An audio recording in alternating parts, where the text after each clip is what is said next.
during the time this week I have in your office, it's the court's intention to cover as many endorsements as they possibly can. Some of them, as you indicated to me earlier, require that you do have their evidentiary. So I'm at your pleasure this morning in terms of which ones you want to go ahead and take care of. But first things first, I got Ms. Bell and Mr. Lamar and Mr. Long good morning. Have I gotten all the motions that you all have pending? It was also number 30, Your Honor. It had been filed before the batch that you got in June, and so it also the state has it in their responses. Your Honor, I believe it was filed on April 4th, and it appears in Odyssey not by a motion number, but as general special MERS, and so it wasn't as easy to find immediately.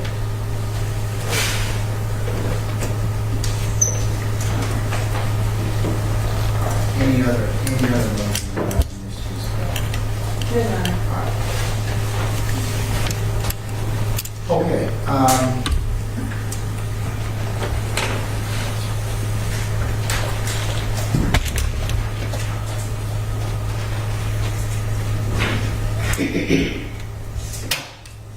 Mr. Biden, Mr. Armstrong, good morning, gentlemen. Do you all have any additions or do you disagree with the motions that are pending? We do not disagree that those are the motions that are pending, Your Honor. So, which ones y'all want to take this morning, or which ones are we going to do speculatively for evidentiary? Your Honor, we are prepared to start with motions number 33, 34, and 35. We have an expert witness here to testify in regards to those motions, and so we're going to start with that. So 33 is the motion to control prejudicial publicity filed on 5/29/25. 34 is the motion for order restricting prejudicial statements filed 5/29/2025. And 35 is the motion regarding Mr. Parlor and Long to seek a change of venue and requesting evidentiary hearing filed on 6/2. Yes, Your Honor. And Your Honor, the state would respond that we were unaware of and do not understand the need for an expert or any witnesses of any kind for 33 and 34 since nothing specifically has been alleged at this point in time. For 35, we'd also object to an evidentiary hearing because what 35 is essentially a non-motion. It's the defendant providing notice that it might at some point move for a change of venue, but it hasn't moved for a change of venue yet. And so an evidentiary hearing for a non-motion is unnecessary and would actually probably be more cumbersome and confusing than waiting until having a change of venue if they ever file. Ms. Bell, it's 35 a place card motion being that if you decide that motion becomes right, that I'm here at that time. It is, Your Honor. However, the reason why we ask that it be considered with the other ones is because the testimony that is going to be provided, we will also be citing it to Your Honor when we get to the time in which we're going to be doing that motion, because certainly a venue motion would be most appropriate closer to when we're beginning during the trial. You agree with me, it wouldn't be right now. It wouldn't be, it's not right now. We're not asking to have a venue motion right now. However, rather than having somebody come today for the first two motions and come again later, we just wanted to make sure that Your Honor knew that we would be using some of the testimony from today when we do have our venue Well, motion. without being particular ones, I think that's Correct. for anybody to include the college across the way, being able to prepare. So I'm, with all due respect, I'll refer that to the motion. Until you file it, it becomes right, and I will guarantee you that we will hear that motion closer to the trial or if it then becomes like whatever expert or whatever evidence that you feel. Yes, Your Honor. It also may become more clear after you hear some of the testimony. But Your Honor, nothing specifically has been alleged for motions 33 or 34 as far as... I ain't gotten that yet. Okay. I'm still trying to cover 35.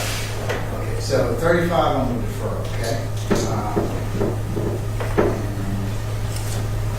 Until the motion is final. Yes, and we would expect to do that closer to a jury selection. Okay. Okay, now, to address Mr. Armstrong's contention about the, well, let's deal with 34. Is 34 pertaining to statements made by the defense, the prosecution? Yes, Your Honor. In regards to going forward from here, the impact that any extrajudicial statements could have on the case going forward would be more relevant, certainly, than some of the statements by defense or by the prosecution. Specifically, just talking about statements by the defense and prosecution in the past. So going forward, because we're getting closer to the trial, we think that it's appropriate for the court to consider putting that restriction in place in order to ensure that information is not coming from either of these tables in regards to the media. Okay. And I actually cite to some of the previous things that have been said in my motion. All right, Matt. What about 33? So 33 is for two purposes. In regards to the impact that the pretrial publicity has going forward and has had in this case and will have going forward in regards to how potential jurors would evaluate the evidence in this case, could evaluate the evidence in this case. And we also had previously filed a motion asking the court to consider having some hearings where the media is not permitted to be in there. And at the time, the court said, you know, if you have specific motions, you can bring that information to you. And so there's two motions that we are now at the point where we are expecting heard this week, and we are going to be asking as part of the remedy for this as to why the courtroom should need to be, have not had media in it for the hearing of those two motions. However, in order to make that argument, I think it's important for the court to understand what the impact of publicity can have on jurors, especially when it involves evidence or involves other matters in regards to a case. The other remedy that we are going to be asking for is in regards to, because of the impact of the pretrial publicity that has occurred already in this case, that media content questioning of jurors as we go forward and we go forward into jury selection in this matter. The information that this expert would be providing is on the study and research area of negative pretrial publicity, pretrial publicity, and its impact on jurors. The Dr. Ruba, who we have brought, has done a significant amount of research in this area. Those articles were provided to the state last week. I also provided a copy of them to Your Honor in regards to all of the information that she would be relying on, not only relying on her own research, but from other people. Issues such as the impact of publicity on jurors is something that has most impacted high-profile capital cases where you end up with, as in this case, and expected, that there is going to be media attention throughout the life of the case. And so we are asking to call Dr. Ruba to testify to that information and to that research so that this court will have an understanding as to the impact of what we're asking for in regards to those two issues. Again, Your Honor, all of this is speculative things into the future, as well as none of their motions explain any reason why any of this would be any kind of evidentiary hearing. And so if the defense wants to make a offer in which they cite to the cases, to the studies that this person has done, I think that's appropriate, but there's no cause and no need and no purpose to having a hearing here today with live testimony. So the remedy that we're asking for is immediate, it's not speculative, it's not in the future. Certainly in regards to media content questions, that's something different, but we have an immediate remedy that we are requesting, and this testimony will support the reason why we will be damaging and prejudicial for us to proceed as we are. Well, if you're asking me to close the proceedings to the meeting, Rule 22 requires you to also notify the meeting and give them an opportunity to respond because the public interest in having public trial and public forum is so significant that the court does have to balance all of that. So I know that's not an motion, but in prior cases, that's a requirement. So, and that would have to be done if that's what you're asking, but you didn't ask me to exclude. So. Correct, because I'm not challenging the Rule 22, Your Honor, entirely. I'm only saying that there are certain matters that the court has the discretion to. That's it. Well, what are you asking me to exclude me from? I mean, that might be kind of the motions number 38 and motions number 43 that we have pending are the two motions that we're asking to. That's the motion to preclude the introduction of privilege and having free records and what's the other one? Number 43. 43 is the motion to suppress irrelevant and prejudicial statements. Prejudicial evidence from GPS tracking application. Yes, Your Honor. Those are the two that we were asking. And what I think is important to understand here is that the testimony that we would like to present today in regards to this impact, it's already occurred. And so this is not something that's speculative in the future. This is not that this may or may not have an impact. This is something that has already occurred, and what Dr. Rupa is testifying about is the media that she has reviewed that occurred throughout this case and in the past, from the beginning up until where we are today. And so her testimony is relevant. Her testimony provides the foundation and the support for our argument, and not putting it in doesn't allow us to actually put forth our arguments because it is based upon her research and the work that she does. And explaining her scientific research and cognitive psychology and what it is and how it impacts the potential juror is how this case, how this matter becomes an issue that this court needs to consider in regards to closing the courtroom. If the court wants to hear outside the presence of the media what we expect would come out in these hearings, that the reason why we are saying that this needs to be done without the presence of the media, we can do that. When the court wants to hear from with us without the public, not totally ex parte, but both sides here, we're happy to do that. But I think if the court's going to make that decision, understanding what the damage and what the harm is important. Otherwise, it is just a decision based upon what the motion is without understanding the impact. And so the reason we have that court here is to explain what that impact is. I'd just like to point out that, as I've noted in the omnibus response, that this is essentially a rehashing motion 16, which the court has already ruled upon, where they asked for camera hearings.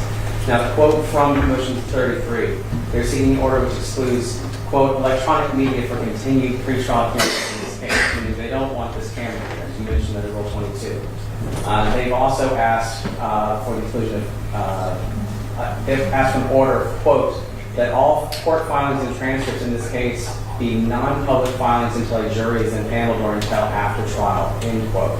They are asking so that nothing is made public in this case moving forward, and the court has already denied that motion in motion 16. Now, motion 16 said very specifically, quote, your order on motion 16, said, quote, defendant is free to move the court in the future should more specific concerns and circumstances arise, end quote. The only two instances of media that are specifically identified in motion 33 are media things that occurred in 2021. Nothing new have they cited since the court issued its order on Motion 16. They are simply rebranding Motion 16 in a different way. They are attempting to do what the court has already identified, is they're trying to shut this down and make it no longer an open court under Georgia laws. And so the state submits that 33 is simply rehashing of 16, and the court should issue the same order. And until they provide something about specifically new concerns or things that arise based on what's going on in the future, that Motion 16 should be affirmed.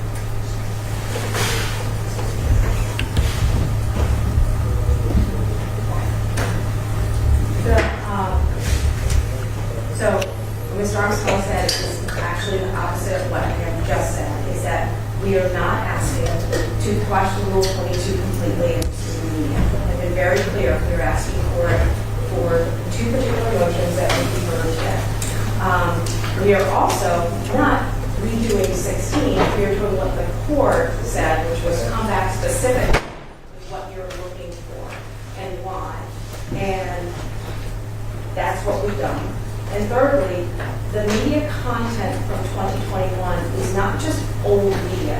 It has an impact that has a lasting impact, and that's what the data shows. It's not about the fact that this is diminished over time, so what happened before doesn't matter, and what's happening now or in the future.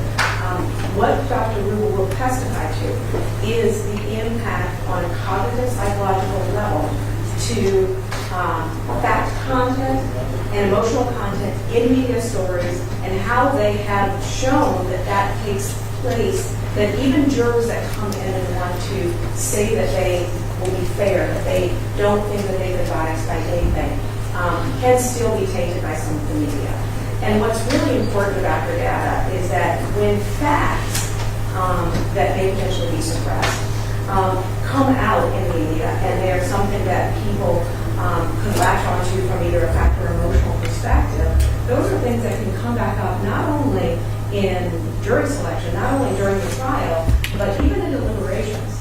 This has been studied for easily the last 50 years. This is not new territory. We're not trying to say that this is different from other cases. In fact, the case that I'm going to say to Your Honor is the U.S. Supreme Court case that was decided after the Sarnath case went up on, specifically on the issue of the media content questions. And so afterwards, and during argument, I was going to present that to Your Honor, but that's why it's so important to understand the impact of it is because, as they said, the U.S. Supreme Court said in the Sarnath case, they said that it was the courts looking at what kind of content questions could be asked and making a decision as to how they were going to do that, that made, that actually ultimately is the reason that they reversed the reversal and affirmed the lower court's findings, because they found that the district court had in fact done that kind of analysis. So we're trying to present our evidence. We're here with our witness. We've supplied all of the articles to the state. We are not trying to rehash anything. We are making a specific request. We've narrowed that request. We're happy to put information on outside of the media as to why we think that those two motions are appropriate to be heard outside of the cameras. We are not trying to quash any Rule 22s. If the court wants to hold on a decision for us to serve our motions on of those specifically requesting that they not be present for those two hearings on the media for those two issues. We believe it's within the court's discretion because we're not trying to exclude them completely. But if the court wants I to... think anytime you're trying to exclude any proceedings, you have to give them an opportunity to be heard on that issue, even if it falls within an acceptable circumstance. Right. So I still have to give them the opportunity to be heard on that issue. So we're happy to whichever pending Rule 22 there is, to serve them before the court makes a decision on those two motions. Neither of those motions have witnesses that we are calling so they can be heard later this week. But in regards to our ability to put on the evidence that supports our position, we're asking to put Dr. Ruba on since she is here. What's her name again, sorry? Dr. Christine Ruba. Spelling name, please. Is it Christine? Yes, CHRISTINE-RUBA.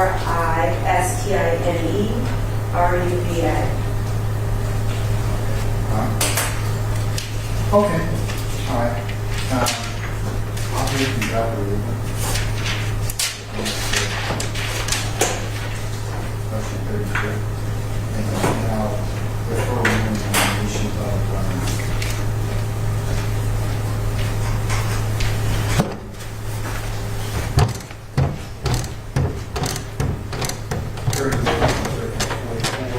because I will have to do it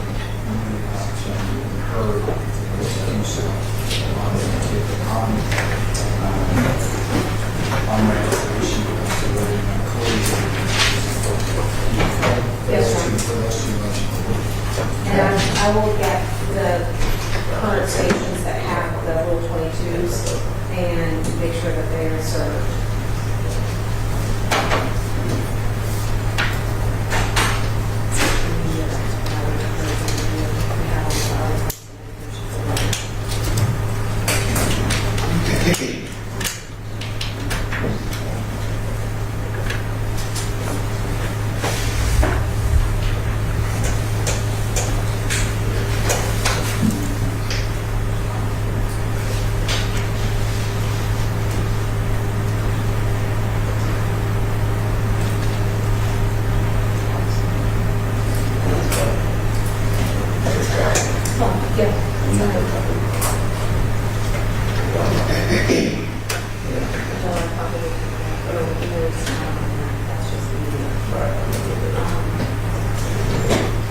Who's the council that got law that represents the major involvements? It's 25 and 11.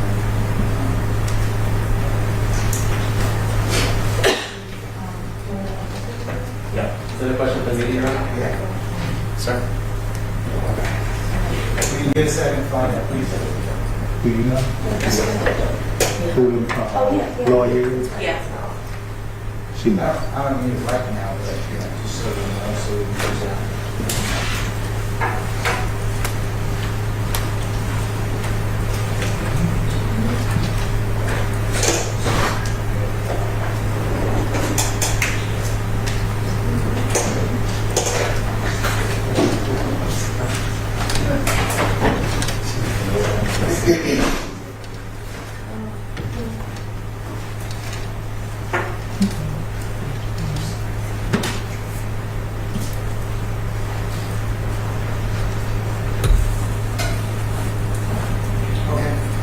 All right, where are you talking to?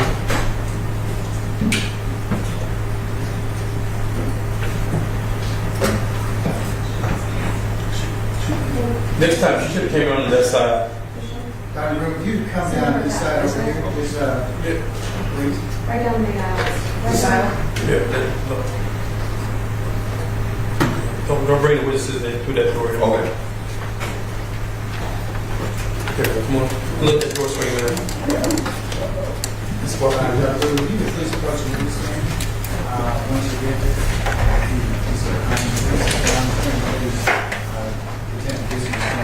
Where your right hand from?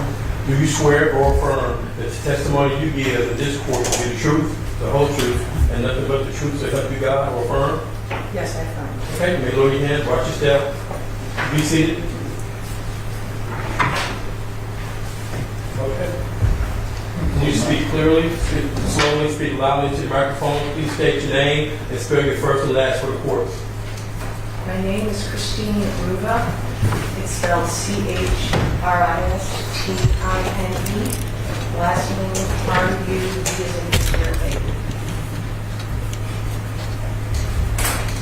Morning, Dr. Ruba.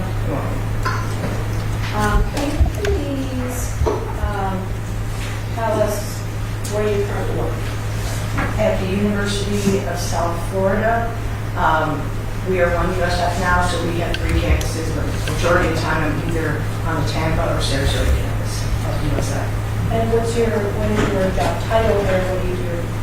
I'm a professor of psychology, and my title also includes that I am the psychology campus chair of the Sarasota Manatee campus of USF. And can you tell us what your educational background is to currently be studying psychology? Yes, I received my PhD in cognitive science, psychology with a focus on cognitive science, and I have been at some level been an assistant professor, associate, and now full professor since 2000, so it's been a while. And in conjunction with your work there, have you done a significant amount of research in the field of cognitive psychology? Yes. Have you published any articles where you explore the effects of pretrial publicity on jurors in the decision-making process? Yes, I have.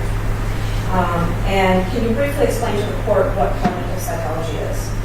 Cognitive psychology is the scientific study of the mind, and so it's a very broad field. We look at perception, learning, memory, judgment, decision-making, but there's language, there's a lot to it. My expertise is in memory, judgment, decision-making, and perceptual processes.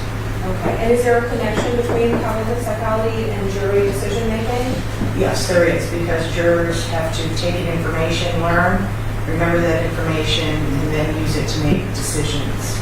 We also look at cognitive bias, too, so that's another part of cognitive psychology.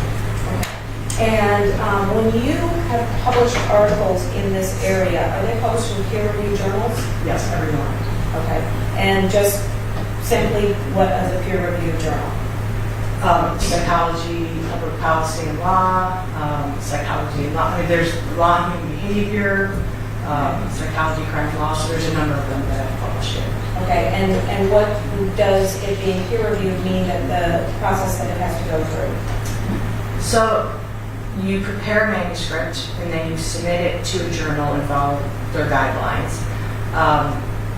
Then typically there'll be 3 peer reviewers that will review the work along with an editor of the journal, and then they make their decision on whether to accept. And really the best you can hope for on a first submission is a revise and resubmit, what we call an R&R.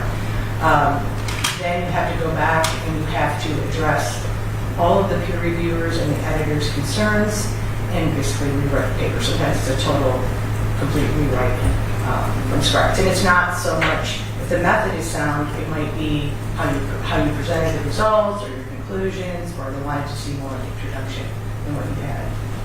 Do you know about how many publications you have published in this area? Approximately 20. And going through that process each time? Yes. Okay. Have you ever taught in the area of jury decision making? We don't have a class per se on jury decision making, but we do have psychology applied to law, which I teach once a year. And in that class, we cover jury decision making along with other aspects of psychology applied to law. I also have taught a pro seminar that's based on psychology and law, and again, we cover jury research in that pro seminar. And have you been teaching those courses? How long have you been teaching those courses? Let's say 15 years at least. You know, I don't know, it could be 20. It's been a long time because we've changed the name. So the name changes, but the content basically stays the same. And in the areas in which you've conducted research, have you publicly submitted your findings publicly in regards to the research that you've done? Yes, I'm a strong believer that if you do research, you should share it. And so in the era of pretrial publicity, I've made over 40 presentations, international, national, and I've also made some to local bar associations, interested parties that would like to hear me speak. Okay. Now, have you ever testified before? Yes, I have. And have you testified in state and federal courts? State court only, federal court I have written affidavits for, but I have not testified in federal court. Okay. And just have you testified internationally? Canada. Approximately how many times have you testified? Approximately 10 times. You know, because a lot of, there's sometimes it's resolved through affidavit, and then I don't have to testify. Okay. And have you been admitted an expert when you testified? Yes, I have. Have you ever been denied expert status? Never. Have you testified in Georgia? Yes. And were you admitted as an expert when you testified in Georgia? Yes, I have. Okay. I am going to show you what is marked as Defense Exhibit 2-1.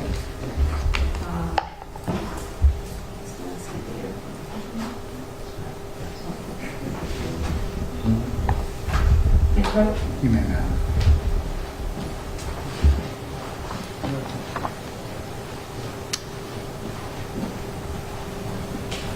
You can look at and tell me if you recognize it, what you recognize it to be. One of the documents is my CV, and the other documents are just my pretrial publicity publications and I believe presentations. Hold on, I have to, and presentations. So just no other research, just pretrial publicity research. Are those current and complete? Yes. Okay. Your Honor, I'm going to ask to tender that as D2-1. What's D1? I'm about to submit D1. Okay, that's fine. I know. I have it all on a flash drive, Okay. but so. Any objection to D2? No, Your Honor. All right, D2 is admitted.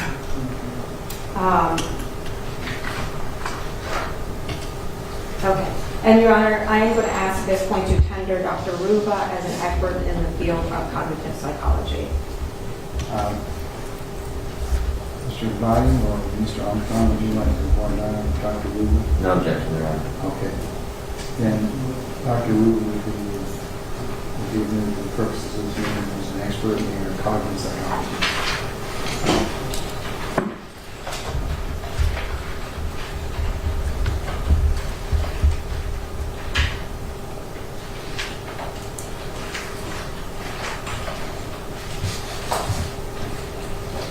Okay, Dr. Ruba, we just discussed how you conduct research as part of your work in cognitive psychology. Can you explain how you conduct your research, what process you take?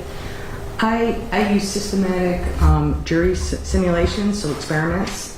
And do you want me to go into the experimental method or just?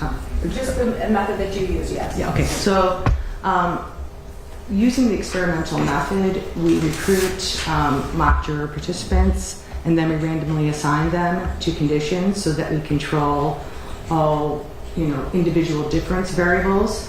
And we then expose them to, typically, again, sometimes things will vary, but typically we expose them to negative defendant pretrial publicity or some unrelated or no pretrial publicity.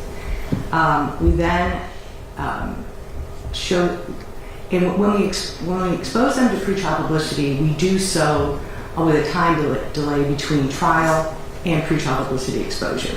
And so our mock juror participants will read the pretrial publicity. Typically, there will be a delay of 7 days or more. Sometimes they will get this publicity in person in the lab. Other times, they'll receive it online over time and receive it that way. Then they come back to the lab. They watch a videotaped trial. It's an actual trial, which has been shortened to be used in research.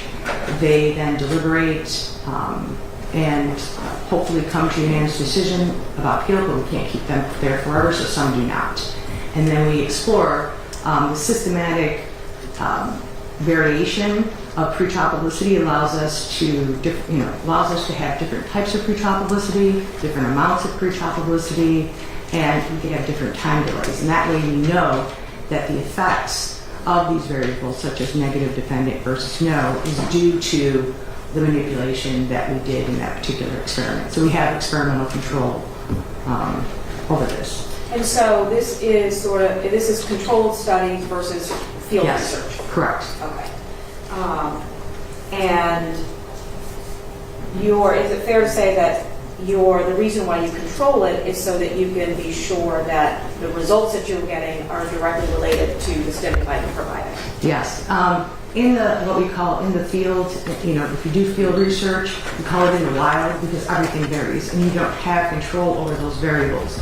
And so if we want to know if pretrial publicity or the amount of time or whatever it is, the amount of pretrial publicity influences jurors' decisions, we want to be able to control it with the same trial, with the same deliberation time, so everything's kept equivalent.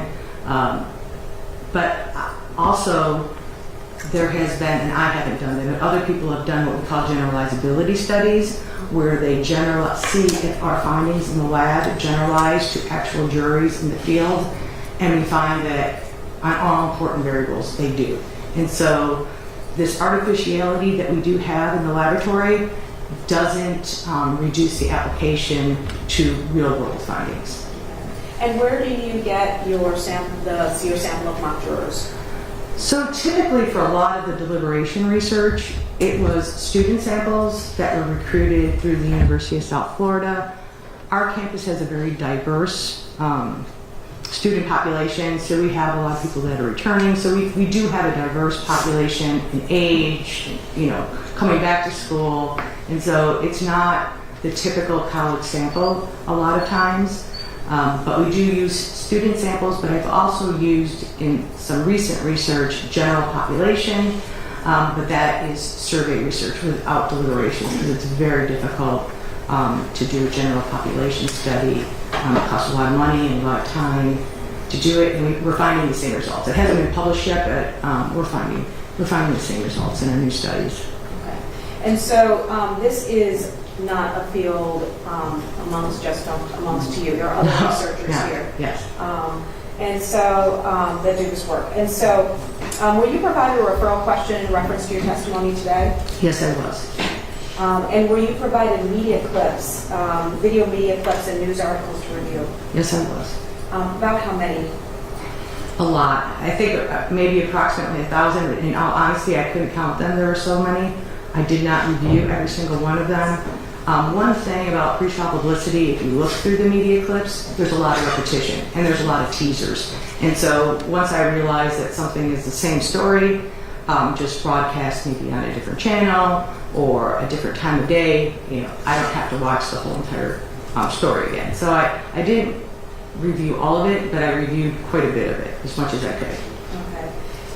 And I want to talk to you about each of the questions in your referral question individually, but first I want to sort of explain some of what we're going to be talking about in relation to this. Before we move forward, I'd like to ask you, did you rely on just your own work for the information that you're going to be providing to the court today? No, I did not. There has been a lot of research on pretrial publicity and also on the basic science of cognitive psychology. The chapters that I submitted, I cite a lot of other people's work. I also cite these individuals within my journal articles. There have been 2 large meta-analyses that have been done, in which the first one was Stebley in 1999, and the second one was Hoediger, Devine et al., I think it was 2018. And what this meta-analysis does is it combines findings for all the studies that were done up to a certain point in time and looked at the effect size. And so what is the effect of pretrial publicity across all these studies? And both meta-analyses found that it biases jurors' decisions, and if jurors are exposed to anti-defendant pretrial publicity, they're more likely to find the defendant guilty than someone who's not. And there's a lot of other research that's covered in those meta-analysis, but that's the overall finding. Okay. I am going to...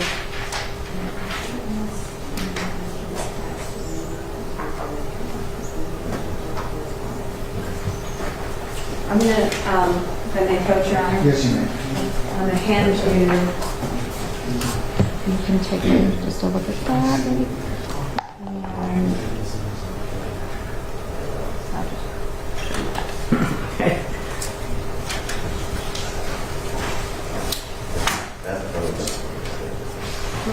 That's the meeting. That's the meeting. This is this week.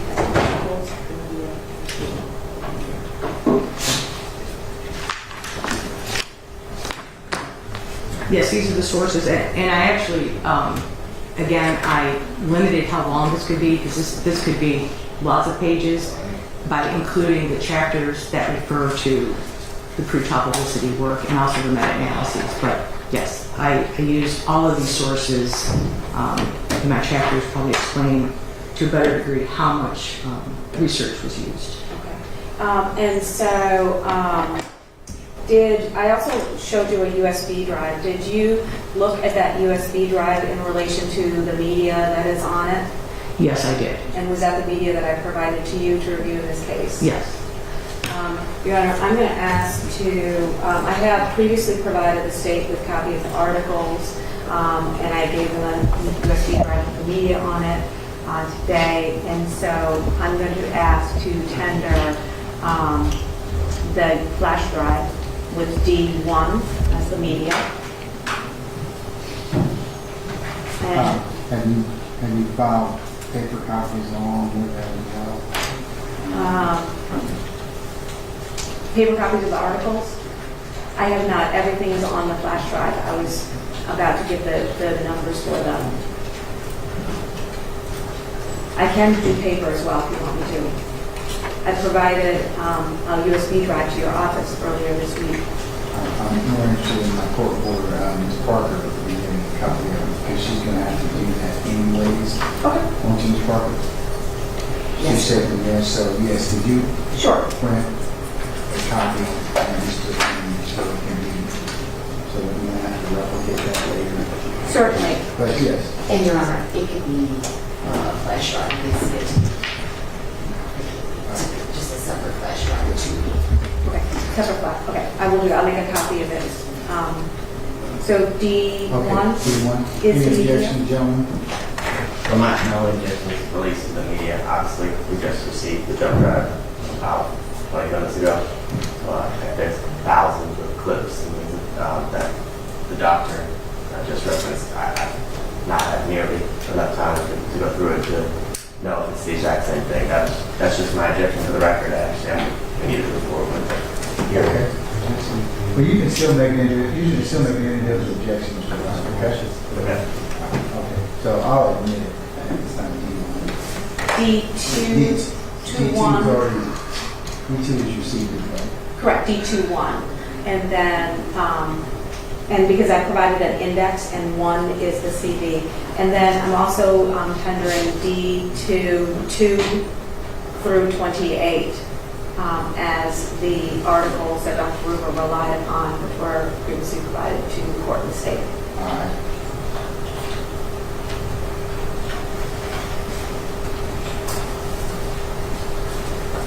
I did.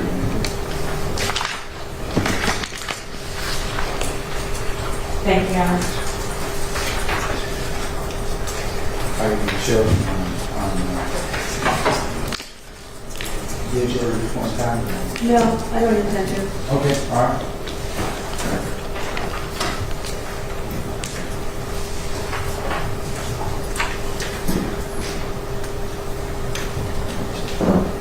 So, Dr. Riddle, in the world in which you work and the studies in which you do, is negative pretrial publicity a term of art?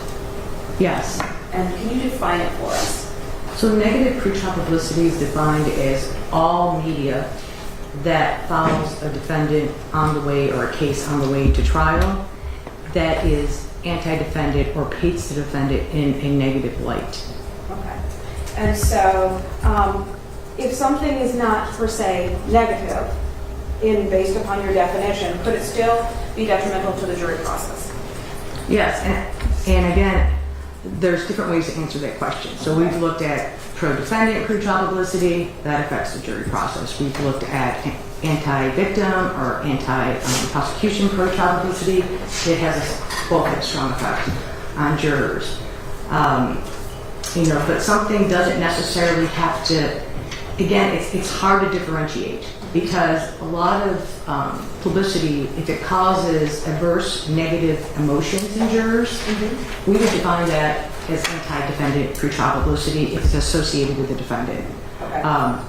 And so it's a hard question to answer, it's sort of like you know it when you see it, and you know it by how jurors, like our mock jurors, whether they say, you know, this information strongly supports the prosecution, and this is what we'll do, or supports the defense, and we pilot, and that's one way that we can figure out. But in the real world, you know, if it's negative and it's negative statements, yes, it's, you know, we look at it as negative pretrial publicity, even if it's emotional in nature. Okay, and so you're getting up to my next question, is that, you know, some of the items that you viewed and that you sort of examined here have both fact content and emotional content. Can you sort of explain the difference in regards to the content, and then I'll ask you more about the impact after. Yeah, and again, you know, something could be, you know, factual, but it could also create emotional responses. So let's, for example, some of the media I looked at talked about, for the emotionality, talked about young Asian American women, their experience, and how they felt after the spa shootings. And that was highly emotional. Even though mostly it was verbal, it was highly emotional because they were talking, you know, they were using emotional language, you know, fear, anger, sadness, outrage. And so those types of words, obviously, that's easy to say it's emotional. Also, images can be emotional. And so images of the memorials, images of the protests, those things can cause, you know, emotions in jurors. Okay. And in terms of factual content? Factual content would be anything that's just stating the facts of the case, and, you know, again, it could cause emotion, but if it doesn't cause an emotional reaction and it's just Dumas and Associates, they differentiate between like story facts that tell a story, you know, about the crime. Those could create emotions, where just facts that just say this is the facts and don't add any additional information. That would be factual information. Okay.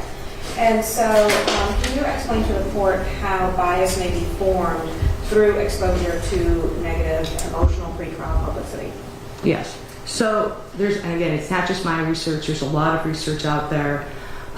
There's been reviews that have been done looking at emotions in the court and looking at extra-legal emotions and how they influence jurors. And what has been consistently found is that emotions will bias how jurors interpret information. They'll interpret it in the direction of their emotions. So, for example, if they're angry and they're angry at the defendant, then they're likely to be biased towards interpreting information they receive later in the direction of the prosecution or against the defendant. Emotions have been found to be mechanisms through which pretrial publicity imparts its biasing effects. And what I mean by that is the cause. So it's one of the causes. So this bias processing of this bias processing caused by emotions then leads people, you know, to look at the trial differently. They are more punitive, more likely to find the defendant guilty, and more likely to use heuristic processing, which processing is just, you know, based on rules of thumb and not on systematic or careful processing of information. Okay. And are you familiar with the term pre-decisional distortion? Yes. Okay. Can you explain what that is? So, in the content of pretrial publicity, pre-decisional distortion occurs when people have been exposed to something prior to coming to trial. For example, pretrial publicity. They then come to trial having a favored side. Okay, so they have a bias towards one of the sides, either the prosecution or the defense. They then process information in a manner that supports their favorite side, more so than someone who has not been exposed to pretrial publicity. And so my research, Hope et al.'s research, Carlson and Russo's research, there's been a lot of research that has looked at this, has found that jurors who are exposed to anti-defendant pretrial publicity, they will interpret the trial evidence in a manner that is biased towards the prosecution, and that is both prosecution and defense and ambiguous evidence. They then use these biased interpretations when making decisions about guilt. And so again, this is a mechanism, once again, through which pre-trial publicity influences jurors' verdicts. Okay. And in some, and mostly, this is often in capital cases, it's years before the cases go to trial. Does this diminish over time if there is, as in this case, a lot of media that you saw from 2021, where here we are in 2025? So this is strictly a cognitive question, but I'll relate it back to pre-trial publicity. The way we learn best is by repetition. And so when you have, and repetition over time, and so when you have, for example, I looked at the media from 2016, when you have, March 16, 2021, when you have media, and I just looked at March for the most part, when you have media across the March that was that pervasive, that frequent, that bias over time, this creates a very strong memory trace, one that can withstand the test of time. There will be, obviously some forgetting or decay over time, but if it's emotional in nature, we don't find that decay.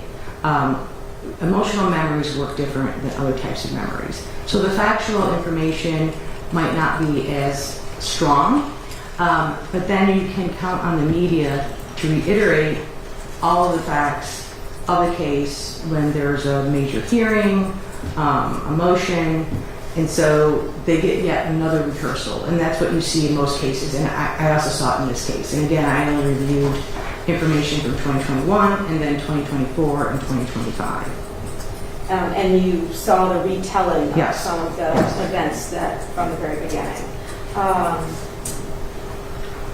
Now, just briefly, can you talk about how memories are encoded and then retrieved over time? Okay, so when we talk about encoding, we talk about getting information in from the environment. So any stimulus could be visual, it could be auditory. We talk about getting information in from the environment, and it's stored for a short period of time in what we call working memory. And then depending on whether you rehearse it or pay enough attention to it, it gets transferred to long-term memory and becomes a memory that you can later retrieve. Mm-hmm. And again, the more episodes you have of this repetition and this encoding, the stronger the memory trace will be. And when you retrieve information, it's not always perfect. So memory is constructive. So people could add additional information that they were exposed to after the original event, and so memory is constructive. Okay. And what is source memory? Source memory. And so source memory, when we learn about information in the world, there are sources that are attached to it. So for example, since we're talking about pre-trial publicity, it's probably best to talk about pre-trial publicity. For a case that has a lot of pre-trial publicity, jurors have two sources of information. The pre-trial publicity they receive prior to trial, and the trial evidence that they receive during trial. Now these are two different sources of information, and jurors have to distinguish between these two sources. And typically this happens unconsciously. Sometimes we do struggle, like where did I learn that? Did I learn it, in a lecture that I had? Did I learn it from the news? But a lot of the time, it's just an automatic process. And importantly, source information is not stored with the factual information. It is stored separately. So memories are not tagged with sources. Instead, there are qualitative features within the memory that allows us to determine the source of that information. Okay.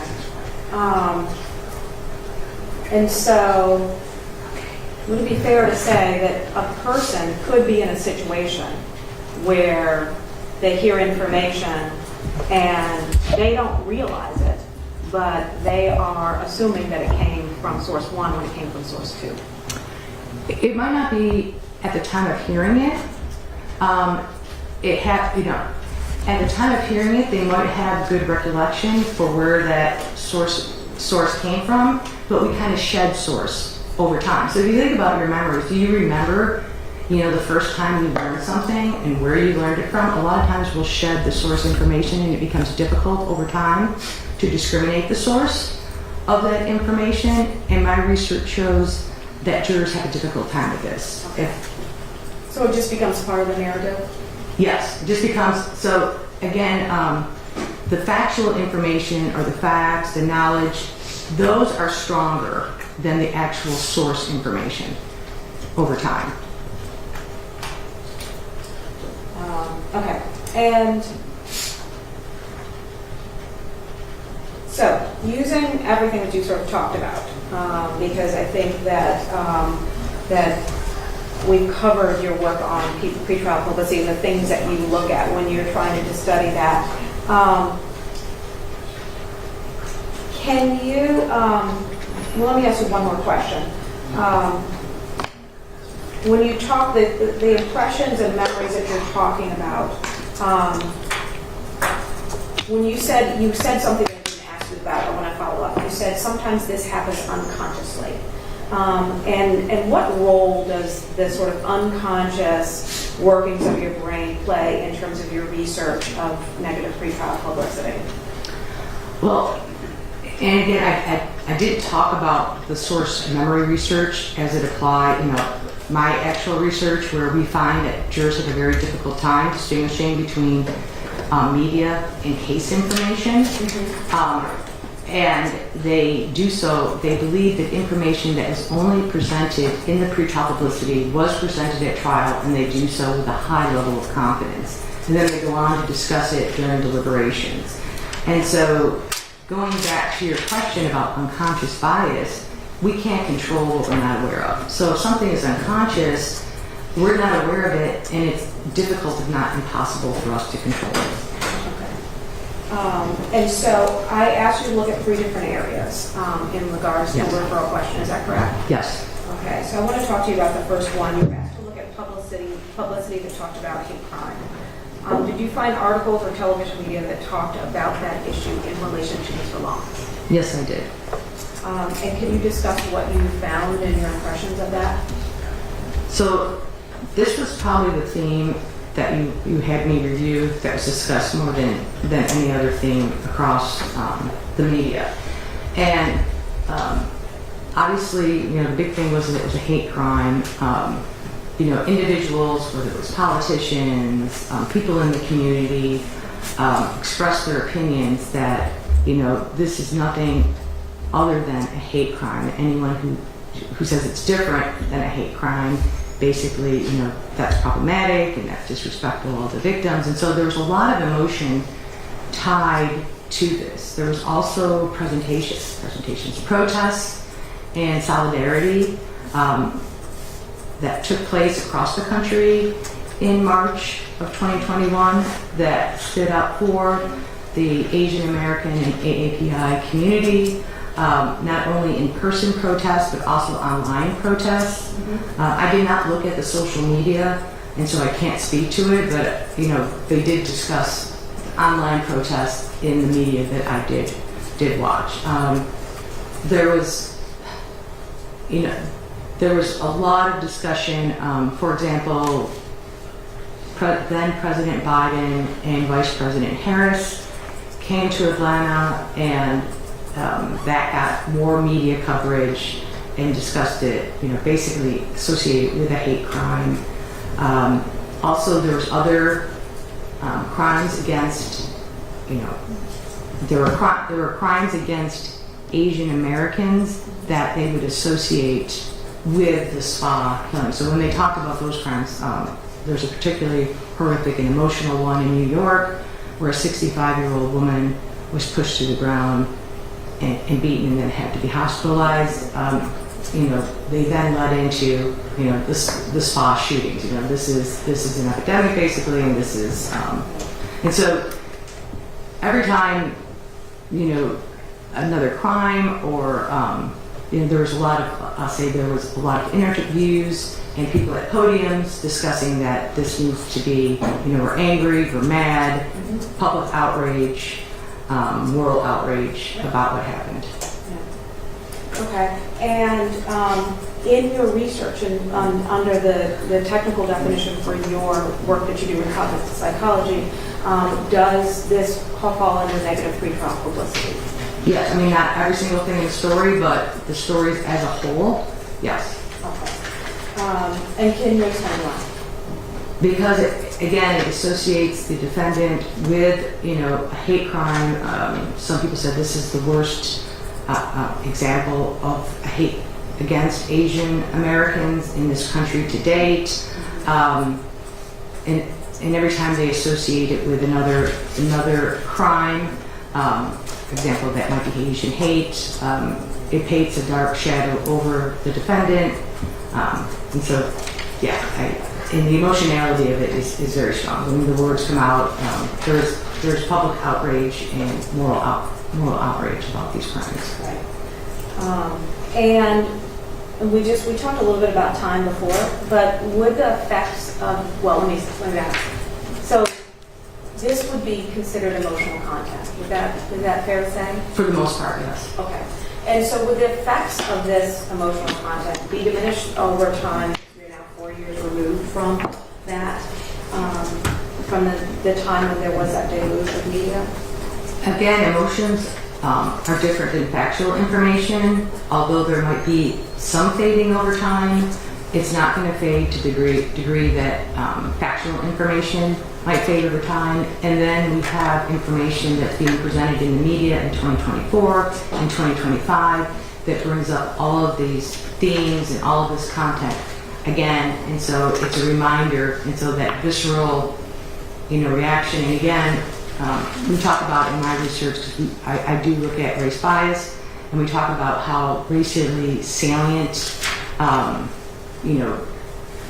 jurors and basically the population itself, there's high race salience, knowledge about systematic injustices and how not everyone's treated equal, and this is something that we as jury researchers discuss a lot. You were also asked to look at any reference to sex addiction. Did you find substantive media around sex addiction? Yes, I did. Okay. And can you discuss what you found in your impressions in regards to that? So, again, some of this came allegedly from the defendant himself, which I'm not privy to, testimony in other cases. Some of it came from his roommate, some of it just came from individuals that felt like they had to discuss this. There was a teacher. And so, but when it was discussed, and when sex addiction was, and it was discussed quite a bit, that was the second biggest thing that I saw. When it was discussed, there again was this moral outrage. How could you, diminish the victims? How could you talk about them in this way? This wasn't sex addiction. This was hate. And so there was anger again and moral outrage that this would even be brought up as, And there was an attorney that talked, and there was other people that talked that this was an excuse, that the defendant was using to get out of, a hate crime. And so there was a lot of anger centered around it. And based upon what you saw, what kind of effect do you foresee, based upon your research in the area of cognitive psychology, what kind of effect do you foresee just from your research in those two areas? Again, I see both as highly prejudicial. There's extensive media coverage. It paints the defendant in a negative light. It associates him with negative things. It's emotional in nature. People, and it's not just me saying it's emotional in nature, people are saying they're angry, they're fearful, they're upset, they're outraged about this. And so this is going to affect how they process information, and it's going to affect it in a way that's going to be negative for the defendant. It's not going to be in a positive way for the defendant. It would be more likely to be positive for the prosecution. And is this the type of publicity and content that, regardless of what is presented during the trial or what is not presented during the trial, would come up in deliberations? Yes. I mean, again, it can come up because jurors feel that they have the right to discuss these things, but it also could be brought up because of the fact that they have these source memory errors, that they're not aware that this information wasn't presented at trial, and they're confused and they misattribute the source of the information. So they could do so knowingly, and my research shows that when jurors are exposed to pretrial publicity, we content analyze jury deliberations. And what that means is that we videotape the jury deliberations, and then we have 2 individual independent coders go through and code a systematic coding scheme, look for certain things, code for it, and then we have a third independent coder come in and resolve all differences. And we've done a lot of this content analysis, and what we find is that jurors discuss pretrial publicity during deliberations, even when they're admonished not to, and sometimes it looks like they're unaware. We don't know for sure because we can't ask them, wait, stop, you're discussing this. But it appears that they're unaware of where this information came from, and other jurors they don't correct that often. There is some correction, and it depends on the study we've seen. But I don't think we've seen any more than 50% correction, and that's high. Okay. You were finally asked to look at one moment in time when there was a media response that, in regards to one specific statement about Mr. Long, that Mr. Long had a bad day. Can you talk about what you found in response to that? So this was covered the least from what I was given. I don't know, and I even did my own search to see. I saw it covered across 3 days in 2021, March of 2021. But there was a lot of backlash. And so there was a lot of backlash against the deputy. Also, there was an association of racism with the deputy because he had a COVID-19 shirt that indicated that COVID-19 was a China or Asian disease. I can't remember the shirt. I've seen it, but I can't remember everything. And so, but that was brought up. I mean, there was a lot of backlash. People were angry, but it was 3 days. It didn't. I haven't seen it continue in 2024 and 2025. But then again, I didn't go out and look, do a thorough look to see what has occurred outside of that time in March. That short period of time. Yeah. And so, what sort of aspects of your research would cover how, in my words, would be this media explosion for a short period of time? How would this possibly impact the criminal trial? Again, if jurors were exposed to it and they remember it, it could have a negative impact. Whether they remember it and whether they're exposed to it since it was that short period of time, but if they were exposed to it, it was highly prejudicial. It was associating basically the defendant. And one of the things that was brought out too is that if the victims had been white or the defendant had been another race, with this deputy that say this so nonchalantly that they had a bad day. So there was a lot of backlash that you have this privileged white male defendant getting this benefit of the doubt. And I know that the deputy claims that that there's other reasons for why he said it, but there was a lot of backlash. Okay. And so would it be fair to say that sort of the media response that you looked at would be emotional content? Yes. In regards to rather than factual content? Yes. Now, I want to talk to you specifically about your research in regards to 3 areas in which we interact with jurors in criminal trial. Let me ask you, are you familiar with the jury selection process in a capital case in Georgia? Yes. And generally, is the jury selection process an effective way to determine if someone is biased based upon pretrial publicity in the case? The problem with jury selection is that in Georgia, and Georgia is not the only state, so I'm not picking on Georgia here, but the problem with jury selection in states like Georgia is that we assume that jurors can identify their own bias and then correct bias. Both of these assumptions are erroneous. Because, like I said, once jurors have been exposed to pretrial publicity, I say you can't unring that bell. Once you have, we talk about, unconscious bias. Once you've been exposed to this information, you're going to have that pre-decisional distortion. You're going to have those source memory errors. You're going to have that emotional reaction that's going to influence how you process information. So even the most well-intentioned, someone who honestly believes that they can set aside bias, the research suggests that they cannot. You know, in some studies, a number of studies have looked at this, and they found, for example, that jurors who say they can't set aside bias versus those who say they can, they don't differ in their likelihood of a guilty verdict. Both are more likely to find the defendant guilty than those who have not been exposed to pretrial publicity. And so, you know, we recommend that this is not a question that should be asked, because jurors, again, they're well-intentioned and they want to do what the judge and what the court wants them to do, and they really want to be good jurors, but we're asking them to do something that's impossible. And just to expound just a little bit on what you were just saying, because I want to make sure that it's clear. When you've done studies in regards to this, in regards to, you know, this jury selection process, people being exposed to negative pretrial publicity, you are also comparing them to jurors that were not exposed to pretrial publicity.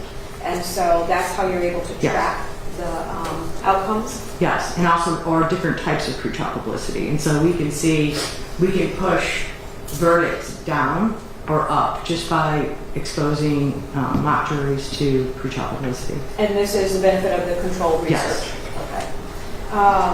Now, considering sort of the nature of unconscious cognitive bias, are there safeguards to minimize the prospect of selecting a biased juror? Yeah, and myself and my colleagues were part of an amicus brief that was in the Zarnoff case, Boston bombing case, and our opinion, you know, when we got done looking at other research as to what was the best method for doing this would be content questioning. And, you know, what we meant by content questioning is that jurors be asked about the amount and kind of pretrial publicity they were exposed to, and based on those answers alone, not whether they can say, I can be unbiased, those answers alone, then the judge should make the decision. And these questions should be asked individually, so in private, so not to contaminate other jurors. But again, what's most important is that once they're exposed, you can't unring that bell, and trying to, you know, correct that bias, it's likely not going to work. Okay. And is the amicus brief that you submitted in United States versus Sarnav one of the materials that was provided in regards to this? Yes. And that is, just for the record, that is D2-3. Okay. Now, I want to talk to you about the second period of a trial in which we talk to jurors and try and provide guidance and boundaries, and that's in jury instructions. Have you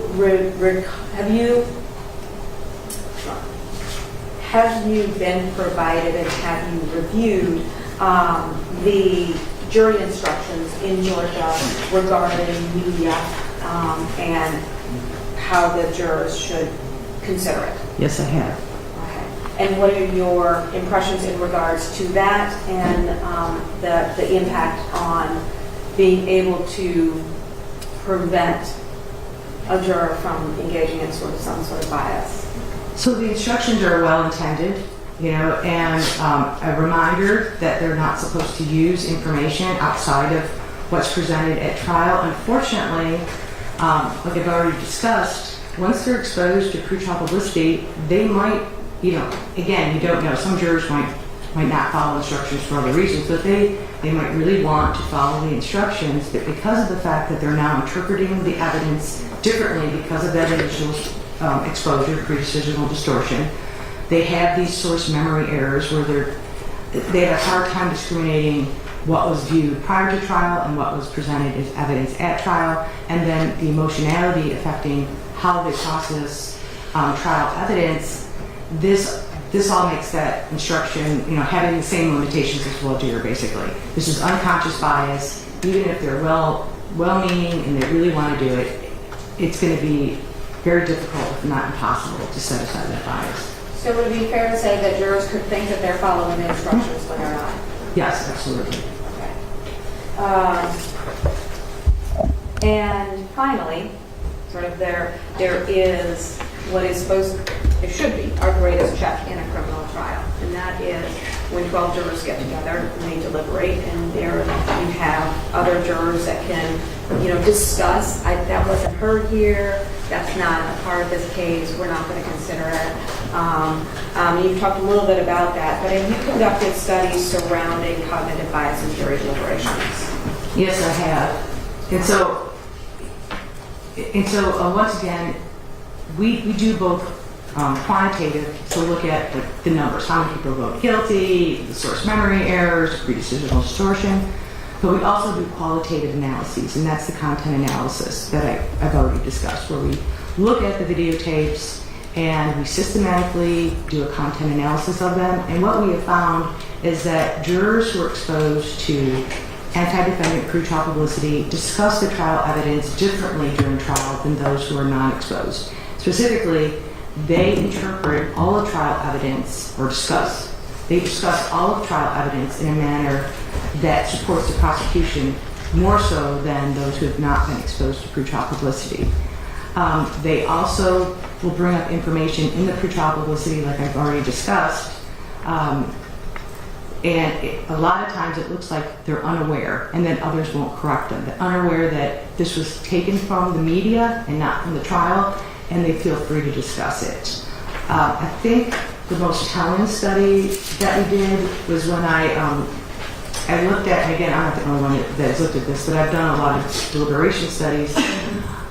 I was curious, well, what happens if we have juries, and I'm making this very simplified because we had a lot more conditions, but I think this is the important conditions for this. What happens when we have juries that are pure in nature? And what I mean by that is everyone's exposed to the same information. Everyone is not exposed to pretrial publicity, or everyone is exposed to negative defendant pretrial publicity.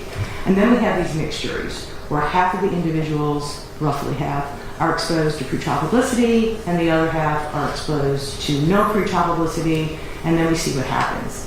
And we wanted to know whether the jurors who were not biased, not exposed to pretrial publicity, would correct the biased jurors. Or would we see a transfer of bias from the PTP exposed jurors to the unbiased jurors? And what we found was the latter, that jurors who were not exposed to pretrial publicity were exposed to this pre-decisional distortion, this distorting of trial evidence discussion during deliberations. They were exposed to the pretrial publicity, and then their verdicts looked like the negative defendant pretrial publicity jurors after deliberations. So instead of correcting bias, these non-exposed jurors picked up the bias from the negative defendant PTP exposed jurors and became biased themselves. And so, and when you were doing this study, and this study was in your 2017 Keep Your Bias to Yourself? No, this is the most recent one that you have. I believe that one is interesting too. But that one is that might be quantitative too. I've done a lot of research. Is this the 2022 What Drives the Jury's Deliberations? Yes. Okay. And I believe the other study you're talking about, we did look at it too, but yeah, we did it in 2 studies. I just don't remember the year of the earlier study, but we have done it. We have found the same thing twice. And I didn't discuss the negative victim or the negative prosecution, but we found the same thing. We found the same thing, that if you have a mixed jury with half not exposed to pretrial publicity and half exposed to negative victim or negative prosecution, we find that bias spreads to the non-exposed jurors. And I just want to reference that article of the study that you're talking about is D218 in regards to what drives a jury's deliberations, the influence of pretrial publicity and jury composition on deliberations, slant, and content. And so in that study, specifically, as you just explained to us sort of the outcome, when the deliberations are going on, you are monitoring content, what they're talking about. And so as you're monitoring that content, are you able to see where jurors that are not exposed to negative pretrial publicity become convinced of information that they're provided that was not in the trial? We didn't look per se, at whether, because some of these things you're asking are very difficult, with content analysis. Instead, we looked at overall the slant of the deliberations, and we looked at, we did look at discussion of pretrial publicity. Obviously, we know that the slant, we can say that the slant was pro-prosecution for those who were exposed to anti-defendant pretrial publicity, and those who were exposed to anti-defendant pretrial publicity were the ones that were bringing up the pretrial publicity. The others, they didn't correct like we had hoped they might correct. There might have been some correction, but there wasn't a lot of correction. And by the time the jury deliberation was over, that's when we used the quantitative method, and we look at what do their verdicts look like. They look just like their negative defendant pretrial publicity partners, even though they have not been exposed. So during deliberations, we know that they are exposed by the PT. I can't say whether they agree. Those aren't things we want. We wanted to look at the content, how pretrial publicity was discussed, whether it was discussed, and how trial evidence was discussed. Okay. And so is there a way for us to just put in a prophylactic before they go into deliberations to prevent that from happening?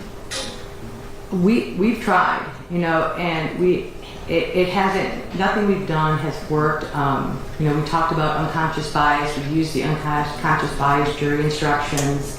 That was the Jones et al. that I was on. We've used the video, we used the instruction. We've tried different things, and it doesn't matter what we do. We still find that bias effect. Okay. And you previously talked about the meta-analysis, but I just want to be clear.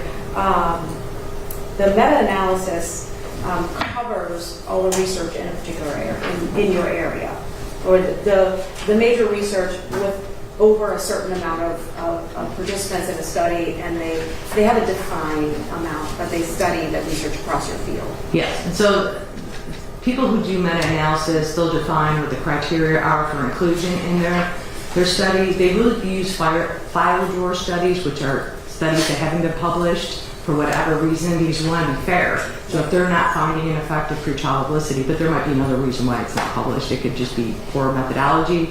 They'll also include those if they meet that criteria.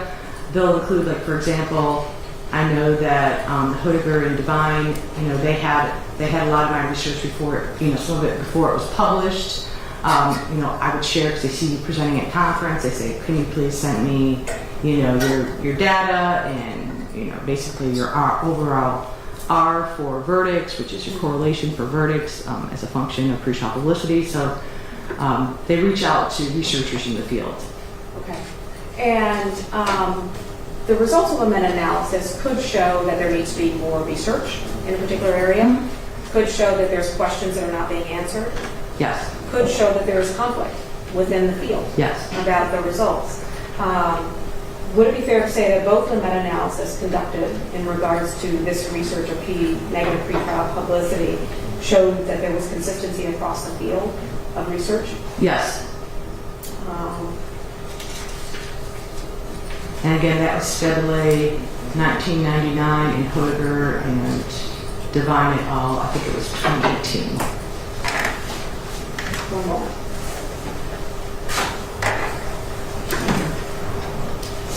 I don't have any questions. Any more questions? Cross. Yes, just a few questions. Good afternoon. Good morning still. Well, it's me and almost me. Almost me. The studies that you just spoke about all involve studies without alcohol mock trials, correct? Correct. And none of the studies that you or any of your colleagues have performed or any of the articles that are in exhibits 228 involve studies of actual juries post-trial, correct? No. Okay. And talked about, I guess, the timing in which a juror in one of these mock trials is exposed to this pretrial publicity, and then the actual trial taking place. You want to talk about that? Yes. And I believe you said the maximum or the average time between the exposure and the trial was 7 days. For a lot of my research, but others have had longer research. So if you look at Cherokee County, she actually used what she called the shadow jury paradigm. So she had jurors that were naturally exposed to pretrial publicity in New York and Boston, and then she had, exposure you can't control in the real world. So she had some jurors that might have been exposed way before the actual trial, but then she showed these actual jurors as the trial was happening, clips from the trial. So that was a unique case. There also is some older studies that they might have had 20 to 30 days. One of our recent studies, we've had up to 19 days. And so it's hard to say. A lot of it, my study has been 7, but there's variation across the field. Okay. And it doesn't sound like in any of those studies or the variations of times that any of those studies are include when there's a number of years, let's say 4 to 5 years between the exposure and a trial. That's correct. Okay. So like in this instance, this incident and the articles that you read were from March 16th of 2021 for the majority of the articles.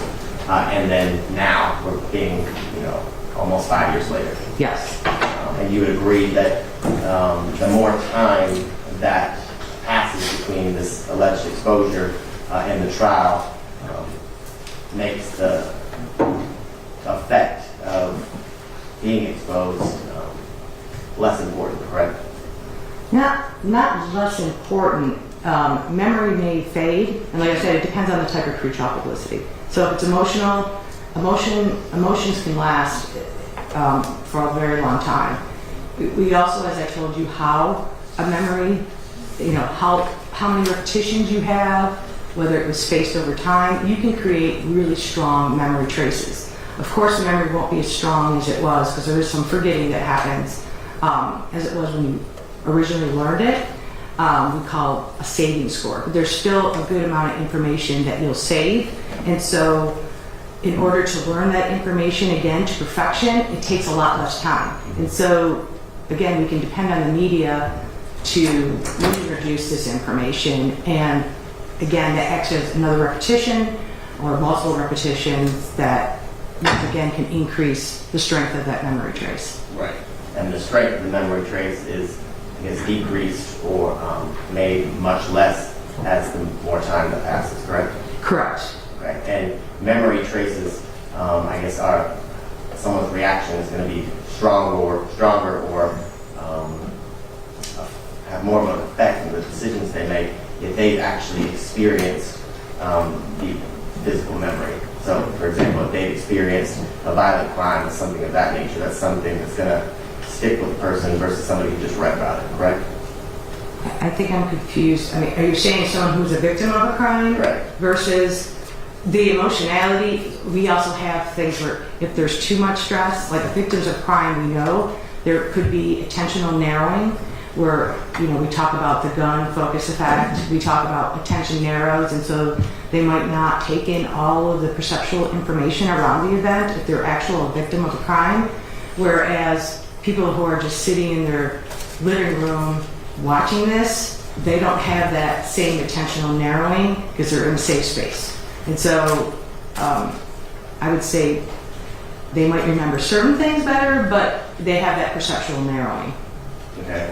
And in your studies, you talked about individuals who, I guess, are exposed to specific pretrial publicity and those who are not. Yes. And in those instances, the trials that you are using, are they real trials? Yes? Yes, they're real trials, but they are abbreviated. So we have to edit them down because we can't make mock juror participants, sit in a high publicity case that might go on for weeks. We do it in a single session. So they're edited down. Some people use half hours, some people use an hour, some people use several hours. It all depends on the researcher. And like I said, Cherokee County, she did it over the course of multiple days. As the trial was happening, she was exposing people. And what were one of the trials that you used in one of your studies and exposed the members of the study to this pretrial publicity? New Jersey versus bias was one of them. It's an older trial. It was a New Jersey trial from a long time ago, so participants, of course we asked if they had any, prior information about it before they become participants in it. And so that's one of the trials. We've used California v. Cummings.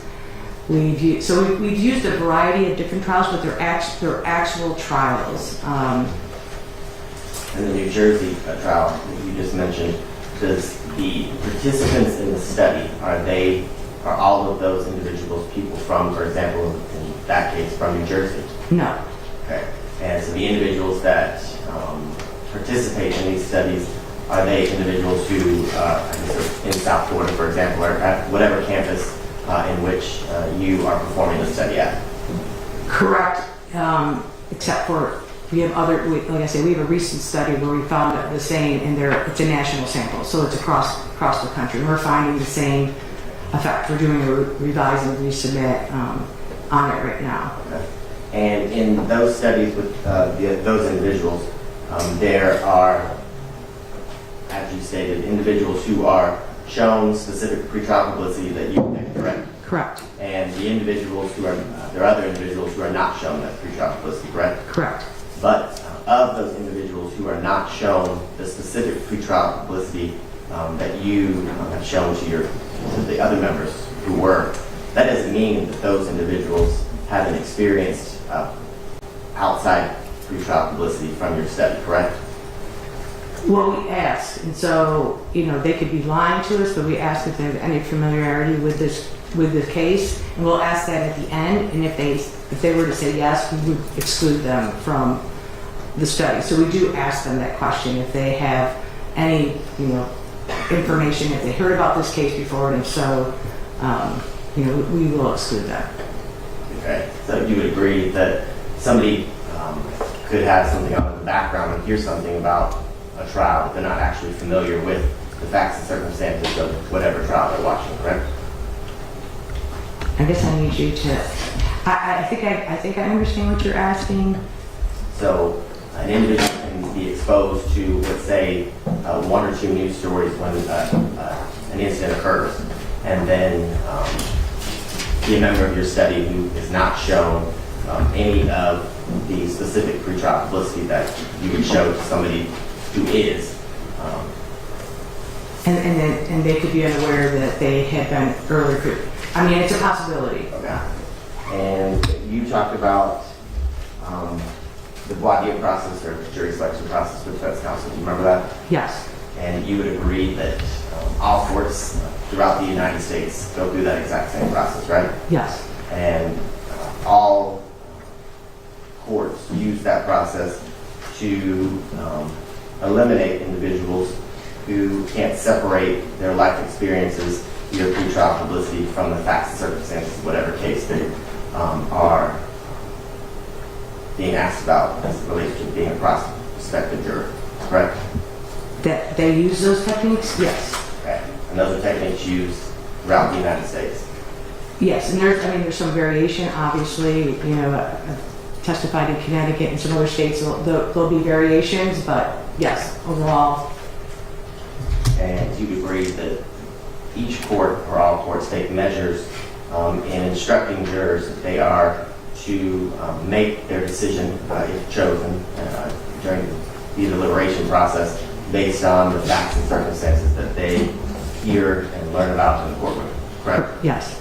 And jurors are told or instructed by courts that if any member of the jury during the deliberation process is to utilize outside information, that they are to bring that to the attention of courts, correct? Correct. And in many instances, that is brought to the attention of the courts if someone doesn't do that, correct?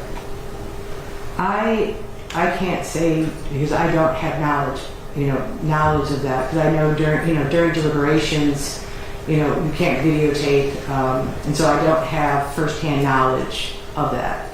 let me ask you this question. With any of the studies that you've done, have you spoken to jurors who served on a trial and asked about the deliberation process? No, we have not. Okay.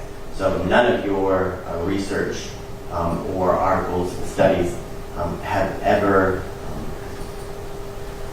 been about or included actual jurors and their actual experience, correct? Correct. And you'd agree that that's possible, right? To do that type of research. To use real jurors? To reach out to real jurors and ask them about their real experience. Unfortunately, because memory is constructive and deliberations take real time, we know as cognitive psychologists, and this is one of the problems we have, is that if you can't be there and you can't record the deliberations, we can't trust what they say, because memory is constructive. It can be influenced by what they hear during deliberations. So it's something we could do, but it's not something I would want to do, especially in our study, since we have a recording of it. I know that the Arizona Jury Project, the civil trials, they've done recordings, but unfortunately, there's really no way to verify what they tell you.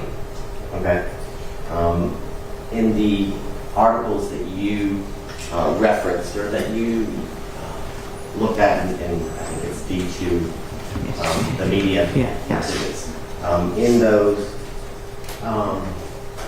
articles and news stories, clippings, they're reporting on what they are to believe the circumstances of what occurred on March 16th, 2021, correct? When you say they are... The anchorman, the writer, whoever it may be. Yes, but they're not the only one that are discussing the events. And so you're correct that a lot of time the actual media anchor might not introduce the biasing information, but then they present the biasing information by bringing in people that have their own opinions, that are angry, etc. So that's, yes. And their own opinions as it relates to what's been reported to have occurred on March 16, 2021, right? And it's not just what, but how they're feeling about it, how it is to be an Asian American or AAPI individual at a time when all of this was happening and during COVID. And so it wasn't necessarily based on the facts of the case. It was just an overarching thing. So sometimes it was, and sometimes it wasn't. For example, the police chase and the arrest, that was pretty straightforward. But there's a lot of other coverage that wasn't. Well, you would agree that in this case, Asian females were shot and killed here in Fulton County and Cherokee County, correct? Correct. Okay, so reporting that Asian females were murdered is an actual fact. Correct. Occurred on March 16th. Correct. And that's what the Publicity is reporting in many instances, correct? That Asian females were Yeah, killed. but it's more than that. It's getting the response of the community and individuals, having the president and vice president come in and give their opinions. And so it's more than that. So there is some of that, and those are the facts that Asian American women were killed, but there's a whole bunch more that's being presented. Okay. You talked about,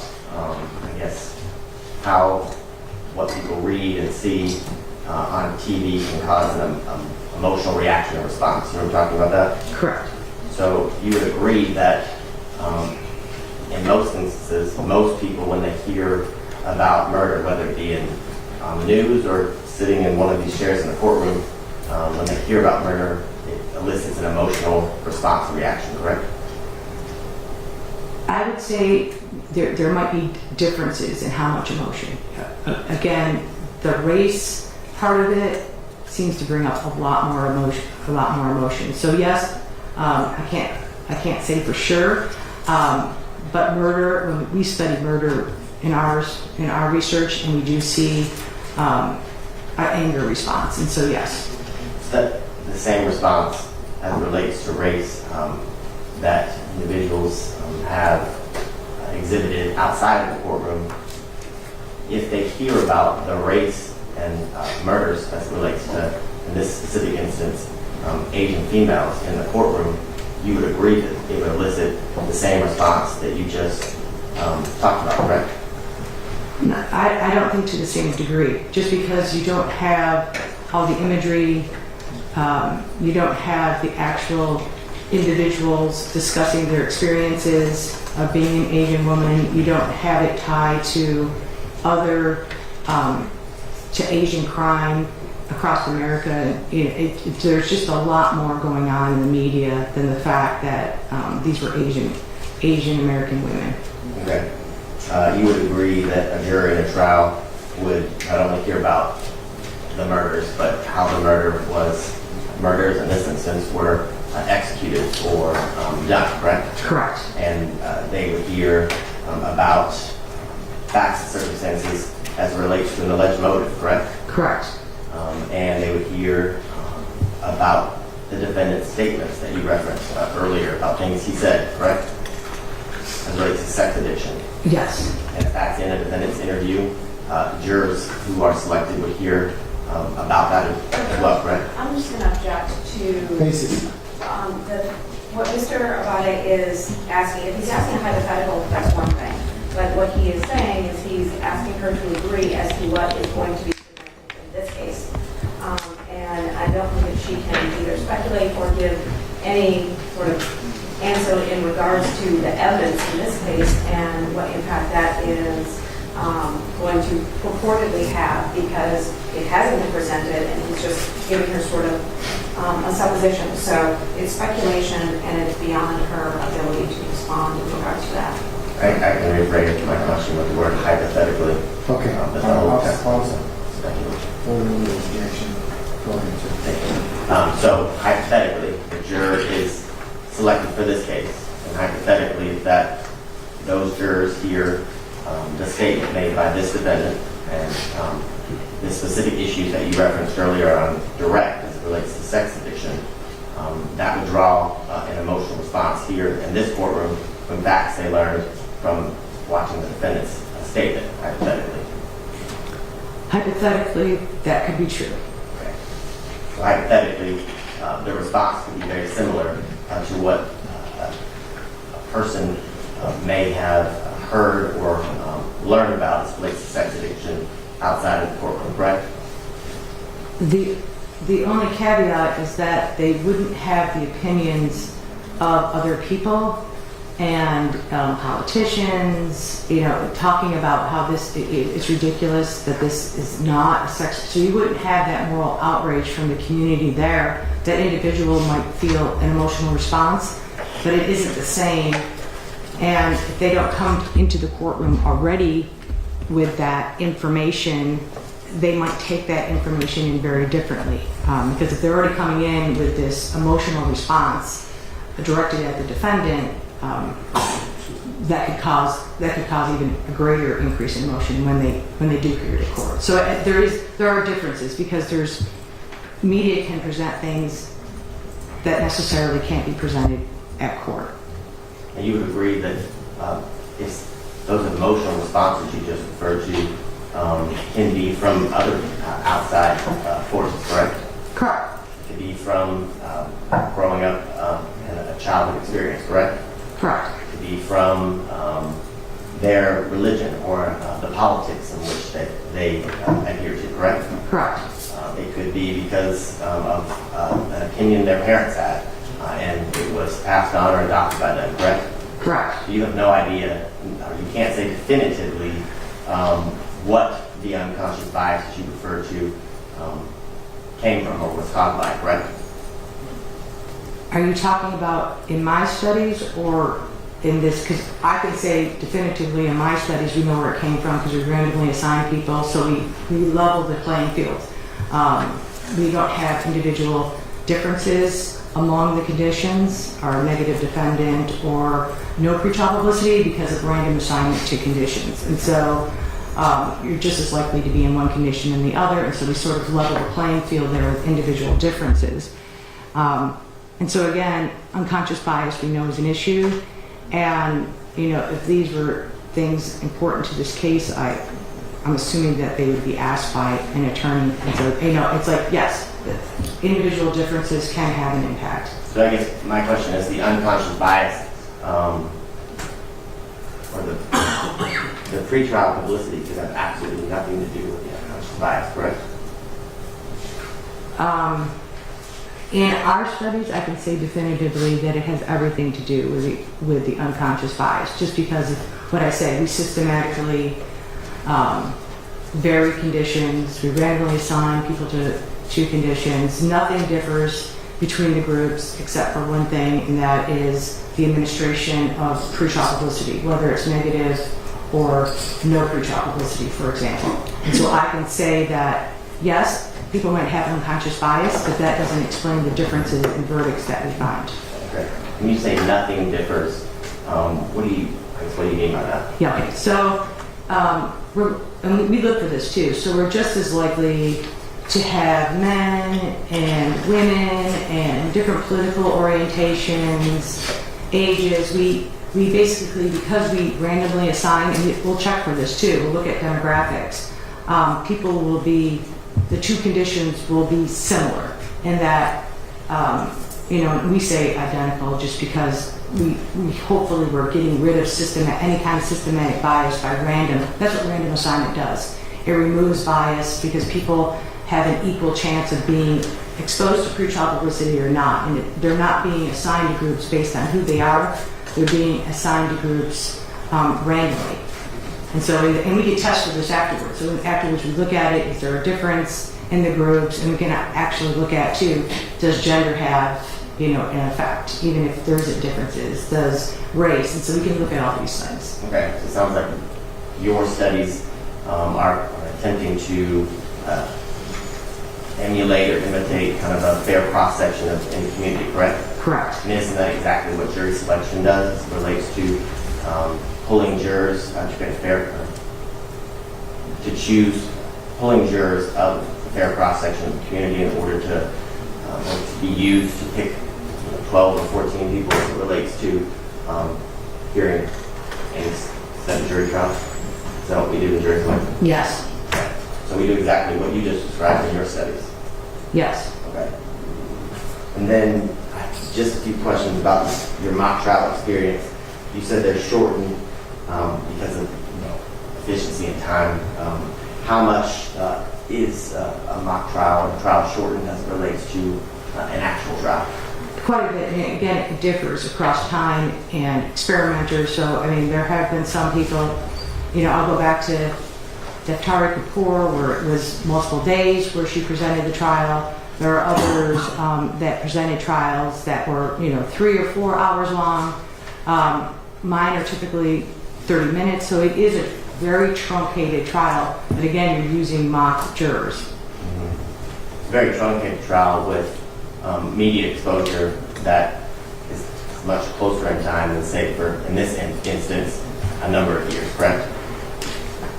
Well, I don't know for sure just because there's already publicity being shown again. And so while the bulk of it occurred early on, there's publicity that's still occurring. And my last kind of area of question is, you talked about during direct publicity in general as it relates to trials and defendants. In most instances, creates kind of a pro-prosecution juror. Is that what your testimony was? If it's anti-defendant. So we've used other types of pretrial publicity and we can get a pro-defendant bias. But if it's anti-defendant, yes, it creates a bias towards a defendant and a guilty verdict. Okay.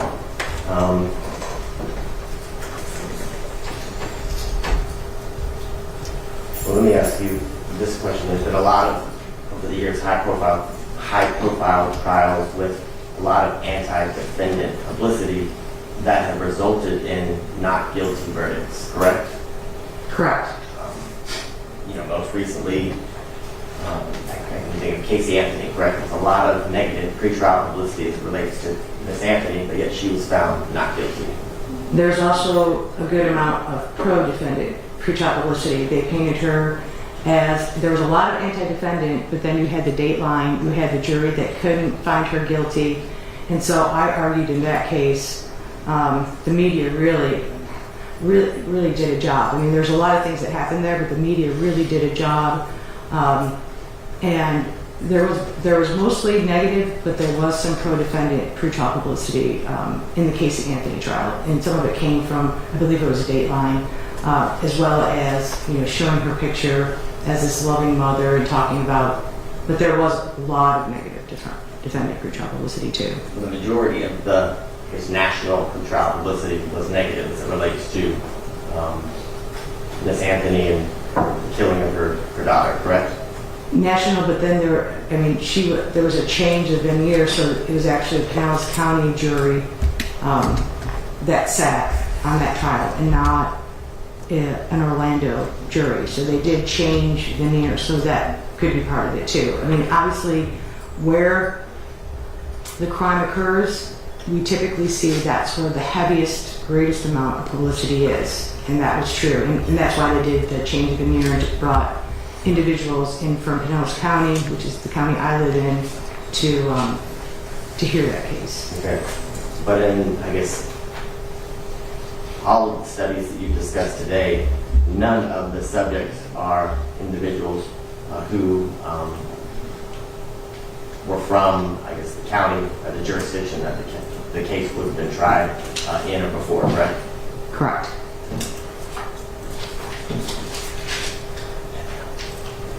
I don't have anything further. Mrs. Lindberg? Just a quick follow-up, Your Honor. So you've been asked about the mock jurors that you use, and you talked about cognitive psychology. When you're studying the effects of the pretrial and other pretrial publicity, does it matter if you're using people that were directly involved in it or people that are now located in Florida where your school is, in regards to their functioning of the cognitive psychology? No. I object. That's speculation, Your Honor, because as she said on cross, I believe correct, she hasn't done any studies related to individuals in the county in which the case is being tried.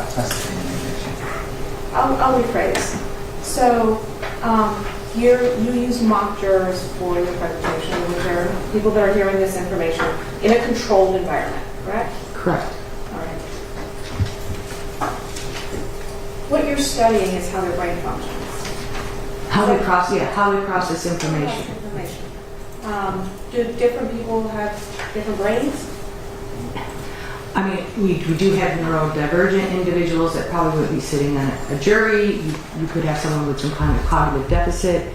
But when we're talking about the general population, our brains, our minds, they work the same. So cognitive bias affects all of us in the same way when it comes to taking in information. Obviously, there's different types of bias, but when we talk about pretrial publicity bias, we find it doesn't matter. Pretrial publicity bias, it doesn't matter who you are, it affects you. And you're familiar with like a bell curve. Yes. Right? And so to the center, you're looking at the normal. Yes. Or close to the normal, or you're looking at the majority. Right? And so when you do a control study, is it fair to say that you're trying to achieve that norm and control for the results so that you can ascribe your findings to the norm? Yes. And so would it be fair to say that's the difference between a controlled study and, as you said, in field research in the wild? Yes, because you have no control in the field, and you don't know what's going on in the deliberation room. You can just ask jurors after the fact. And again, memory is constructive. And so their memory for what happened during deliberation is going to be affected by everything that went on in deliberation. It doesn't necessarily mean that's what actually happened. And we can talk about, I think we're all have experienced that when you interact with other people, our memories can change. And my last question is, you mentioned that there are other people in your field that do this work. Correct. Are you familiar with other people in your field that have done exactly what you're doing, which is presenting this evidence in high-profile trials for the court's consideration? Yes. I have nothing further. Any reprocessing? Negative. Madam, you may stand. Permanent temporary excuse for prosecution. That's fine with the defense, Your Honor. Permanent? Yes. Fine. Madam, I'm going to go ahead, and permanently excuse you, so you're free to go about your use and application. Thank you for your patience with us, okay? Thank you. I'll make my flight now. Thank you. Yes, thank you, ma'am.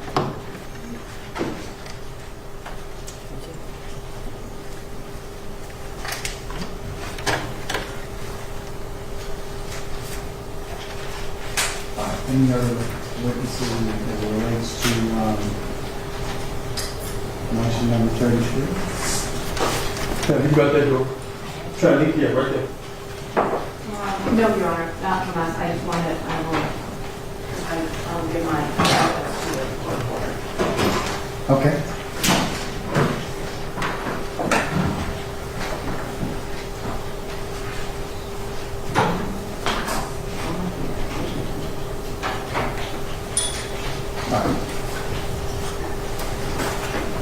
All right, any argument on the motion? Yes, Your Honor. Go ahead.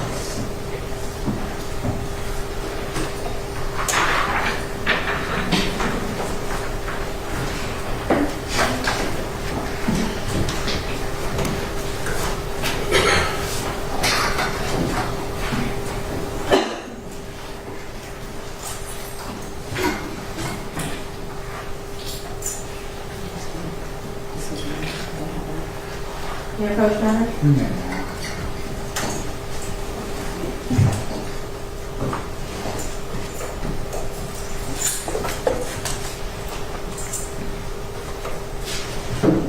The issue of pretrial publicity is something that has been probably studied and litigated for a very long time, and I think every court sort of struggles with it that has cameras.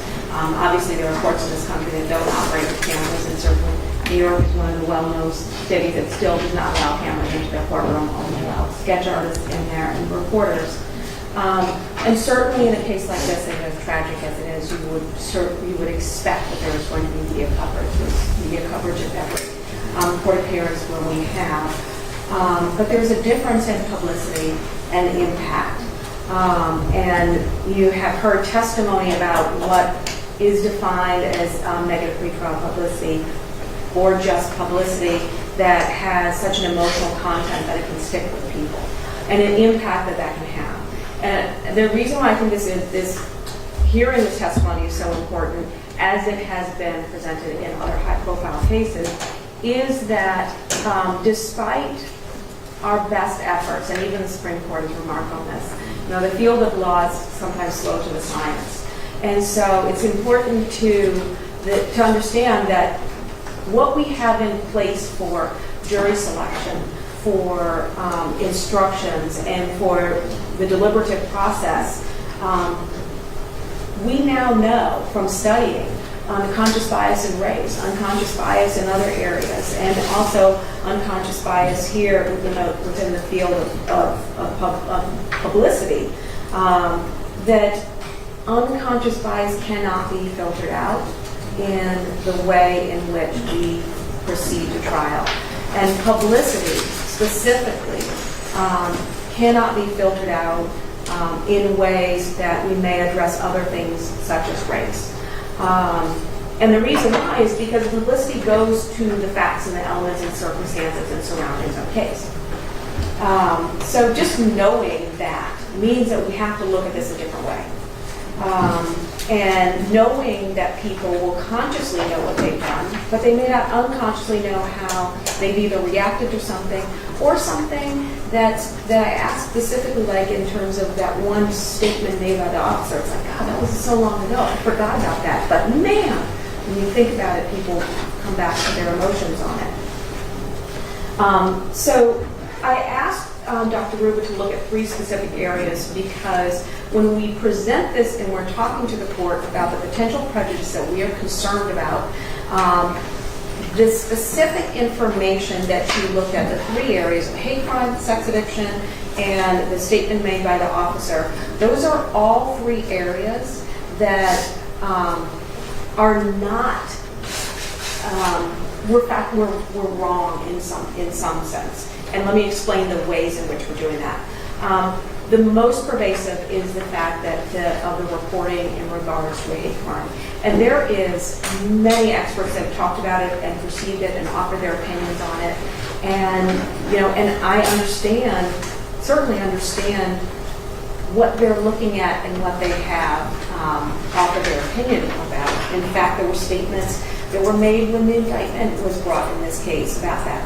But the reality is, and this court has the indictment in front of you, the reality is that any juror that is selected is not going to receive an instruction by your honor that they have to decide beyond a reasonable doubt whether or not a hate crime was committed in this case. That is just the facts. That there is no charge on the indictment that is going to ask that. But it is something that is resonating and will resonate with people. And so we will control for it as we can, and that's one of the reasons that I specifically talk about and present to your honor the Sarnet case. You have the amicus brief that was written by the psychologists surrounding the research on negative pretrial publicity. But in the Sarnet case, when the U.S. Supreme Court received the case, they received the case as a petition from the United States. The case had been reversed by the Court of Appeals, and it was being appealed to the Supreme Court by the United States in regards to it.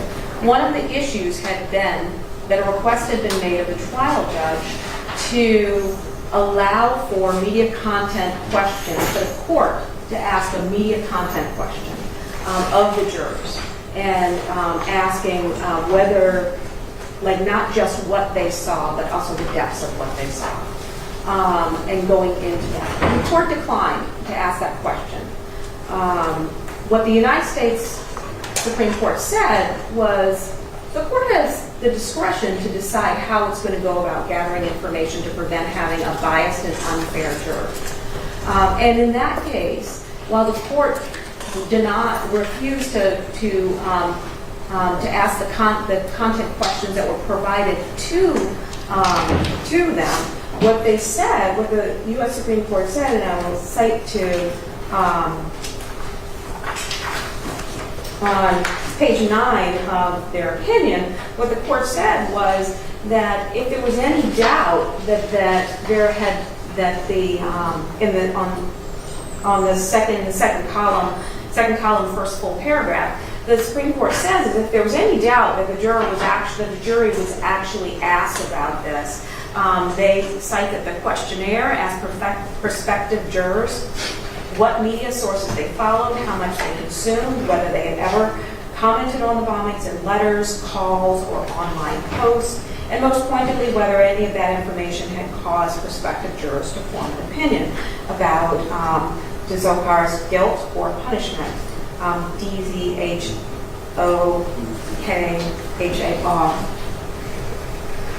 Guilt or punishment. The court goes on to say that the court then subjected the 256 prospective jurors to 3 weeks of individualized voir dire, in which the court and both parties had opportunities to ask additional questions and probe for bias. And so the reason why the court found that nothing additional had to happen is because, as they say, that the attorneys were able to both have the questionnaire that probed into it, and also that they were able to ask content questions. And so when we talk about asking content questions and why we need to do that, it is because of all of this work that has been done, all of this research that has been done in regards to media content. And so we know that there is an impact. We know that there is factual evidence and emotional content. The second thing that I asked Dr. Ruba to look at was whether or not there was this discussion around sex addiction. And regardless of what the prosecution may provide, regardless of what statement they may present to the jury that this court has found is admissible, and those words come out of Mr. Long's mouth, there has been no defense attorney in either case ever to stand before the media or a podium and say that the defense in this case is that it's sex addiction. And so when the statements are made and the media takes it for whatever purpose they take it for, or commentators take it for whatever purpose they take it for, if we don't stand up and say that, people are still going to be thinking that that is something that either we believe or that we're about to say or that we're going to say because it was a part of the media narrative in this case. And so we are looking at both the fact that the jury may think that they're going to come in here and have to decide a hate crime, that the defense may be that this was a sex addiction in this case. And those are both things that are not true, that are now already a part of the narrative of what we're looking at. And so the third thing that I asked her to look at was this one moment in time where there was just like this explosion of media. It was only a couple of days, but it was big. And the backlash was instantaneous, and it was brutal. It covered across issues of race, privilege, class, and it ascribed a statement never made by Mr. Long to him and to his case. Never made by him. Never made by the defense attorneys. And it's ascribed to him that there is and was a devaluing of what happened on that day. That there was somehow that came and was ascribed to this side of it, regardless of the fact that it was the officer that was taken to task. And so when we consider these three particular things, we're not just saying, oh, there's been so much crime. I mean, so much publicity about the killings, about what happened, about factual content. We're not standing up here and saying that. The prejudice that we are concerned about are the things that are not accurate, the things that will be held against us, regardless of the fact that we never said them, that it was never part of the defense perspective. And this is why I said before you heard from Dr. Ruby, you would see why some of the research that she has done is helpful in the analysis of what might be important in deciding whether or not change of venue is necessary. A remedy that we have asked for in this case is once we get to that point where we would be submitting potential questions to Your Honor, we have a motion on file in regards to requesting a jury questionnaire, that the defense be permitted to delve into media content questions as the Supreme Court sort of approved of in the Sarnap case.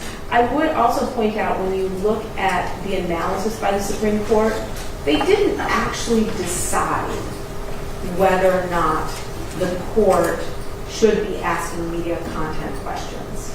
They kind of said the court has a discretion and media content was covered by the attorneys. So I think it's sort of still something that the courts may struggle with. I know this was an issue in the Idaho case, but that resulted in a plea. And so there are other high-profile capital cases across the country that are dealing with this issue as well. The second thing is that we are asking for an opportunity to have the court hear two motions that will deal with factual information that has the same impact as, maybe not the same into the degree of emotional content, but could have the same impact as what we have been talking about in regards to if it is publicized and the impact that could have on the bias of jurors especially if it's information that the court deems to keep out. And then finally, we believe that this goes directly to motion number 34, where we talk about the impact of, when I asked for the extrajudicial statements. This goes directly to the impact of statements that would be made, by people that are officially in the case, speaking to the media that would be replayed, especially because there's not a lot of them. And so any of them would make an impact and certainly could be replayed. We cannot minimize the impact that the trip by President Biden and Kamala Harris and Vice President Kamala Harris had when they came to Atlanta. As I put in my motion, that trip that was here for the purpose of addressing other instances and hate crimes against the AAPI community, that trip was within days of when the indictment was released in this case, when the death notice was released in this case, and when Madam District Attorney stood up and talked about the bias crime that she intended to pursue, which, as the court knows, is a sentencing enhancement. And so, as a result of that, that had especially, Madam Vice President herself, having been a prosecutor and issuing her own statements about her opinion on the facts of this case, as I cite in the motion, can have a very strong impact in the media. And so, in regards to motion number 33, we are asking for the specific remedies of the request to question on media content and the closure in regards to motion number 38 and 43. After 34, we're asking for a restriction on statements by the parties in this case to the media going forward from this point. Certainly not asking for any prior restraint. And then we, as Your Honor said, we will put off motion number 35 until it is appropriately heard before this court. All right, I have a question for you. You are going to raise these particular issues in your examination of the jury, potential jury in this case, right?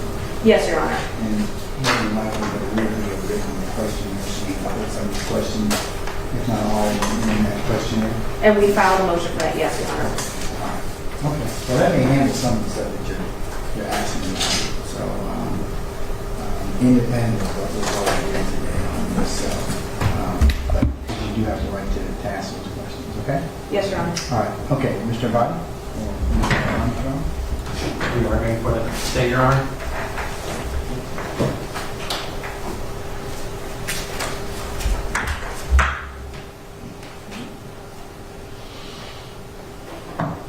Kevin Armstrong for the state. May it please the court. I just wanted to go over several things that were discussed in Ms. Bell's argument. Number one is they seem to rely on the Zarnaev case. It wasn't cited in either of their motions.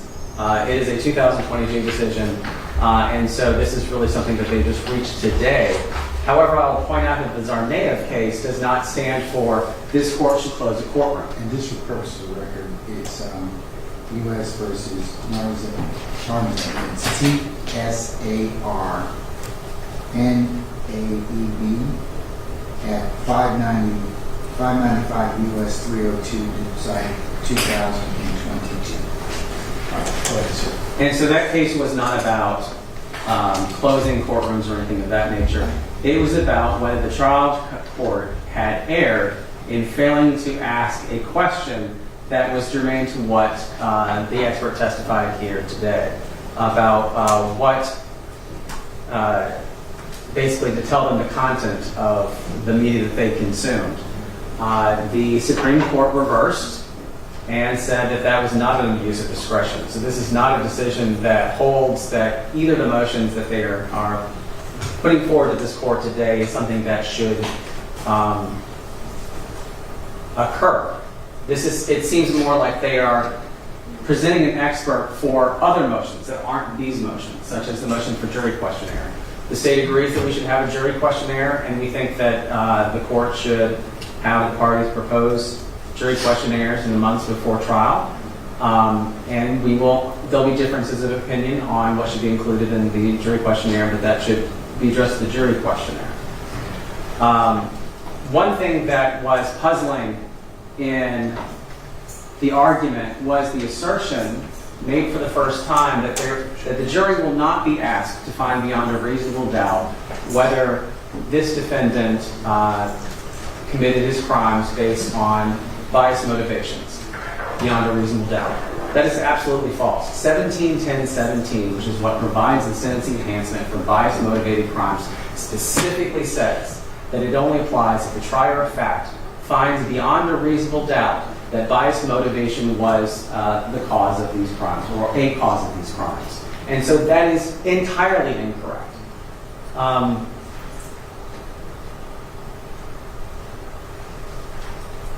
And so that part of their argument, I don't think, was very relevant at all. There was discussion about sex addiction, and other matters. That is something that's going to come out in basically the defendant's statement. The bad day statement, as the expert testified, was something that was short-lived. The amount was focused more at the deputy than anybody else.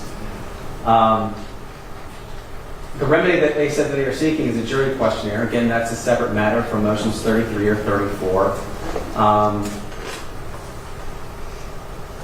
For the first time, the defense has mentioned that there's two motions that they would like, specifically that they would like to have heard in camera. I suggest we could probably have them in writing only, so the court wouldn't have to have an oral hearing if they don't want one. The ones that I heard mentioned were 38 and 43. Given that they have made that request, I'm not going to mention what those motions are out loud, given that that's what they are concerned about. But telling us which specific motions and providing with specificity to this court information is how the court makes the determinations that the court is supposed to make. What you did not hear in any of the testimony presented to this court today is that the media who's reporting on pretrial hearings is doing so in any inaccurate, irresponsible, inflammatory way. And that's essentially what the court has to determine whether to close a courtroom. There's something that overarchingly calls for that. And they basically asked for all these hearings, all of them. That's what their motion asked for, not just the two. The two, if they can make that showing to the court, and they don't need to say it out loud here today or anything of that nature, but that would be on a case-by-case basis. I already said what two motions there were, Mr. Armstrong, so I've already said that, but go ahead. So. And so, as far as their request to have pretrial publicity canceled by not allowing the media to report in these hearings and to have all of the filings filed in a way that is hidden from public view, the court should deny those motions because from all of the law that I've cited in response to motion 16, which the court had already denied, that is law that, given the state's clear preference for open courtrooms, is something that none of the testimony here today dealt with. As far as extrajudicial statements, there's nothing in their motion that cites any clear pressing needs for such a thing. Their motion requesting that nobody make any statements whatsoever about the case. The state is aware of its responsibilities and will not be making statements that are in any way prejudicial to the defendant, any way to the media. The information provided before this court does not really answer questions about whether this court should allow media going forward or should issue a gag order to the parties. And so the court should deny those two motions as made, given the information that's been provided by the expert. Thank you very much. May I respond to one thing?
I'm just going to recess.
You may see the court in order.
folks, in terms of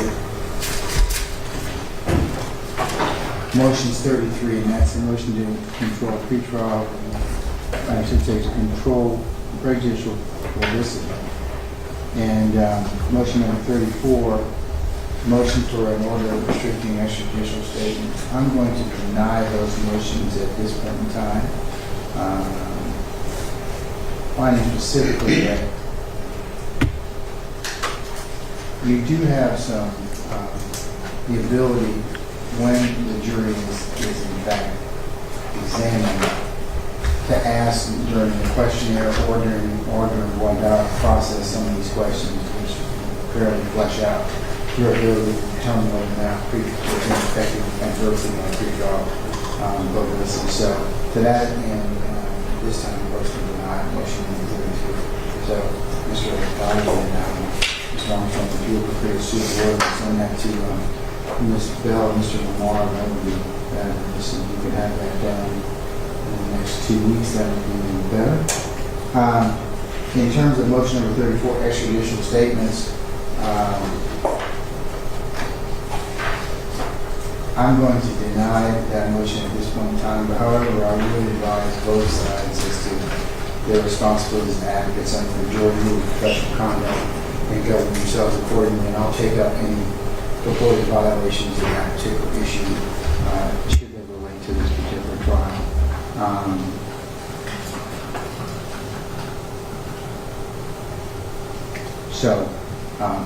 So like I said, if that becomes an issue, I'll take it out. Now, related to the issues of motions number 38 and 43, and even though it's not really it's included in motion number 33, the exclusion of the news media and order that all court filings and transcripts in this case be non-public filings until a jury is impaneled or until after trial. Looking at Rule 22 of the Uniform Superior Court Rules, Rule 22 does cover that particular issue of notice to and a hearing to any parties, witnesses, or victims about a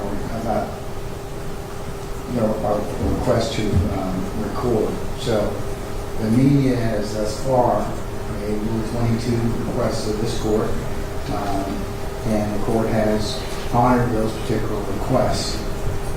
If you're asking me at this point in time, Ms. Bell, to rule upon that, then I have to notify the court any witnesses in this case, and any victims about closure, to include the media, because you're asking me to specifically exclude the media. So I've got to notify the major networks and tell them that, look, hey, there's been a motion that has been filed, and it's contained within motion number 33. So that's why I asked who I need to make this directed to, because ordinarily what I do is I just I'd say that and I'll give that, I'll say that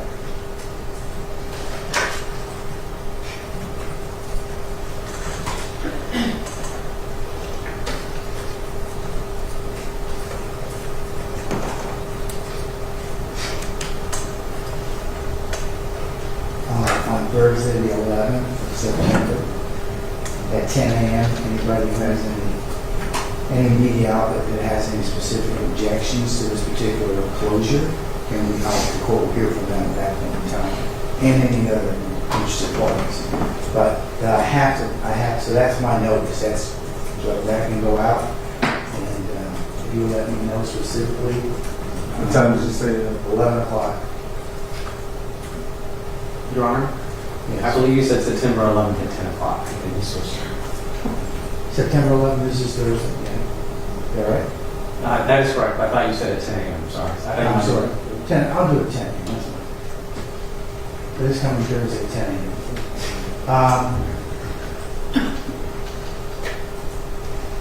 And I have to make it, you all know, and I'll invite you to take a look at Rule 22, but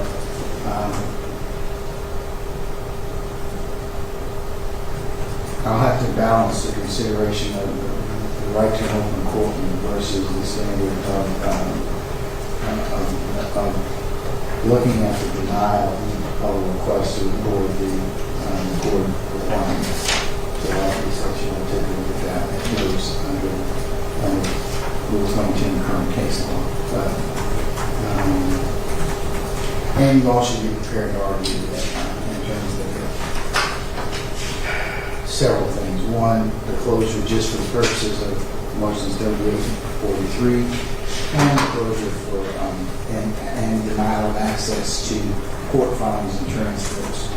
Because the media also has the ability, once these are entered and filed, honestly, to go ahead and pull those. So, and they have in the past. So I would have to kind of also decide that particular issue. So this coming Thursday, 11 o'clock. So I will defer ruling on that until for motions 38 and 43 until that time. So I make that ruling. Okay. Okay. Just in regards to your ruling, may I just say two things? Yes.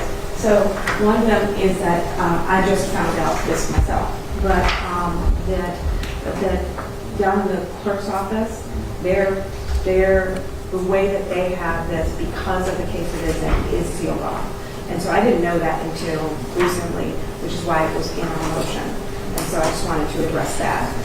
That was one of the things that I wanted to address before. And that's what the clerk's office told me. So it's not a public case. I don't know, maybe you can ask Mr. Bonney about that, and y'all can check with clerk Alexander, but That's what I was just I like. haven't signed anything, so, and to the extent that she might have a policy in regards to that, but I don't know. So, Right, in terms of how there's access. I don't know. I just wanted to let you know. there are several non-third parties that can get access to, Right. or the general public, I mean, can get access to most of our records, honestly, unless they are sealed for specific reasons, like juvenile records, divorce records, Yeah. that kind of stuff, that there's no order. But I have not signed a seal in this particular case. So I just didn't want, I wanted you to I know. think so. I just wanted you to know what I heard. There was, What you heard, I mean, so find out for sure, and I can certainly take that from as appropriate on the list. Okay. yes. The other thing, Your Honor, that I had wanted to address is that I was just accused of making a wrong argument to Your Honor, and I wanted to respond to In that. regards to what? In regards to the indictment in this case and the jury charges that this court would give, and maybe, we all... Let's parse it out. Okay? Yeah, we all... We have the indictment. Okay? Correct. Okay, but in terms of jury charges, that's dependent upon evidence that will in fact be presented And appropriate in this trial. So. Correct, and the charges end at the appropriate time.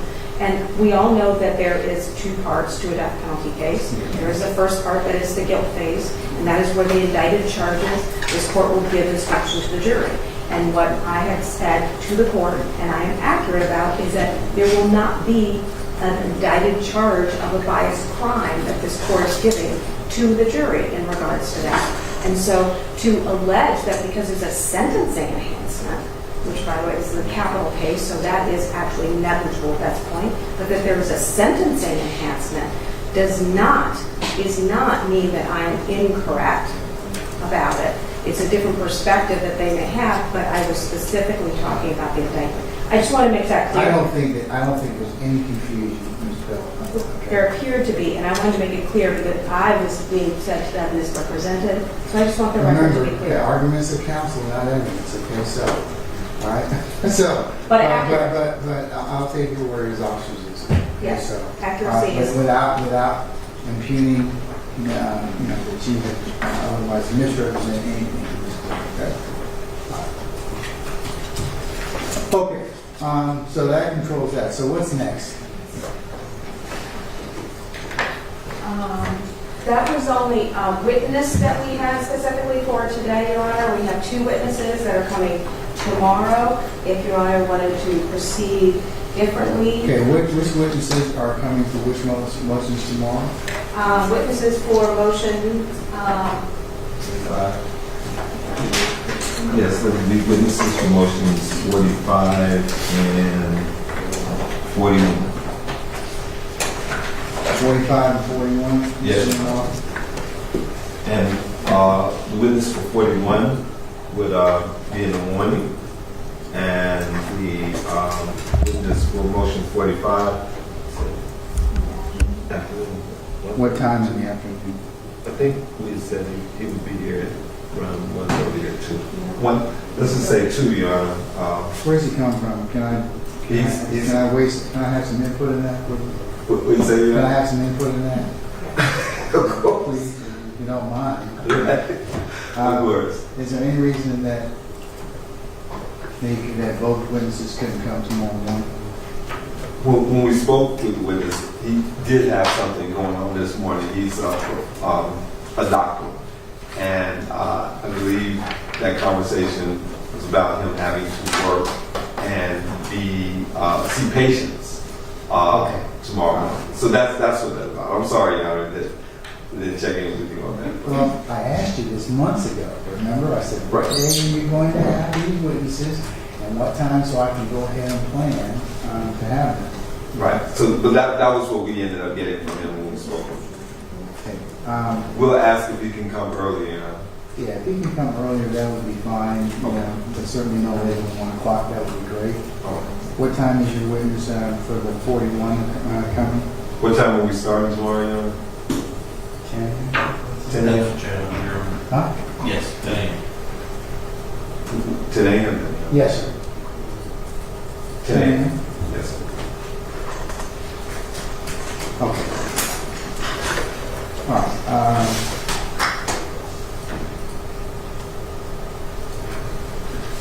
You ever maybe heard briefly on that? About calling the two witnesses? Yes, Your Honor. Yes, sir.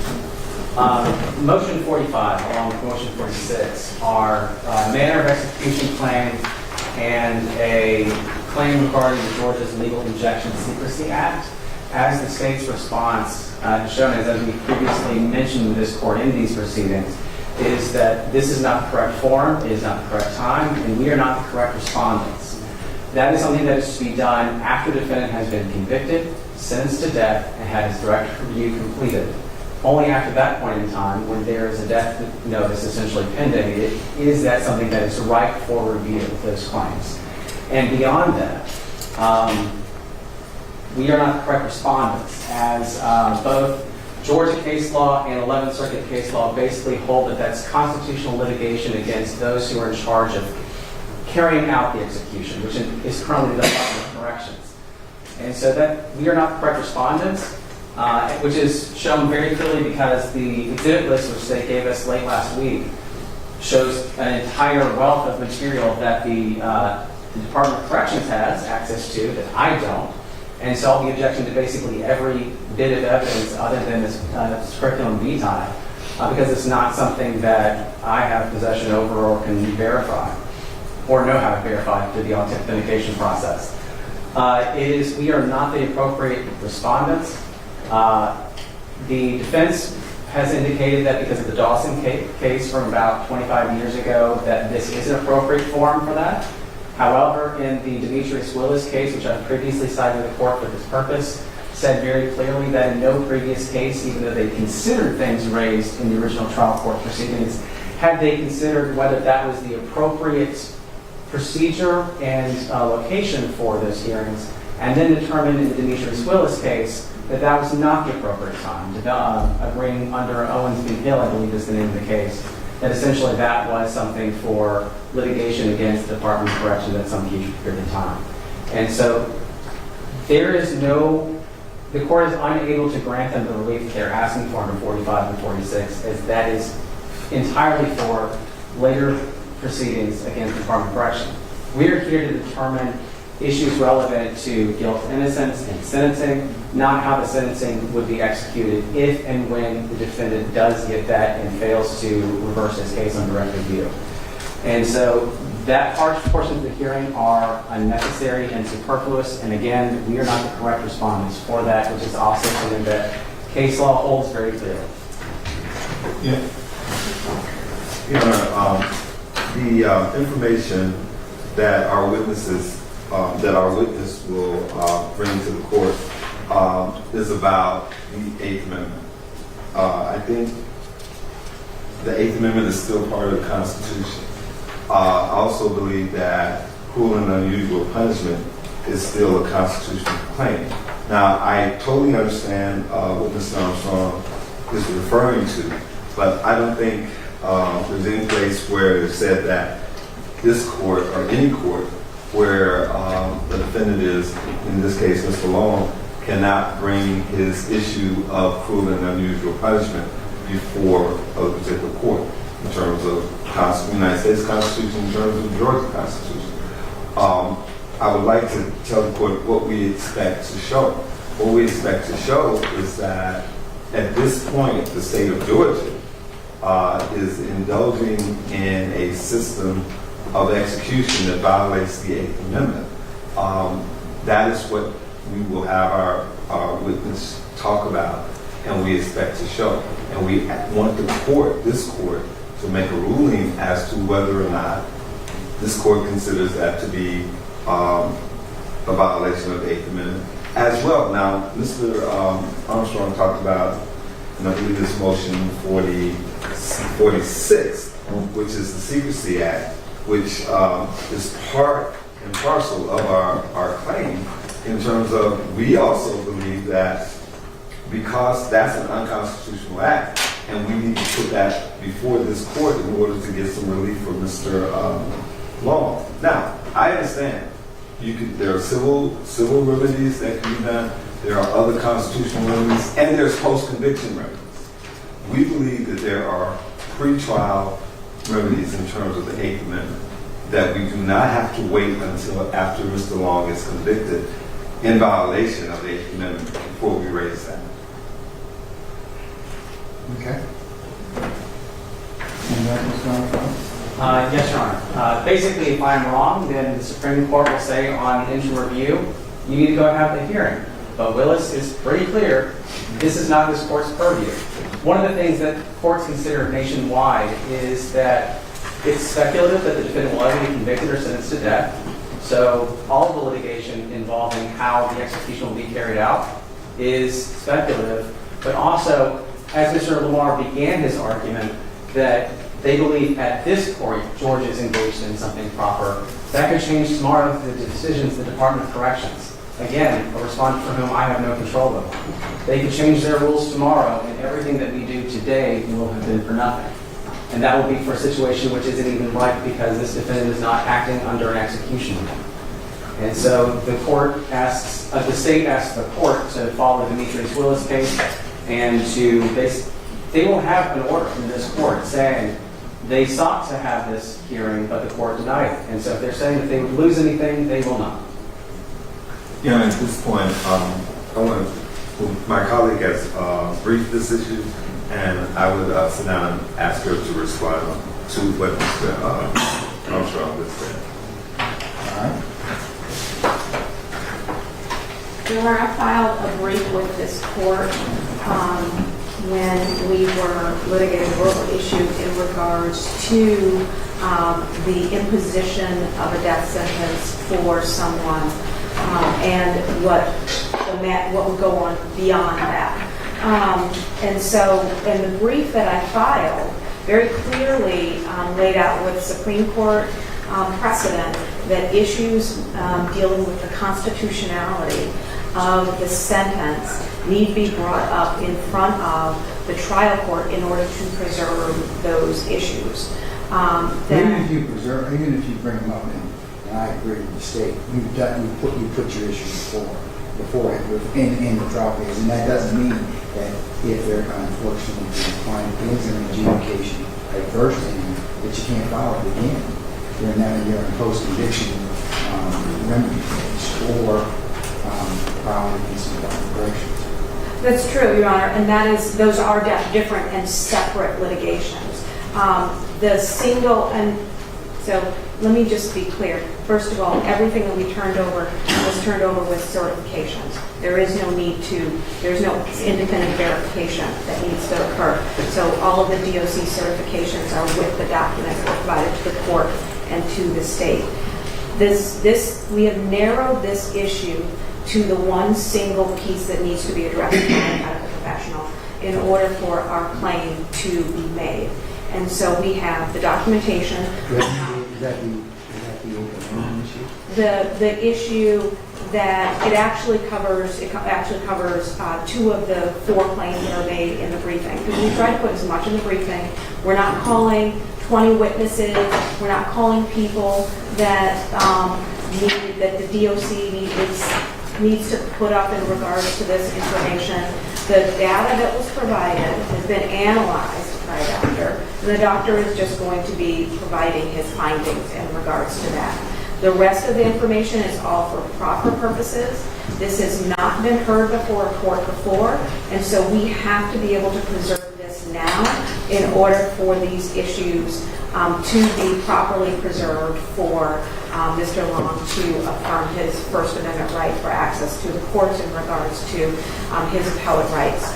You know, the burden of preservation is on us in regards to bringing this information and getting it into the record. We don't expect this to be significantly long testimony, but it is really just an analysis of the information that has already been provided. But it may not be right. I mean, Willis seems to indicate that Willis versus State, Georgia, 686. Yeah, no, I remember the Willis. So, yeah, I mean, So the Willis case was also a different argument. As I said, this hasn't been heard by a court. The Willis case was also dealing with the fact that the prior lethal injection motions that have been filed about the unconstitutionality of the lethal injection had been heard before by courts. So that we are not in that same boat. When you look at the 11th Circuit decision in Gissendanner, the 11th Circuit said that the court doesn't need to. As Mr. Armstrong is saying, well, you don't need to hear this now because those issues have been heard before. We are not in that same boat. What the court said was that if there was something different, then the court would need to hear this.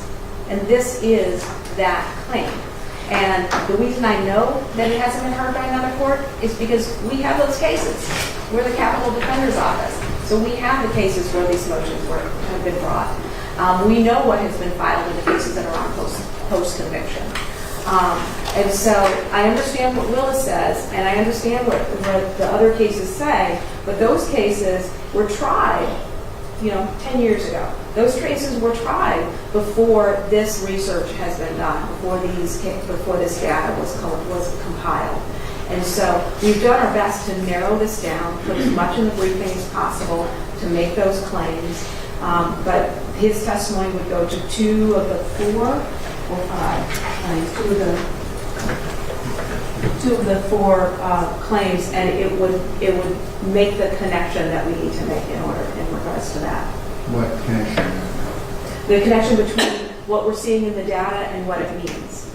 Because we're talking about actual drugs and sort of what is that actually, how does that show up? Because we have both where it's provided, where it's given under the protocol. So we're not challenging, we're not saying like, oh, the protocol says this, that, or the other. It's where it's given under the protocol, and then these other drugs that are given, and in what the toxicology shows the result is, and what that means. We can't interpret that. We're not doctors. We're not scientists. And so, putting that testimony in from someone that can say this is what it says and this is what it means is what we're asking to do. Yes, Your Honor. If you look at cases nationwide that actually address the issue of ripeness, the earliest I was able to find is upon completion of the direct review.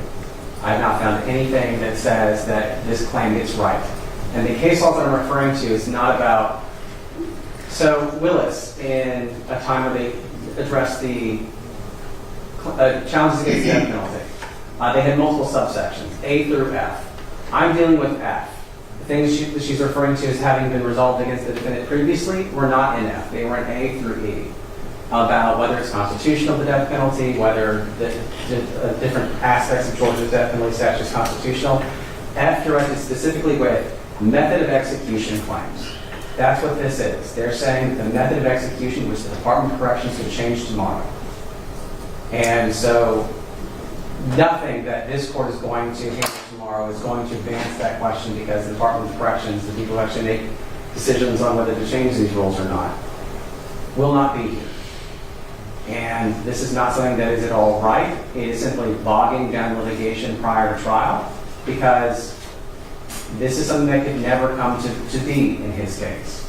And so the cases that I have found nationwide have put it at the earliest at the conclusion of direct review, and as a constitutional tort against the state actors who will be responsible for carrying out the execution. Got 45 and 46, or? Yes, and I'd also like to mention that 47 was actually a separate motion asking for the ability to present evidence on 45 and 46, unless I misread it. Yeah.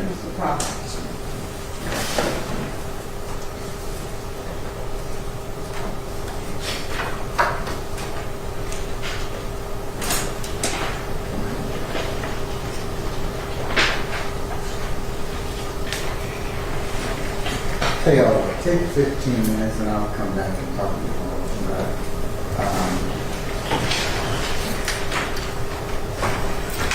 45, 46, and 47. And then we'll cover, we'll see what else we can cover, balance it out, okay? All right, so we'll be in this.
So my intention is not.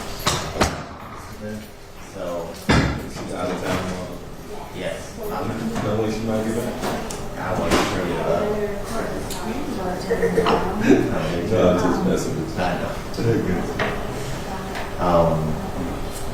But I put in her, the people who need to know, hopefully they'll make something happen. I want Please don't. I don't want to do that for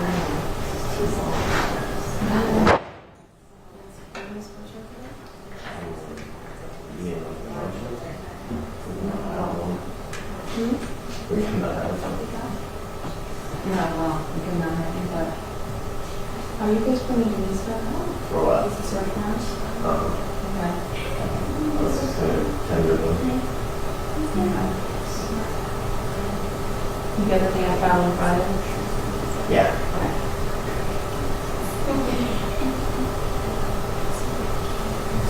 But I was thinking today. To make a search line. The warrant line.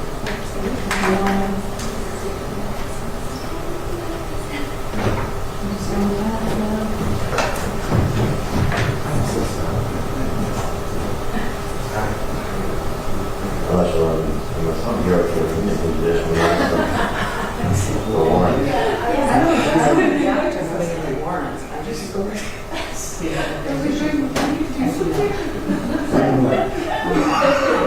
And I assume that there was no testimony.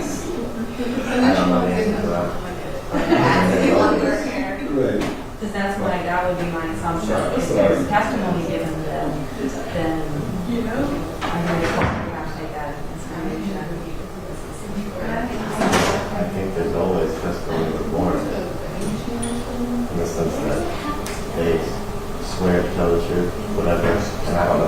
questions are asked. Right, well, that's what I meant by besides just swearing that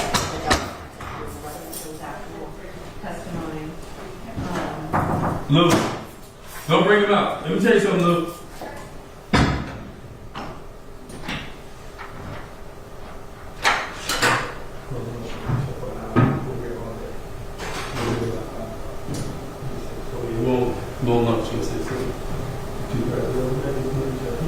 He wanted to talk to you. Okay. I'm gonna go across the street and give you something real quick.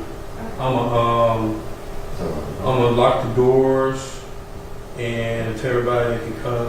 Hey guys, judge is on an hour break, 2:30. So what I'm gonna do, I'm getting ready to lock the doors. If you're gonna stay, you can remain, but just remember that when we get back in, because doors are locked. You gonna stay in here? No, other than You'll go get you something to eat. Alan, you on out of here. Okay. I'll be back. I'll be back by 2:20. Unlock the doors, okay? Let me just make sure Kevin knows. Okay. In here. All right, Luke. And it's, You good? Okay. You want to get some to eat? You got it? Okay. Okay, bet. Everybody going to break till 2:30. So I'm going to kick everybody out and lock the doors. 2:30. Sorry, 2:30. So we can get some to eat. Okay. 1306, 1300. 06, go ahead. 1300. Show courtroom 8F. F is in Frank. Is in recess until 14:30 hours. Courtroom's going to be locked and secured. Detention area is not clear. Detention not clear. Proceed. 13:21. Hey, you want to break about for an hour, guys. So I'm gonna kick you guys out. I'll be back. I'm going to get something to eat. I'll be back probably about 2:20 to unlock the doors. Okay. Okay. Well,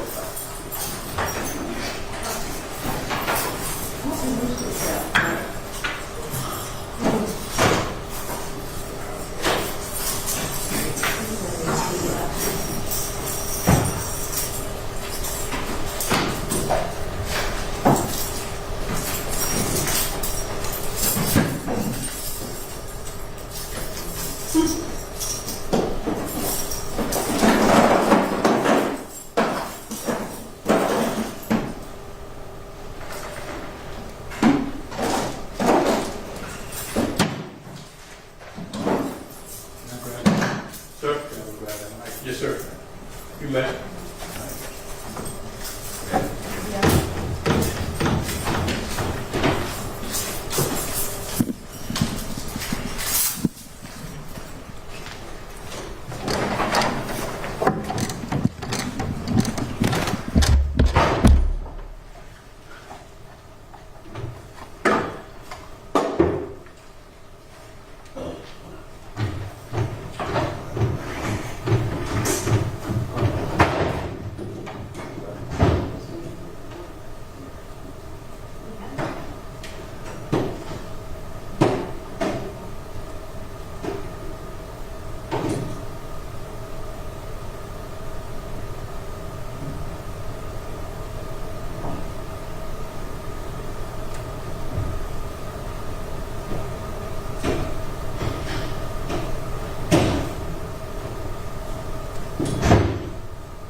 taking a lunch for 2:30.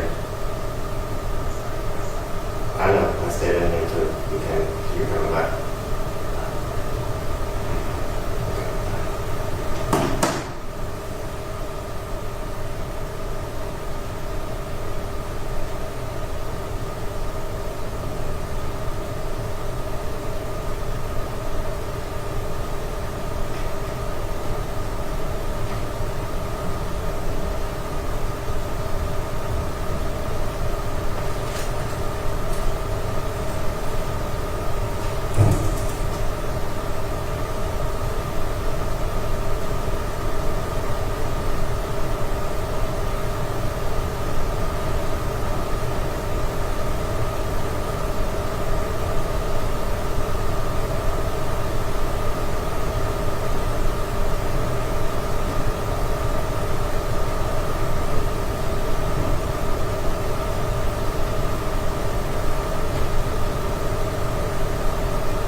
There's not enough. Right? I'm not going to be able to do anything with my computer.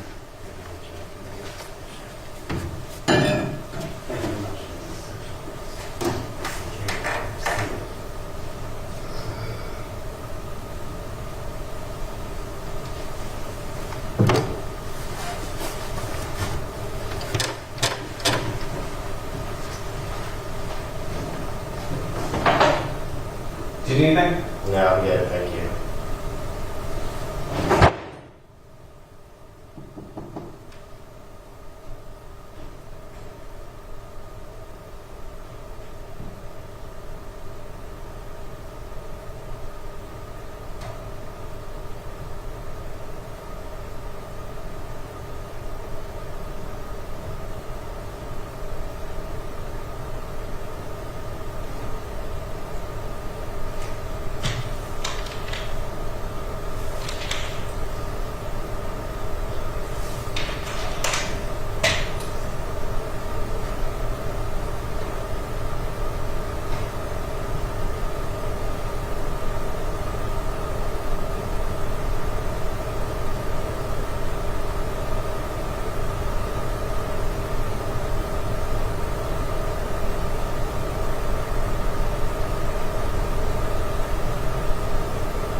What's up, Court?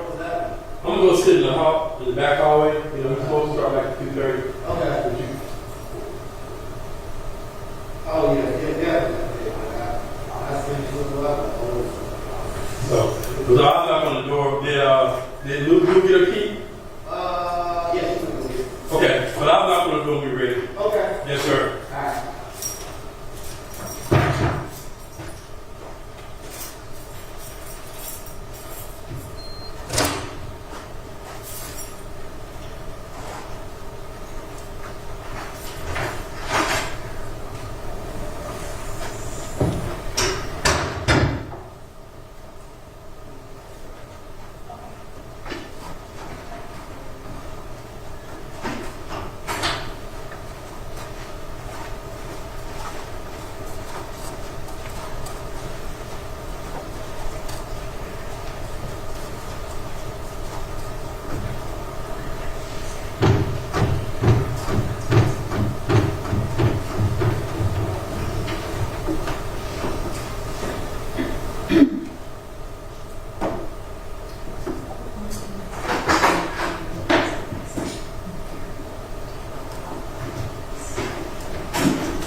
Yes, sir. Okay.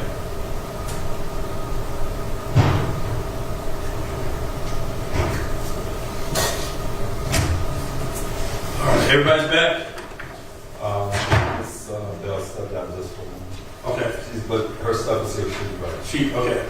Go ahead and text her because he's going to come out in a second. Okay. Is Adam coming back? He will, but, well, I guess we can start with that one.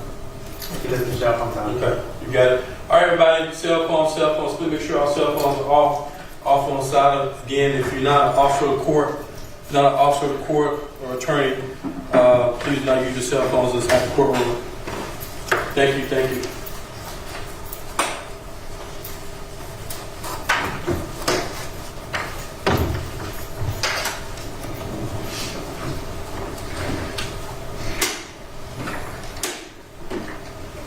You guys are having no more witnesses today, right? No more today. Okay. It's 2 tomorrow.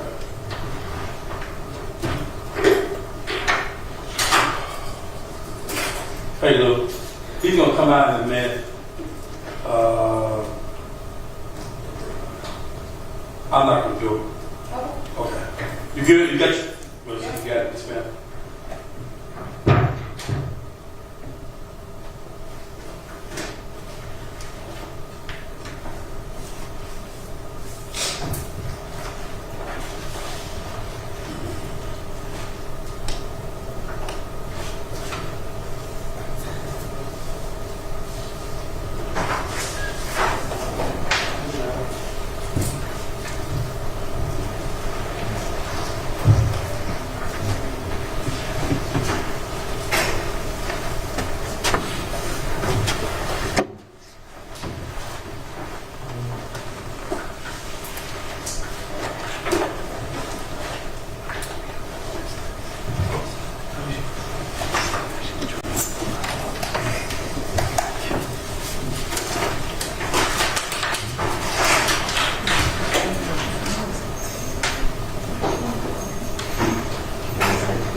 Ms. Collier, she retired, but she came back.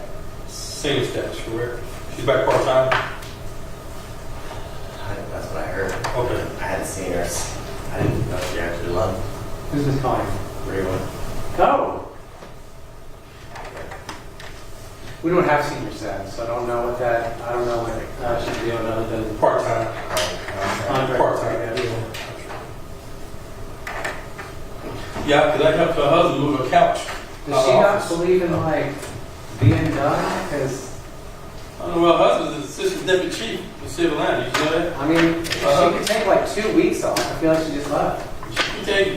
She can retire. Her husband's good. He just made deputy chief in civil land. He was a major at the airport. Kelly, I've been knowing Kelly since he was a patrol officer, but now he's assistant deputy chief, so. Over what the bid? That's a good question. You know her husband, Kelly? Mm-hmm. Yeah. Yeah, he was a major at the airport. I don't know. I got to ask him when I talk to him. Because he called me that day. Hey, what are you doing? I said, what you got going on? Can you help me move my wife's couch out of the office? So, yeah, I help you. I help you. Yeah, I don't know. Whatever. Next one.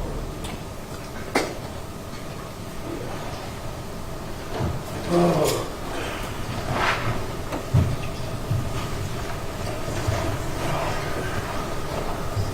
You need to put that mic back up here, sir? No, I'm good. You good now? Yep. Okay.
Remain seated. Courtroom order.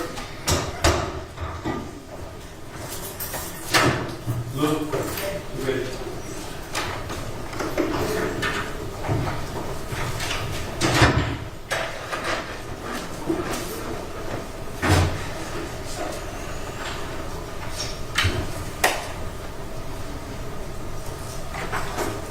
Yeah, okay.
Yes. I figured court was getting ready to rule, so I just had one last thing I wanted to put on the court's mind before the court rules, if I could. What if I say no? You say no, You still gonna put it on. So go ahead. I wouldn't do you that way. Thank you. No, you didn't tell me when and where all your witnesses were come from. Right. I'm not gonna do you like you do me. I appreciate it. Yeah. Thank you for your grace. I appreciate it.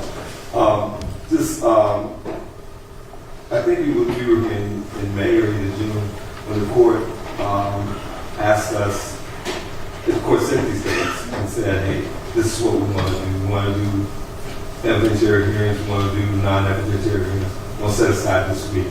What we did once we had that mission was that we went ahead and got our witnesses. Some we flew in from out of town, the one we had today, another one in the morning. And we also put the state on notice that we would be doing these evidentiary hearings.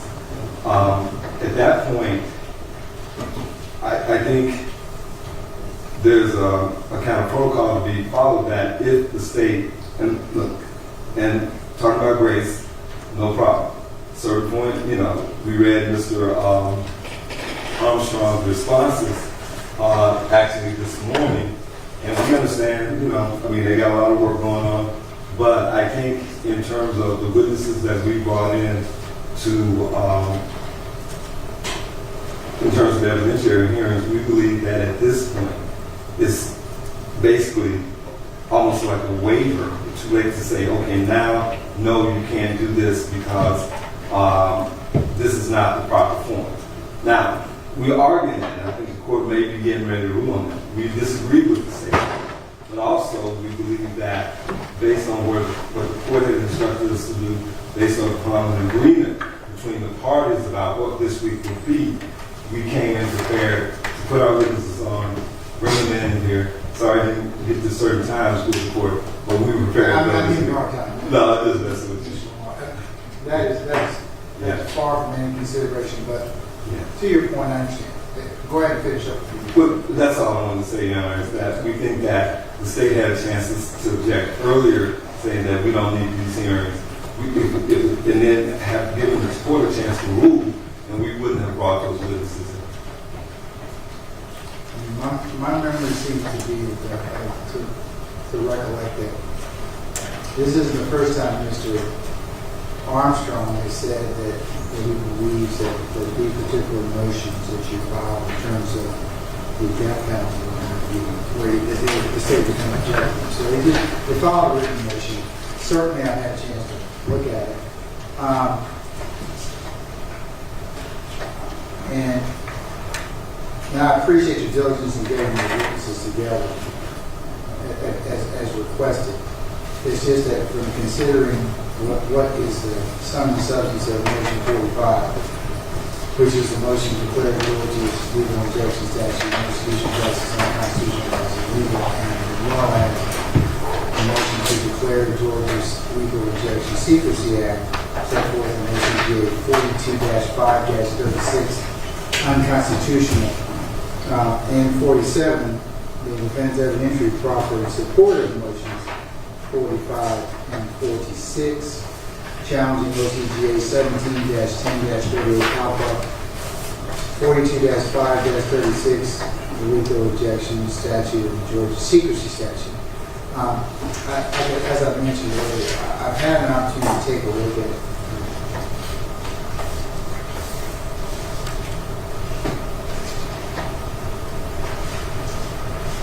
Take a look at the issues framed by both parties. I reported his other opinion and taking a look at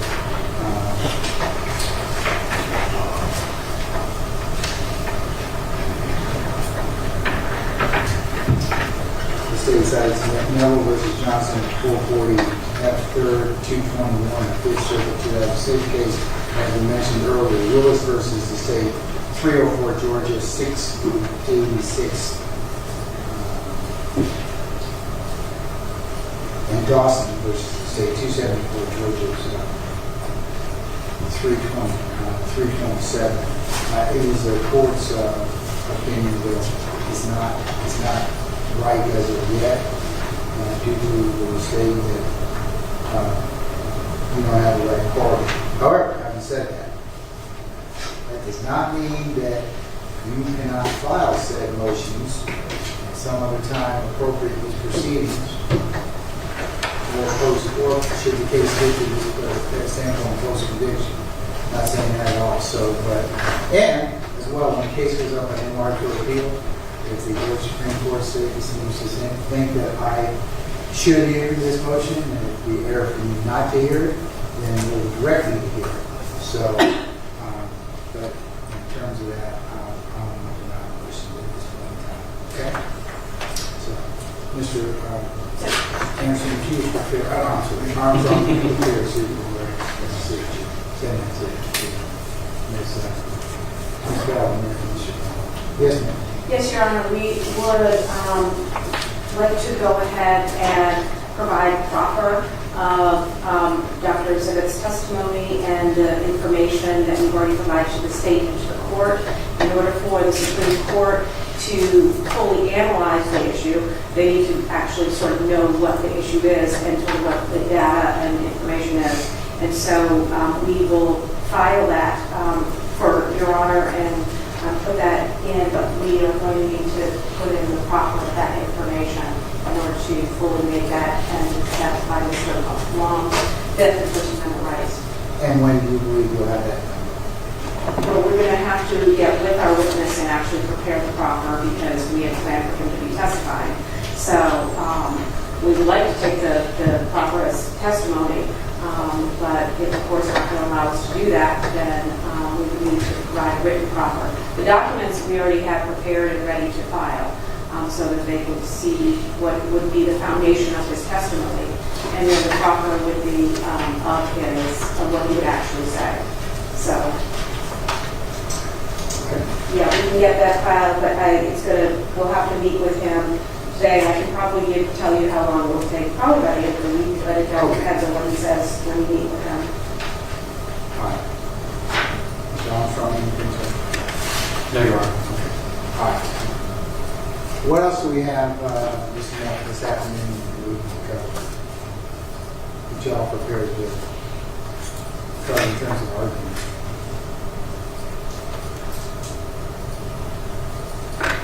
The state prepared to argue the non-evidentiary motion. I believe Mr. Body has at least some of the certified search warrants that are subject to the particularized motion 37, which will particularize the 37A, I believe, on Thursday or Friday. However, I will note that with the defense, their very last motion had asked to do the non-evidentiary motions near the end of the week, so I don't know if they are prepared to do the non-evidentiary motions, but the state is. Ms. Bell and Mr. Lamar, do you all have any other non-evidentiary motions that you're prepared to cover today? So originally, Your Honor told us to do evidentiary first. We could do some of the non-evidentiary motions. I can address the search warrant motion, which is defense motion number 1. The defense motion number 37. We had expected that it was going to be evidentiary, but apparently the state is not going to call a witness in regards to those, and I don't want to misrepresent, but is intending to proceed on argument only, if I understand that correctly. But can we do those tomorrow? Oh, okay. So, then not 37 then, Your Honor, about 37. I just want to make sure that we understand what the defense is claiming. It was our understanding that the defense was claiming that the search warrants used in the searches that are mentioned in motion 37 were simply lacking in probable cause on their face. And so that's what we're prepared to deal with, by giving the certified copies of the search warrants to the court so the court can look at the four corners of the search warrant. If there's a different issue, we are not currently aware of what that issue is from reading the pleadings. And so I wanted to bring that to the defense's attention since they expected live testimony. I think maybe the issues might include something beyond probable cause.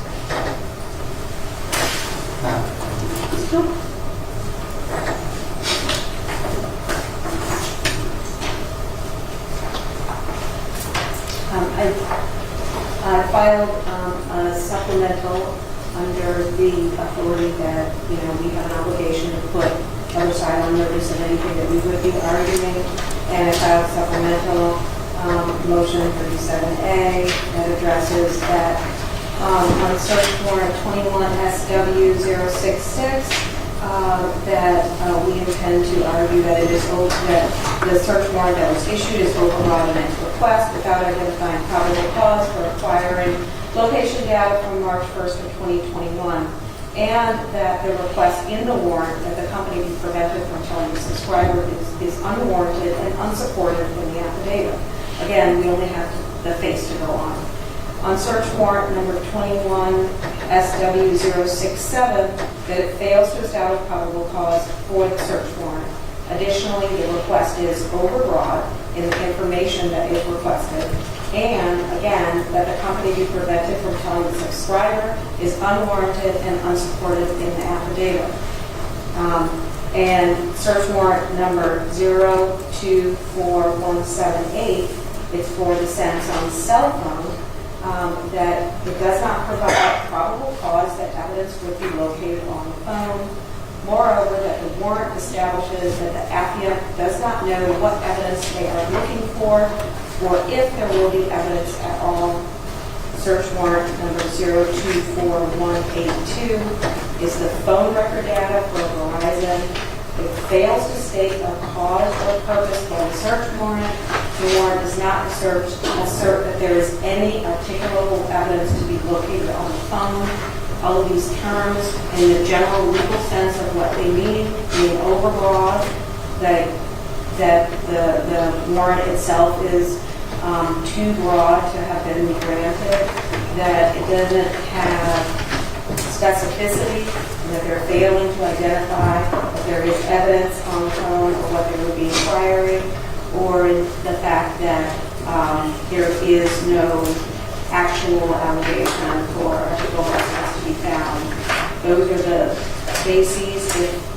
If they're unclear beyond that, I'm not sure what else I could provide.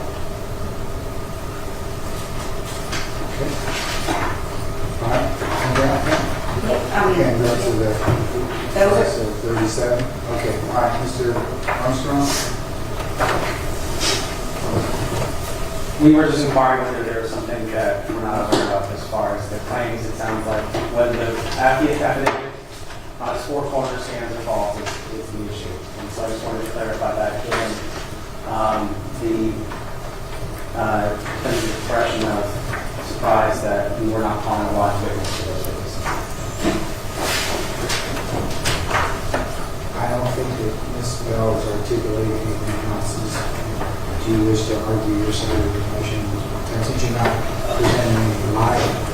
But no, that's the one we asked for tomorrow. I was Okay. asking simply, in case we needed to call a witness if there was an issue that we were not aware of. Okay. That's too much. Okay.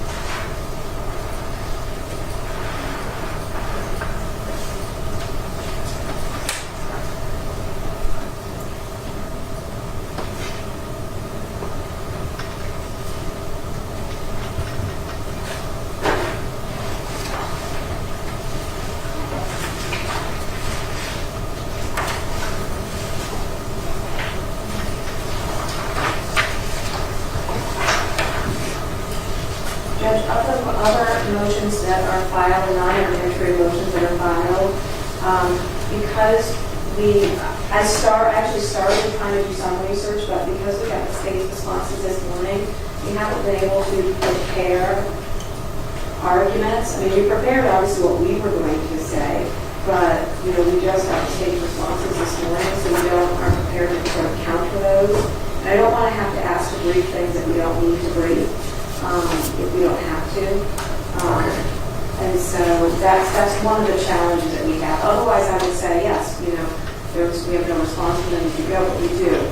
And they do cite cases. One of them I started researching, but I can honestly say I haven't concluded my research on it. In terms of what motion you're talking about? Well, like the first one, I mean, I started at the very first one. In the first one, I started, they cited the Wagner case. It's actually Mr. Lamar's motion. But they cited the Wagner case, and we were, obviously reviewing that and any other case law since then, since that was a 6 case they did. And so, like I said, we were just doing quick research, if we could, but we would like an opportunity to hopefully be able to counter their arguments with whatever our argument could be.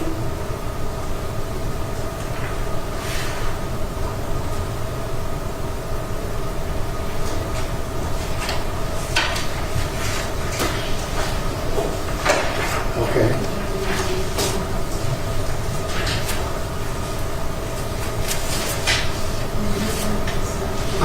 Let me ask you a question. Let me just see if I can skip around. Number 48 is a motion for juror questionnaires to be submitted to all prospective jurors. Does anybody have any objection to that? Does the state just be able to figure it out? The state would like to be heard briefly. We believe that all that is said in the defense motion is not correct in the sense of what is necessary for the protection of his rights. However, we agree that the jury questionnaire is appropriate and would be a good idea in this case. And so we just ask the court direct parties to submit proposed questionnaires without necessarily just having a blanket grant of their motion considering all the language of that. Well, I guess, I'm sorry. The motion itself just asks for a questionnaire. Do you have any objections? Either side have an objection about doing a questionnaire? No, yeah. Not at all. Okay. Then I'm going to grant that to the motion, okay? Well, what I'll do is, Mr. Armstrong, is I will go ahead and, at a time closer to trial, I would say probably within, let's just put it this way in the order. Let's just say within 2 months of trial that appropriate, that questions need to be submitted by both the state as well as the defense, and I'll have a pre-trial hearing as to those questions which the court will ask, and which questions that we will have further discussion on next week. Is that enough time? Absolutely. Very well, yeah. Okay, all right, so you all will prepare an order, Mr. Armstrong, you'll prepare an order for that on 48. 40, and related to that is 50, which is a motion for individual voir dire and superstition during the voir dire. If that's what I think it means, the state agrees. And what the state thinks that means is that beyond the questions that are generalized and put to the panel, to have voir dire, a single juror with no other jurors in the court, or potential jurors in the court. That's what's meant by that, and we agree. That is what we're Okay, that can be added to, you can do an order for 50 as well. You want us to do that, Your Honor? That's fine.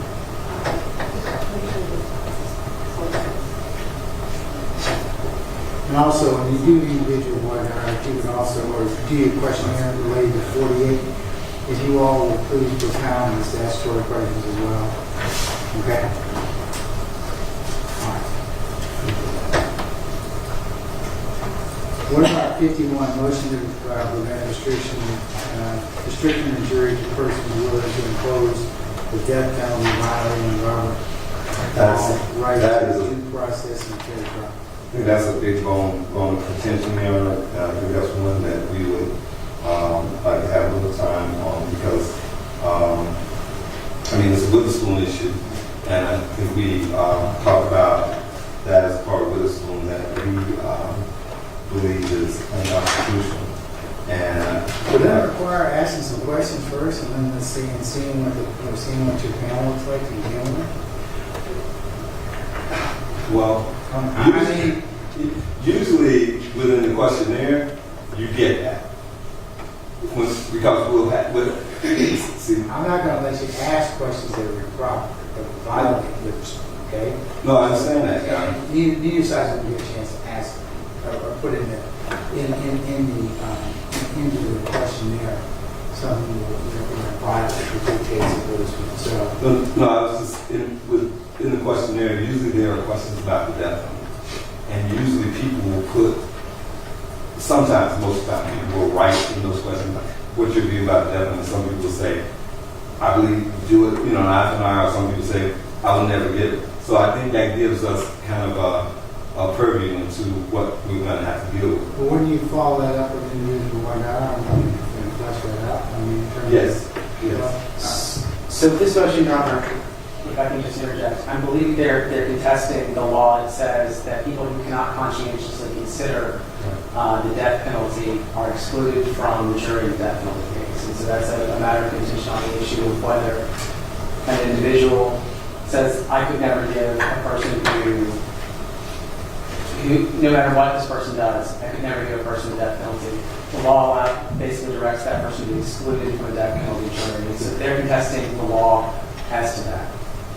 And our basis behind that is that it skews the jury to be a more conviction-prone jury, and that violates our client's rights. By death qualification, you're going to get a more conviction-prone jury. But this one's a law. I mean, that's kind of the, I mean, I don't have, unless there's some other law I'm supposed to consider when it comes to death penalty matters. I mean, so they have to be death qualified, right, the jury?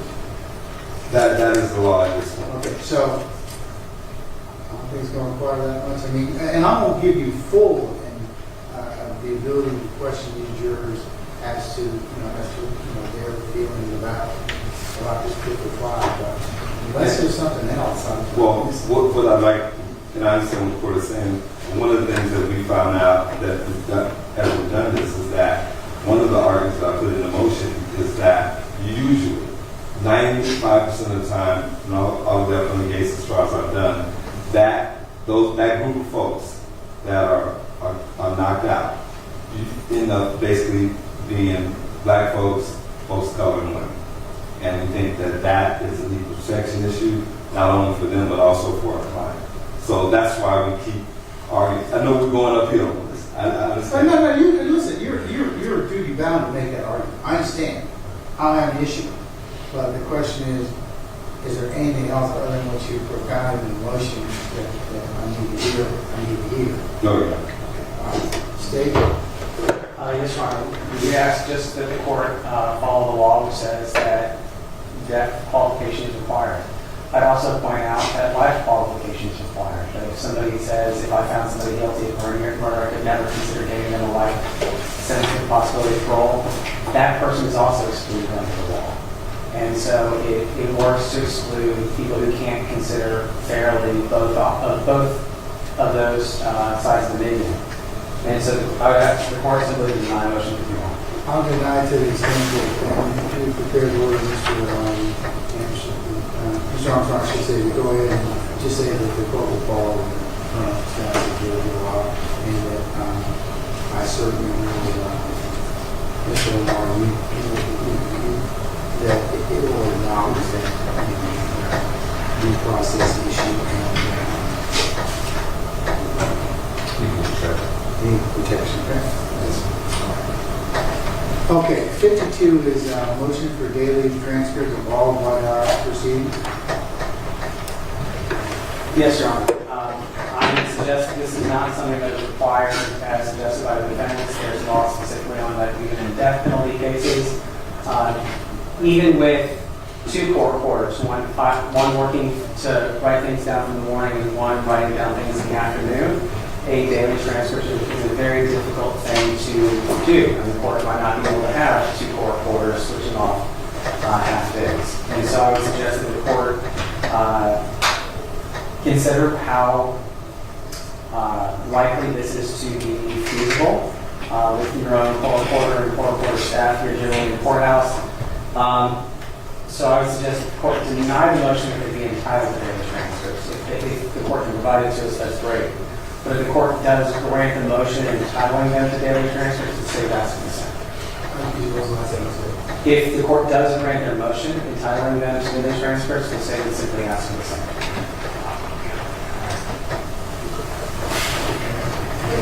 Obviously, we have no problem with the same for the state, but if you read the motion carefully, what it put in there was draft transcripts, which is much different than having a certified transcript, which takes much more time and much more effort than that.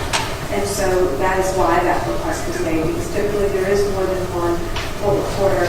And when it comes to jury selection, that is the time in which we are most going to need access to what jurors specifically ask as to whether or not we need to bring them back in to ask some additional questions, whether there's some question as to whether or not they equivocated in regards to the death penalty views, certainly in regards to media views, which is the purpose of the individualized sequester when we do it. And so that's the reason that we're requesting that. It doesn't, certainly the court can craft an order where it is, to the best of their ability, getting it to us when necessary. The court can say we'll hold on arguments until we have the transcripts, if we have specific language that we need to deal with. But in a way, to sort of hopefully make things go smoother with the courts and being able to make arguments as they happen. It's going to be a lengthy process for jury selection. It's helpful to have that. And so that's why I specifically put draft in there, because it helps us to be able to use our notes and the draft transcripts to make it better early. Let me confer with the clerk.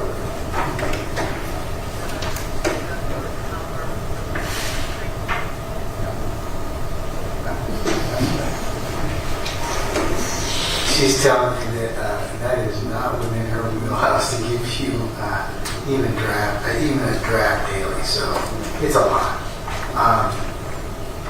The request would not be if there was just one court reporter around there. If there were 2 court reporters that were being assigned to switch off, which is usually what we had in most of the cases. Obviously, that's another decision that Your Honor would have to make. And so I just do want to clarify that. For the question, it's not for us to be getting it from just one court reporter. I don't know if that makes a difference. It may not. Well, it's the ability. I only have one assignment. Okay. Official report. I don't have multiple. So, and it would make it very difficult. So, I have a suggestion, and again, I'm trying to weigh folks down, but a lot of times we know when it's contentious. Like there can be a contentious juror in terms of, let's just say, if it's somebody saying, court rules and going back and forth. That's, and a lot of times when you're trying to argue about it, I'll say, well, that's what they said. And then Mr. Armstrong will say, no, that's what you said. The judge will say, no. And so at that point, maybe we might say, this is what we need. So I just don't want to rule it totally out, because I do think, like Ms. Bell said, it's needed every so often. So maybe that could be a fallback. but you all are like give a mouse a cookie, okay? So it's kind of like I'll say, oh yeah, it sounds like a great idea, and then about every day you'll be asking for something. So I mean, you sound like you're talking to my son. yeah. I It's understand. a great book, recommended for trial lawyers. Okay, but no, in all seriousness, I only have one official court reporter. This is an undertaking. I have experience with a rather long trial, and I only had one court reporter. That was it. So to the extent that on an as-needed basis, I will in fact, ask Ms. Parker to potentially go back and look at something for us. That I can do, but in terms of having daily copy, that is extremely difficult, and you don't have the personality to do it. So, I'm gonna deny it with a caveat. I will reserve the right to, on an as-needed basis, the court determines that a raw transcript of the proceedings would be helpful for the court and the parties in the 2000s. Okay. Yes, sir. Okay. So,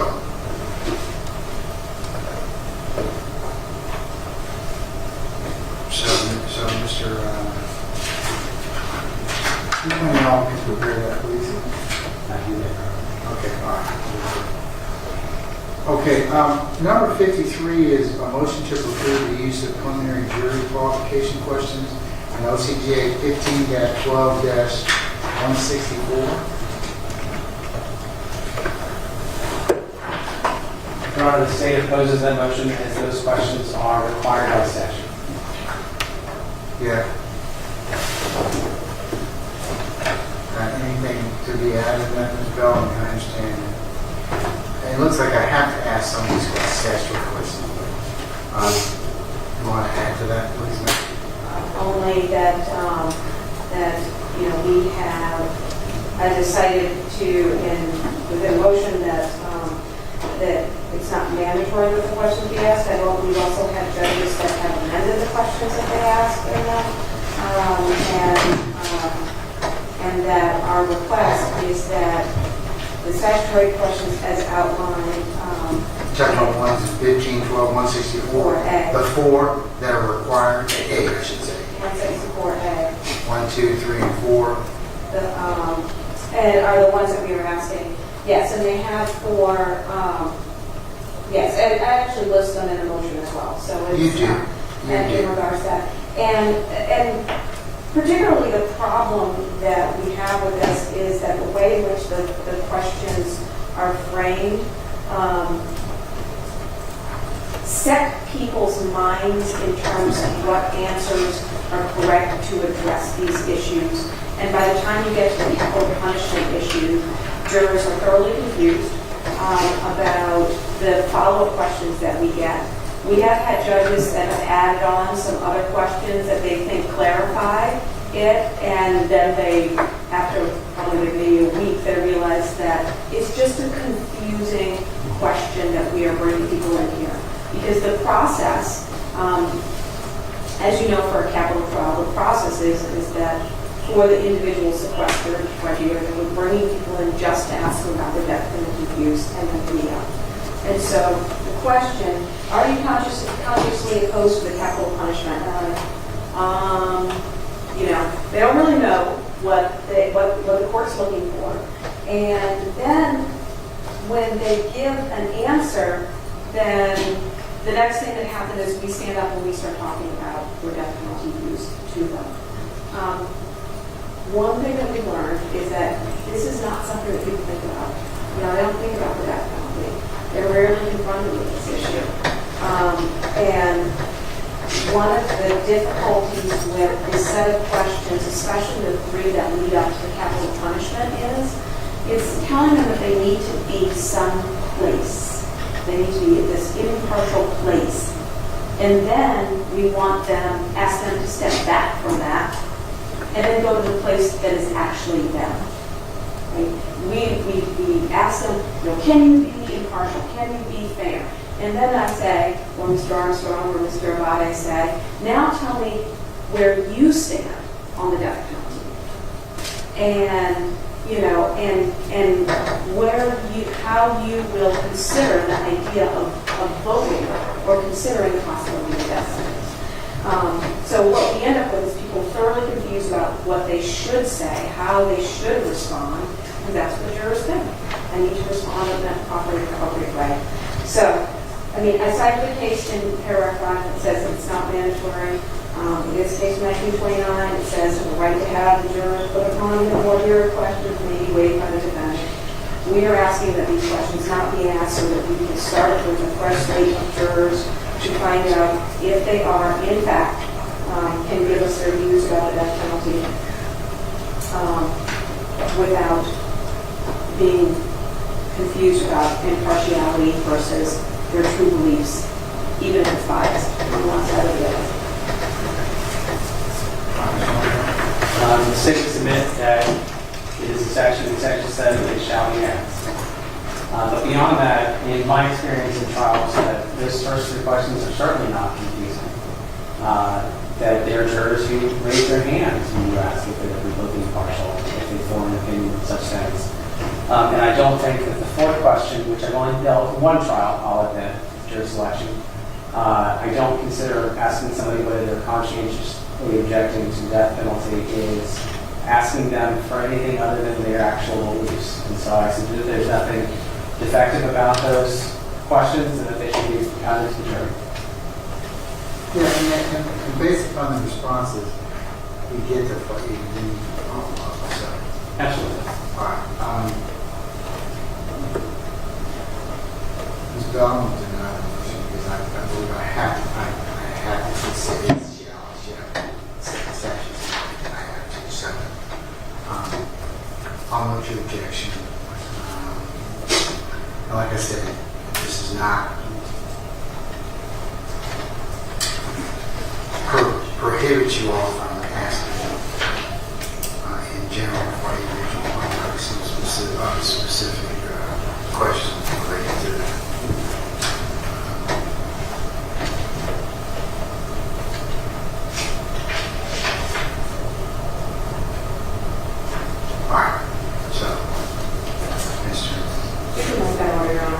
I'm sorry. All right, then.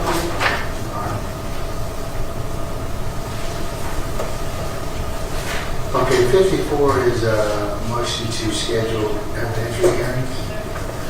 That was the motion that this court required me to file after our last, we met on June 3rd to see about the motions that had been filed. The court wanted an analysis at that point as to which ones were evidentiary, and I had not yet met with Mr. Lamar. And so I asked for an opportunity to meet and then to set them forth. That's what Mr. Lamar was referencing before, is that you asked us to provide notice as to which ones that we were going to have witnesses on, and so that's what motion number 54 was just complying with this court's requirement to put notice on the state and the court. Can you prepare an order for that effect, saying that's been satisfied? Sure. Okay. All right. Let me go back up to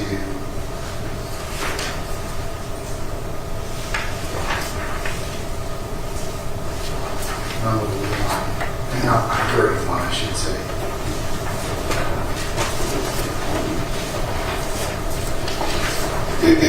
Motion number 31 is contingent upon motion number 30. 30 is the demurrage, special, general and special. Yes, Your Honor. You prepared to argue those, Mr. Lamar? Yes, Your Honor. Okay, all right, let's go ahead and handle that. Oh, no, I'm sorry, Your Honor. That's the one that Ms.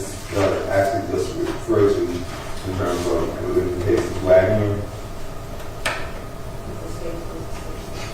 Right, in the state's response, and we wanted some time to look at that. So 31, I'm sorry, 30 and 31.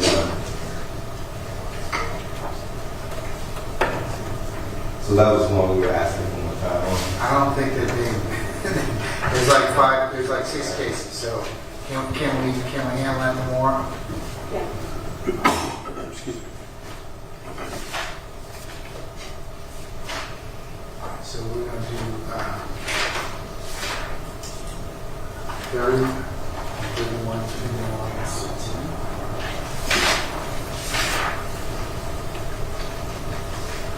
All right, what about 32? Okay, now 30 is the emergency special. 31 is a motion reserving the defendant's right to have a grand jury proceeding recorded. So we'll do those tomorrow. 32 is a motion to the order governing the timing of discovery pursuant to OCTA 17-16-1, etc.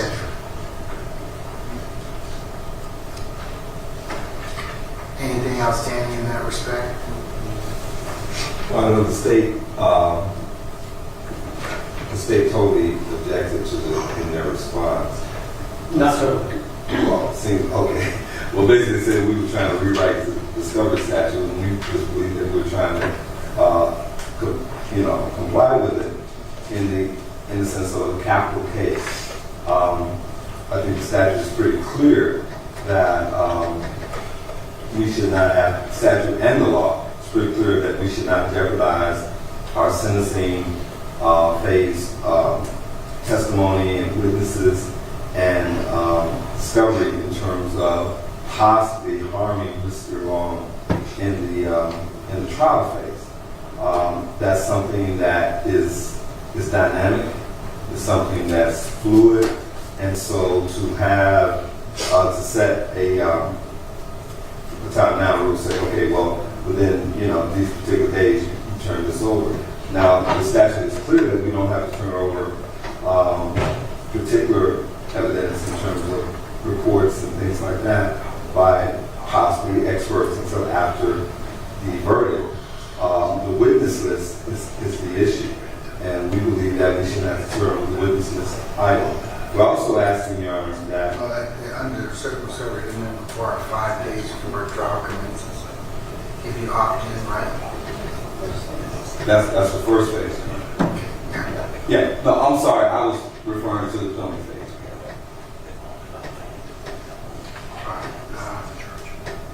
And particularly we're asking for 30 days after the state concludes discovery to file additional motions, and also asking for 30 days to provide reciprocal discovery. Within this, this case, the discovery is ongoing. The discovery here is fluid, and we believe that if we are in the trial kind of situation where we actually believe that we're about to go to trial, that there's going to have to be a certain amount of, let's say, pre-planning under that. Okay. That's why we're asking for the court to set a schedule. Here's the issue. I gotta get to stage one to begin with, which is the hearing of motions, and then have the Supreme Court authority decide whether or not we're in a position to go forward. So,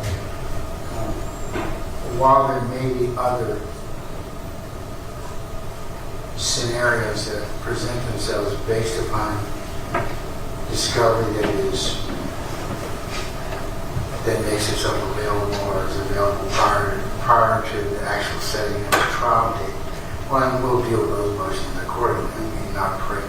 Both of you have the responsibility and the right to file additional motions, but so I'm not going to cut you off from that. But I'm just trying to kind of by me trying to hear these motions, I need to package up whatever you have at this point with a bigger time period and move on them so they can go and the appellate court can decide yes or no. I understand. And I know that given the other discovery that is ongoing in this case, that should there be other things that happen prior to trial, that we'll adjust accordingly as to those issues. Okay.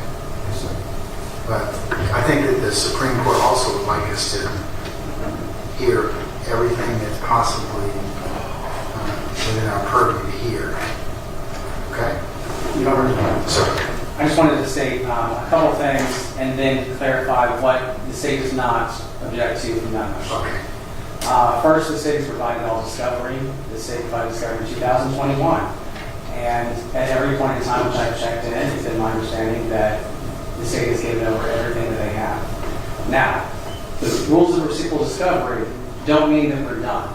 It means that under subsection 1716(4)(c), both parties, after they give the other side discovery, are required to provide prompt notification if they discover new discovery.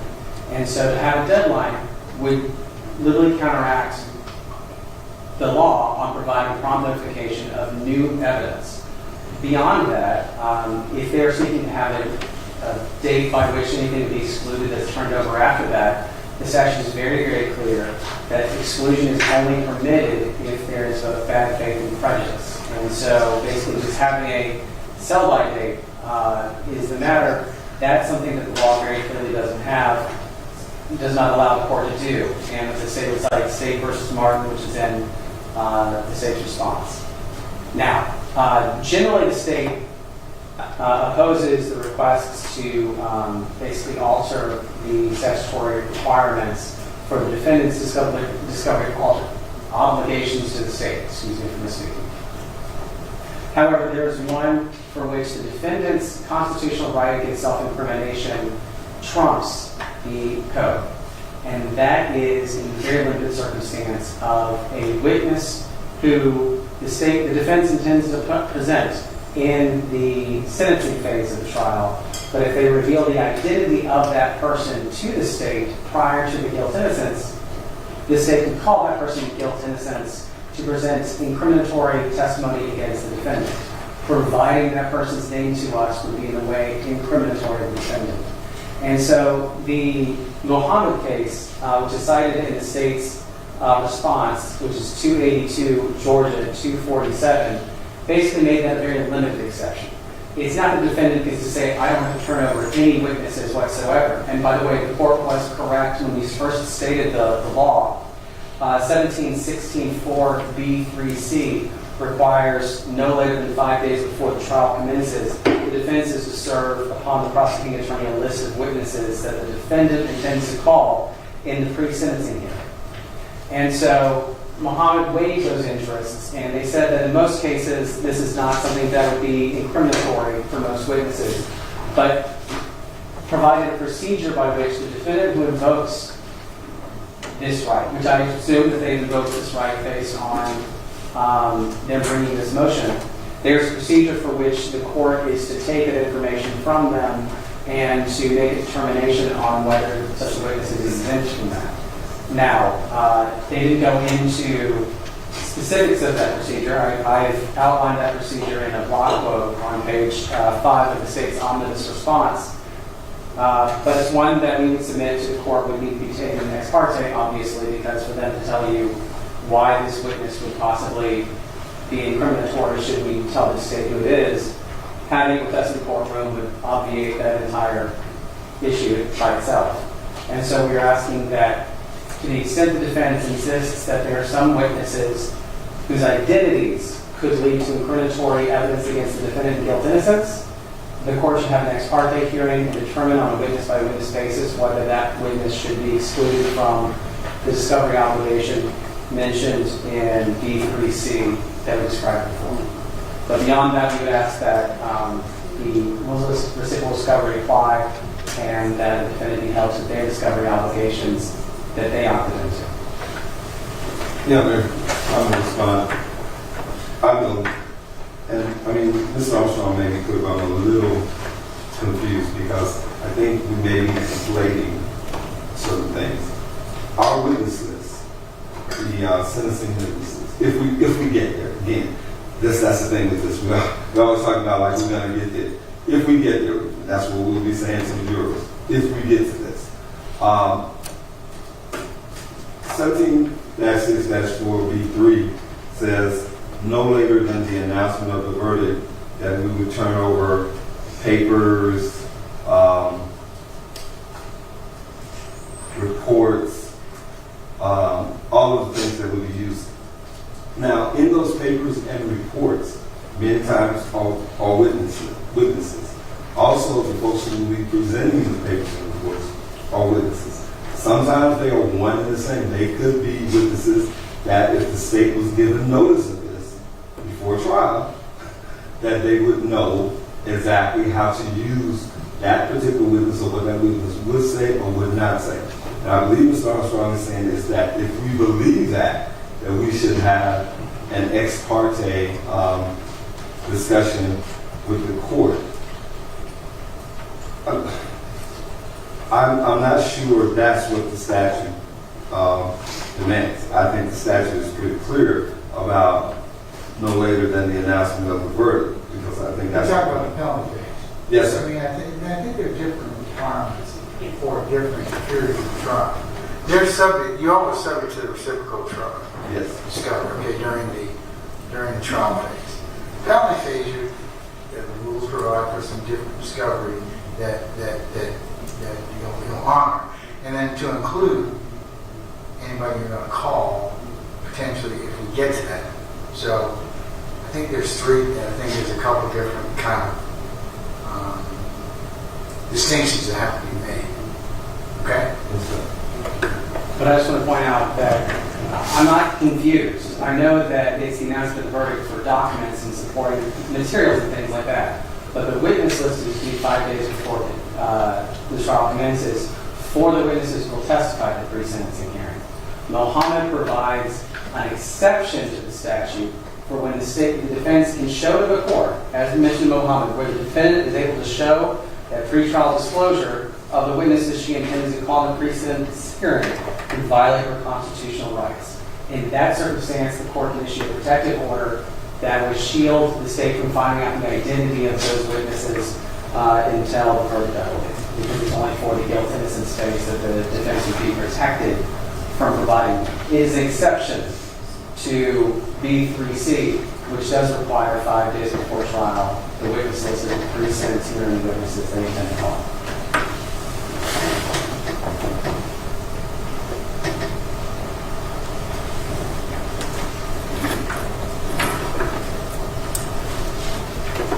Okay. I'm going to follow the dictates of OCGA 17, 16, 2, etc., to include current case laws as set forth and required in Muhammad versus the state 282 Georgia, 247.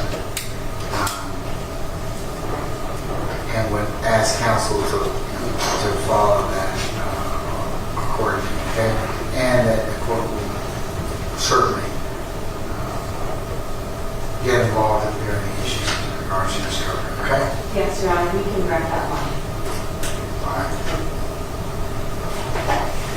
You'll prepare to set soon the board, that's fine. Okay, all right.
Okay, what about 36? That's a motion to exclude and invoke the rule of sequestration prior to what to prohibit witnesses from conversing and to enjoin the district attorney from advising witnesses of previous testimony of witnesses. Yes, Your Honor, we're asking that the court do that simply, especially in a case like this, where, I mean, we've got possibly witnesses from several police agencies. I mean, not several, but at least two. Well, maybe, yeah, several, yeah, three at least. And it's just, I think it's a great prophylactic to stop anything that could happen. I mean, I understand the state, and I know states that we will do our duty, good faith, but folks talk. We all know. Witnesses talk. A particular witness may not even know that this other person is a witness, and then they'll start talking, and then somebody will know this, and the next thing you know, they've been, privy to testimony. So we think that in all cases, but particularly in this case, that we invoke the rule of sequestration prior to voir dire, that the district attorney be instructed and their assistants not to advise the witnesses, including police officers, as to their previous statements and the testimony previously given by other witnesses, and any witnesses that violate this be excluded from testifying, and told not to discuss the testimony with the intent to get it. We should, and that goes to both sides, but I just think because we do have such a breadth of police agencies, investigators, that this is the best thing to do so that we don't have any issues moving forward.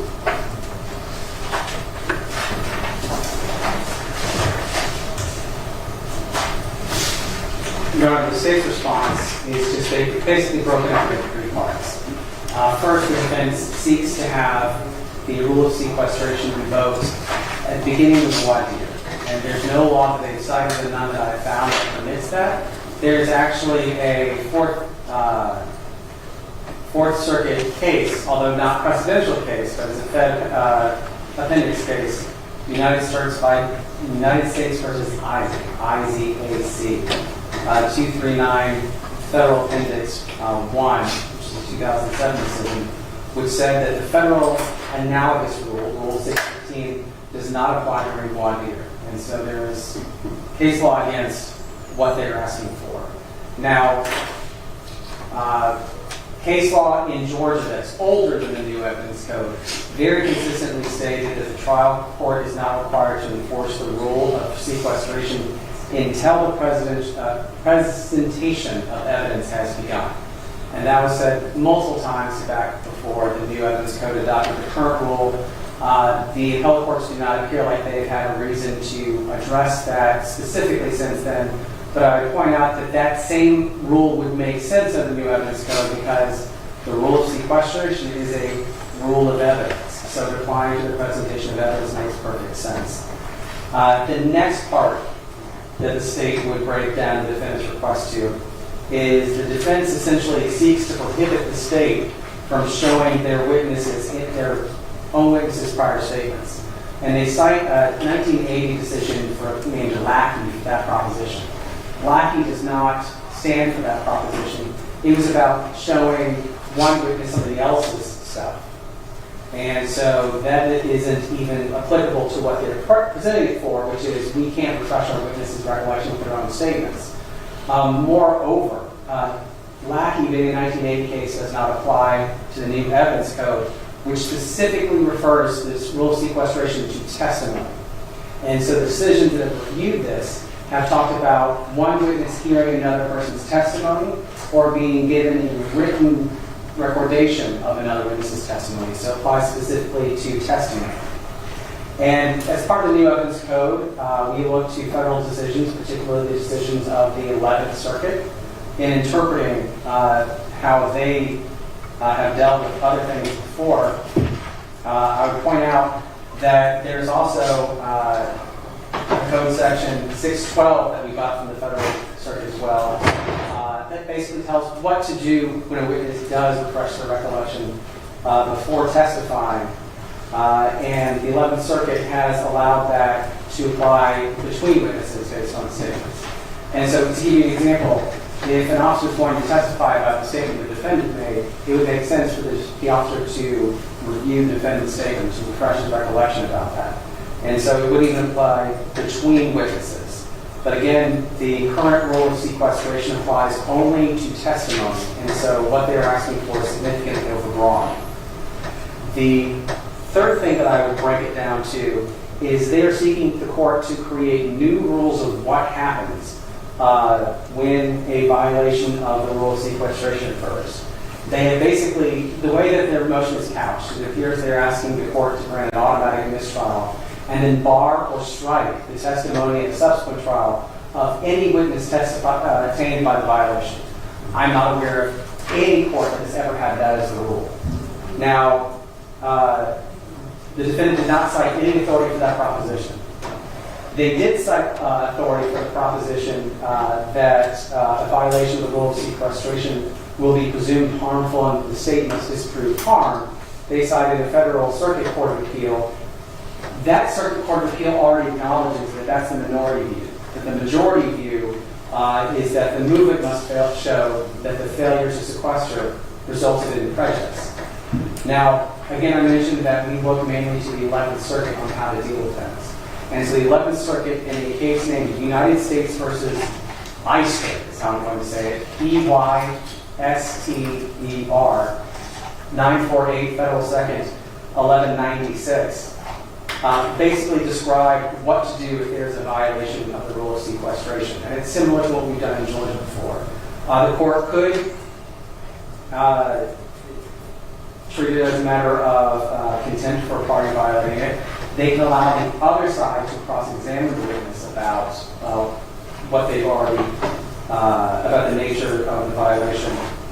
However, they hold that striking the testimony already given or disallowing further testimony where the rule is, that is limited to where the rule has been intentionally violated and actual prejudice results.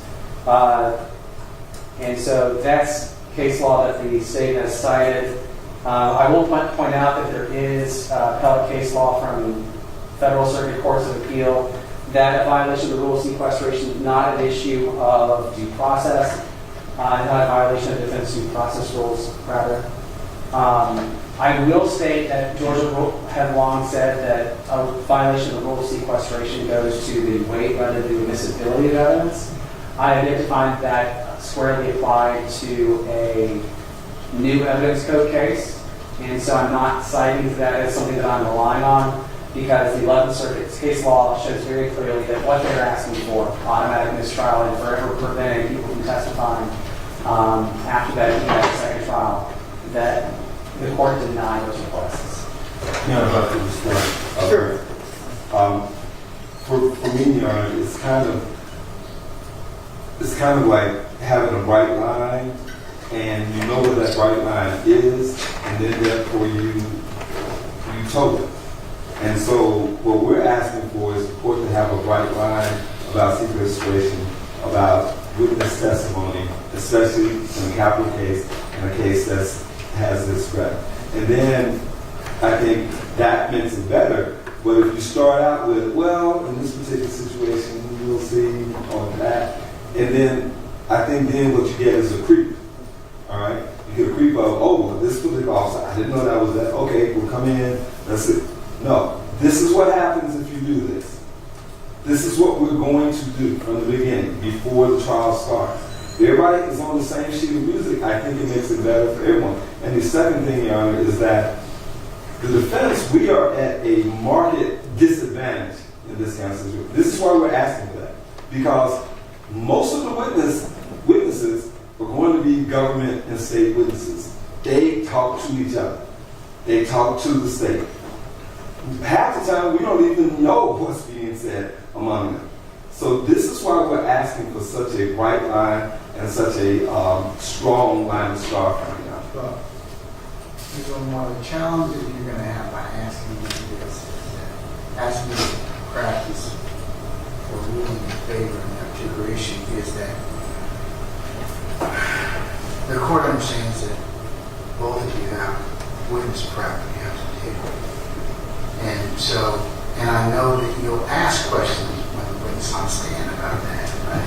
You know, preparation, documents you were shown, and such that. So, I don't want to cut off anybody's ability to do that, but the rule of sequestration applies basically when the jury is in panel, and when the witnesses are about to be called, then I'll invoke the rule of sequestration to both sides for, and I think that any order that I fashion should just put you both on notice that, you know, to the extent that you are going to call witnesses, and the court understands that you're not required to call anything, Ms. Lamar and Ms. Bell, but that any witness be told that once the trial commences, that they are prohibited and violating, and they violate the rules of sequestration. The court, I can follow certain rules that the case law allows me to consider. Sometimes it's just people don't know any better. Sometimes they do, but to the extent that you all are pretty seasoned advocates, I don't think you're going to violate the rule. I really don't. But that doesn't say that, an admonition, just to be mindful that if I invoke the rule, and when I invoke it, that I mean it. So, and I'll deal with it accordingly. If I find out somebody's violated the rule or in contravention of what my order, and I'll instruct both sides to the extent you're going to call witnesses to advise their witnesses accordingly. This is what the rule means. Show the statute, and because that's what I'm going to follow. So, to that extent, I won't deny motion number 36, but I will follow the court will invoke the rule of sequestration as to both sides prior to the first witness being called, and that, that I will direct that both sides educate their witnesses in accordance with the rule and what the rule requires they do and do not do. And that I reserve the right to when there's a violation of said rules, to inquire and do it following in fashion and remedy I deem appropriate.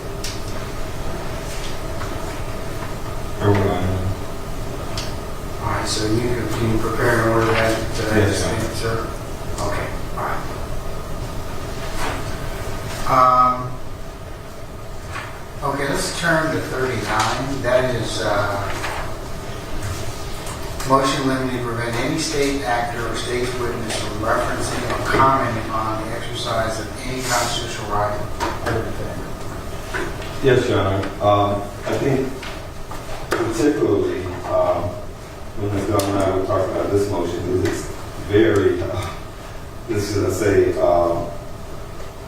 pointed toward this particular case because we believe that that's going to be something that's possibly going to be a lot of what the state may try to do. And we believe that at this point, the court should be clear that that is a violation. And I believe in reading Mr. Armstrong's response, he had another view about it in terms of what exactly is Mr. Long's constitutional rights in terms of what happened in Cherokee County. And that's probably where we are at odds, and we may need more briefing on it. It is our position that Mr. Long's actions in Cherokee County in terms of any particular plea, his right to remain silent here, his ability to be innocent until proven guilty beyond a reasonable doubt, here should not be commented on even within 1,000 feet. I believe the state is saying that some of the statements that Mr. Long has made and statements that other folks have made could possibly venture into that territory. Our belief is that anything that talks about his right to remain silent, his right to have a trial, juxtaposing it to what happened in Cherokee County is unconstitutional in violation of his rights. And we want the court to be clear. We're asking that any mention about his 4 life without osteoporosis in Cherokee County is improper. And we're asking the court to order the state to alert their witnesses. Now, again, I've been knowing Mr. Vade and Mr. Armstrong for a while, and I know that they're stand-up folks, but again, a lot of times it's not about them as much as it is about the control of their witnesses. And like the court has said, sometimes people may not know, or sometimes people may not understand, or sometimes people just do it. And I think, again, I'm one of those bright line people. You've been warned. So that's why we're asking for that now, because we think that this is a real issue in this case. Well, you're kind of using 2 things. One would be, are you talking more about third parties, or are you talking about the state making argument as appropriate that your client entered a guilty plea, or enter the proceedings in Cherokee County? All of that, yeah. Yes. There's issues in terms of third parties, but there's also those third parties making comments about what Mr. Long did or what he hasn't done. We're worried about that. We're also worried about how the state characterizes what happened in Cherokee County, where that it could hinge or touch around his constitutional rights that he still has in Fulton County. His right to remain silent.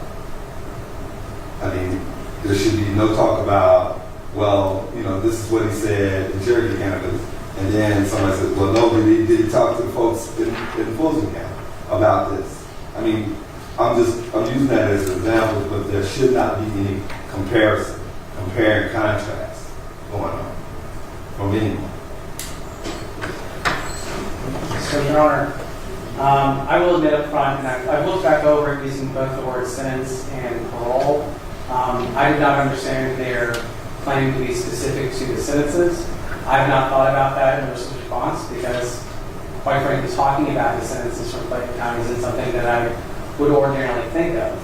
However, the fact that he got up in open court and said, yes, I'm the person who committed these 4 homicides that are related to these 4 homicides is absolutely relevant in the case of these 4 homicides in Fulton County. And so we submit that his admission through his guilty plea, which is an admission of all of the elements of the crimes charged, that is admissible in his case here. As we've argued, left, right, up, down, and center, that what he did in Cherokee County is intrinsic evidence of what he did here. And so the state submits that the fact that he pled guilty is an admission. And so that is admissible against him as a criminal defendant in this case, as a state of California. Now, there's also information that is in there. I would like to point out, I don't remember how closely they made these arguments, but talking about the right to remain silent and things of that nature, they wrote it in very, very, very broad terms. And so I point out to the court that if a defendant makes a statement, chooses not to be silent, makes a statement, and omits a massive part of what later becomes his defense, then the state has the right, when they raise that defense, to say, you heard his statement. You heard him say all of these things. At no point when he made that statement did he say this. Did he say this? The fact that he didn't say that isn't something that the state has to avoid, because it's not talking about his silence, but about the inconsistency between the fact that he previously said something and omitted the information that he now says justified or mitigated whatever it is, whatever his new defense is. And so the extent that the defense's motion can be read as trying to exclude arguments such as that and questions such as that if the defendant testifies is overbroad and should be denied. And I think that's where the rubber meets the road. We are very far apart on how we see that now. And I would like to give an example. Mr. Long pled guilty in Cherokee County. He has not pled guilty here in Fulton County. He maintains his innocence at this point. Using that, and I totally understand practically where the state is saying is that possibly parts of that can be used, but we're saying that you really have to kind of tread very carefully on that, simply because he still isn't afforded every right here in Fulton County. Just because he pled guilty in Cherokee County doesn't mean that now we can use every derivative. I mean, it's almost in terms of like debriefing, right? When we debrief and say, okay, these are the things that we might be able to use and we might not. But we're very clear. There are very, very clear bright lines on that. And I think at this point it's very blurred, and that's why we're asking for this.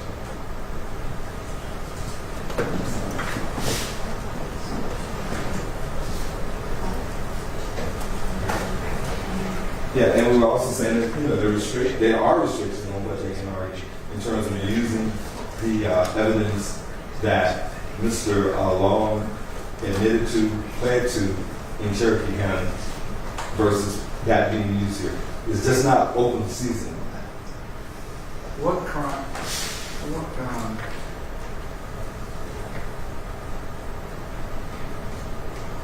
Mr. Abadi, I'm trying to think that you all, page 13 in your response, the fact that the defendant is guilty of the Clayton County crimes, is that the right count, or is it further other charges in Clayton County? I apologize. I'm the one who first started saying Clayton or Cherokee County. He says Cherokee County. Because it's intrinsic evidence of this, it is a continuous set of acts committed on a single day. The fact that he admits he did this half of the acts is evidence, relevant and highly probative that he committed this set of acts. And it is an admission of guilt. He got up in court and pled guilty. And so, any other circumstance that is considered an admission, which is admissible against a criminal defendant in a criminal trial, where it is relevant. And it is absolutely relevant whether he admitted that he did the crimes here. Just as his statement admitting to basically committing all these crimes will be evidence against him, so is that admission that he committed these crimes. He committed those crimes, evidence of these crimes. And I think, according to that's where we absolutely disagree. I totally understand, even though we may not like it, right? In terms of a statement made to the police. I get that. We've been doing this long enough to know that comes in, or that the state can try to bring that in unless we can get it suppressed. But a statement about his guilt in another case, using that, bootstrapping that in to show guilt here, we believe is improper and violates this. I don't think it's to show guilt. It's for a proper purpose. It goes to show intrinsically the transaction. If that's what I understand what you're saying. As long as he's not saying, hey, we pled guilty in Cherokee, he's probably guilty here in Fulton. There's not a nexus from that. So But that's what it sounds like. I think that they're a little more sophisticated than you give credit for, okay, in terms of that. I don't believe that that's the argument. I do believe that it can be argued, especially if your client did in fact enter a guilty plea in Cherokee as to intrinsically, and since this is a course of conduct, it's purported that he left Cherokee and came down came to Fulton. So, And that has to be proven beyond reasonable doubt. exactly. But the fact that he made a statement of his interest is potentially something that they can use for just better. So, at this point, When we say we get into actually defenses, say it. in terms of limiting the defenses that Mr. Long can use it. I mean, I understand. Yes, we're just very far apart.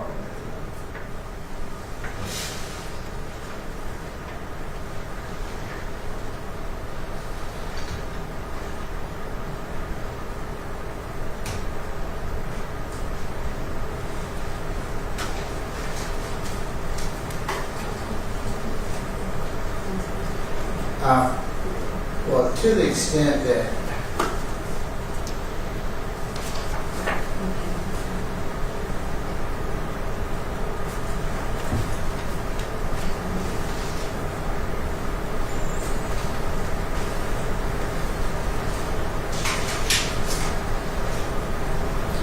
I don't believe the state's going to improperly comment on the defendant's decision in terms of the right to remain silent or to plead not guilty.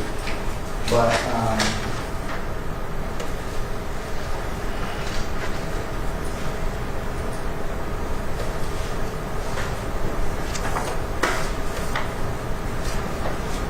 over your objection, Mr. I am going to permit the state to be treated as appropriate. Your client's statements against interest in the Cherokee County offense as appropriate. But as I mentioned, if something else comes up, I'll reserve the right to move again and we need to try and convince me otherwise. All right? Yes, sir. So, Mr. Armstrong, can you prepare a suit for please? Okay. All right. Oh, Ms. Bell want to address the court. For clarity purposes, can I just ask what the court's ruling on was? You talked about using the statement, and we previously talked about this, and so in regards to the plea coming in, and we understand that. But there was specific language around making comments about, and Mr. Armstrong just said this, about commenting on what defenses may or may not have been raised in a Cherokee case, where that's a case that pled at the very first court appearance. It was not like there was a separate trial or anything like that. And so making comments like, this wasn't raised in the Cherokee case, and this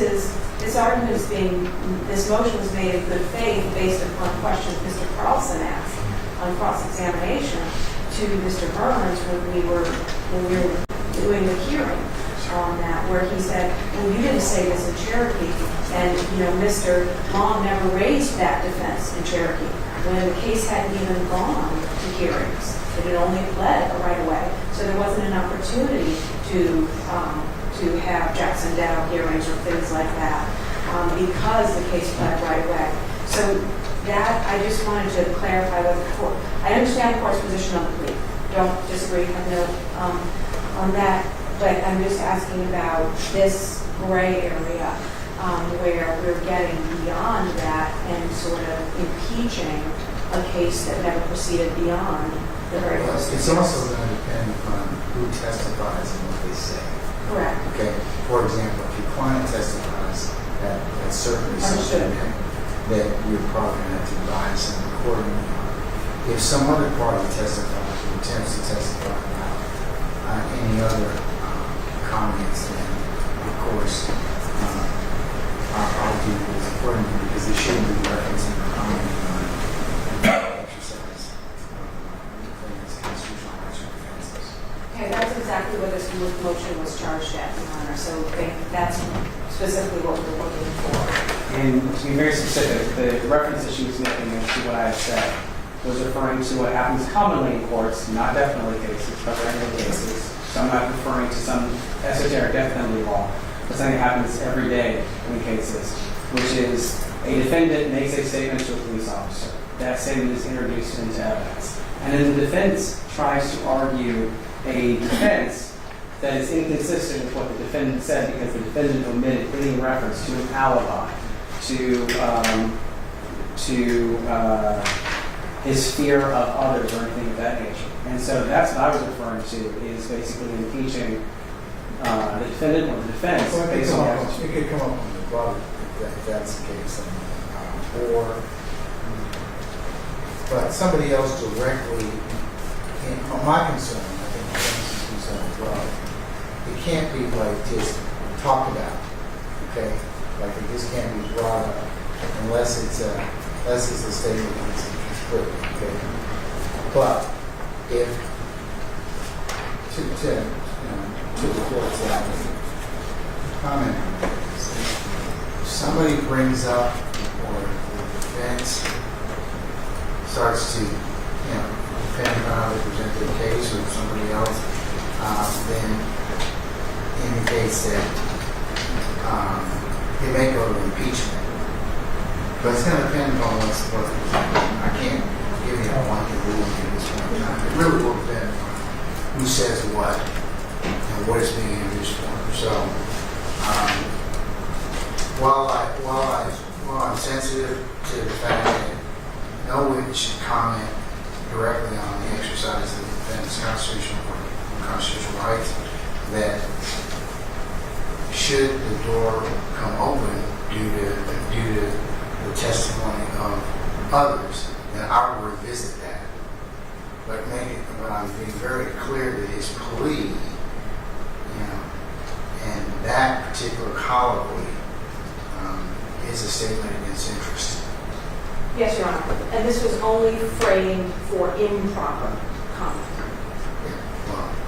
I mean, then you all can make an objection, timely, whatever. If you think somebody's getting into something they shouldn't be getting into, stop and let me just hear it before they, I can't unring the bell, okay? So to speak, now, all right? Okay.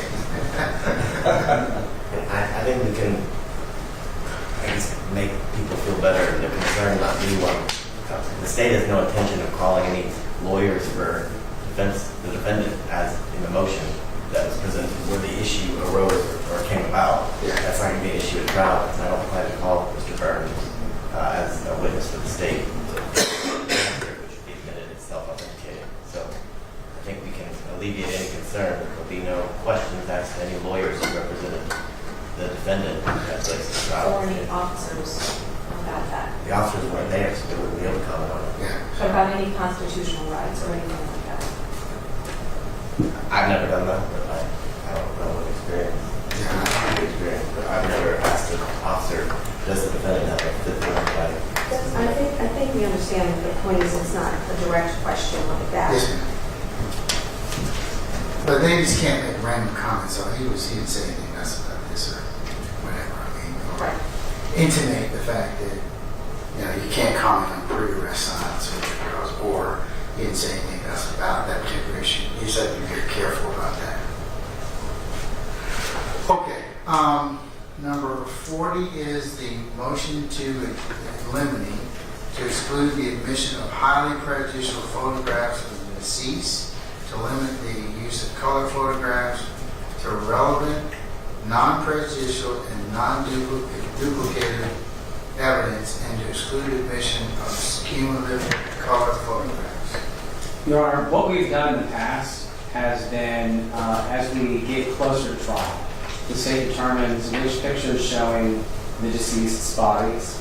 The state intends to introduce a trial and give the defense notice of which specific ones, and they let the state know which ones they think are duplicative or not relevant, and then any issues that we don't resolve between ourselves that we bring to the court's attention. And so I would suggest that procedure in this particular case.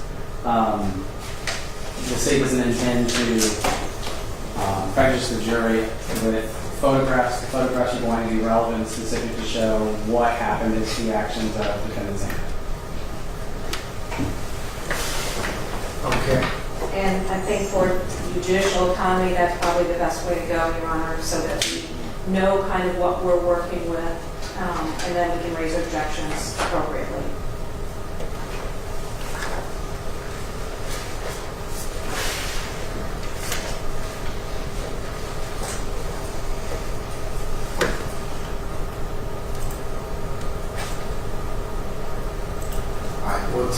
What I'll do is, Mr. Armstrong, if we will reduce 40 into an order, just indicating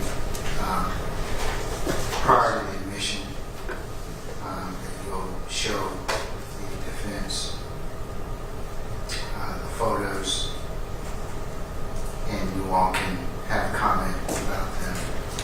And if you can't agree, I'll weigh in and just make a decision.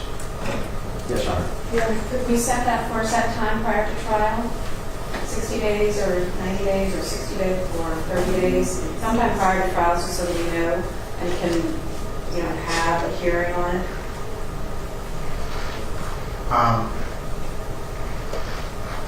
60 days prior to trials. That might work, Mr. Armstrong. Sure.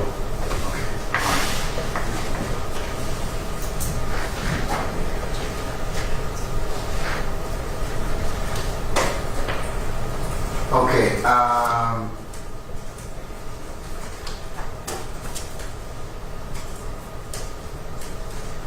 Okay. Turning back to motion number 41, that is motion to ensure that mitigating circumstances are properly weighed. Is there going to be a witness for that particular motion? Yes, sir. Okay, that's the one that's at 10 10 o'clock tomorrow morning? Yes, sir.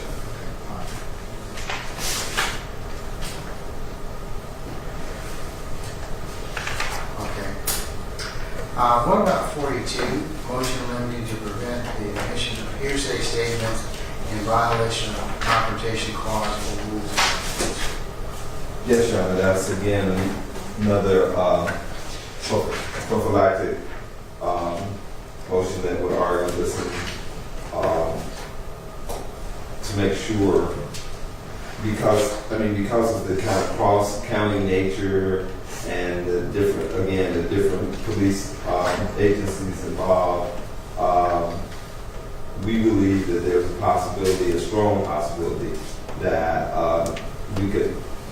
the state could possibly either mistakenly or even just negligently try to do an end run around Crawford. Not saying that they would do it on purpose, but there's just so many irons in the fire, so many things going on. So this is why we filed this motion.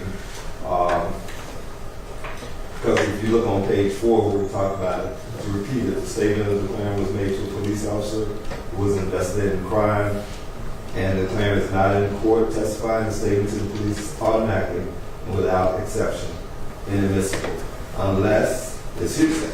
And if there's something that they have a exception for the hearsay, then they need to put that forward.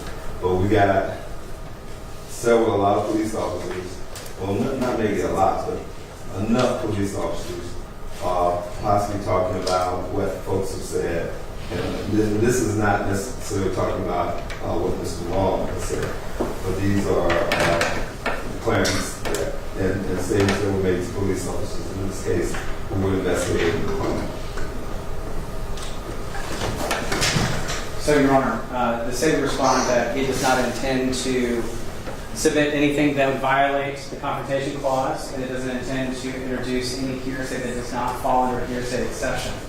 Now, regardless of any hearsay exception, if something is testimonial, then the one thing that is required is that the witness testify and the defendant be allowed to cross-examine that witness. It does not have to be at the exact moment that the person provides somebody else's statement. The declarant just has to testify at trial. To the extent that there are very emphatic languages in the present tense ongoing, that is incorrect. I don't believe Mr. Lamar meant this, but it sounded like he said that it's a violation of confrontation unless there's a hearsay exception. That's incorrect. If there, I don't think that he disagrees. I think it was just a misstatement. If it's a violation of confrontation, no hearsay exception would allow it to come in regardless.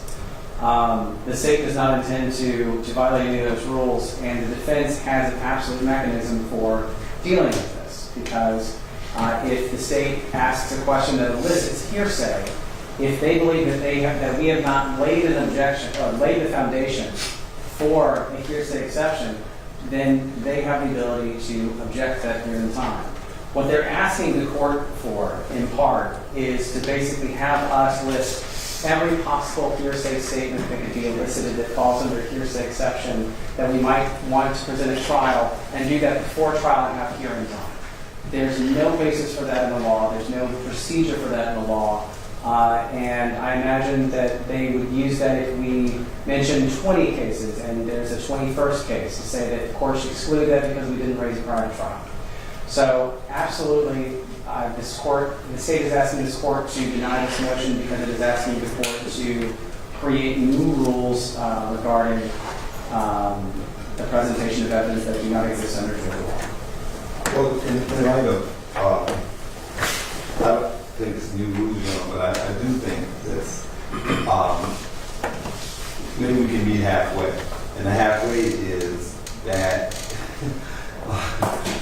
I think sprinkle that if sometimes you know what it is, and sometimes you don't know it until you see it or you hear it.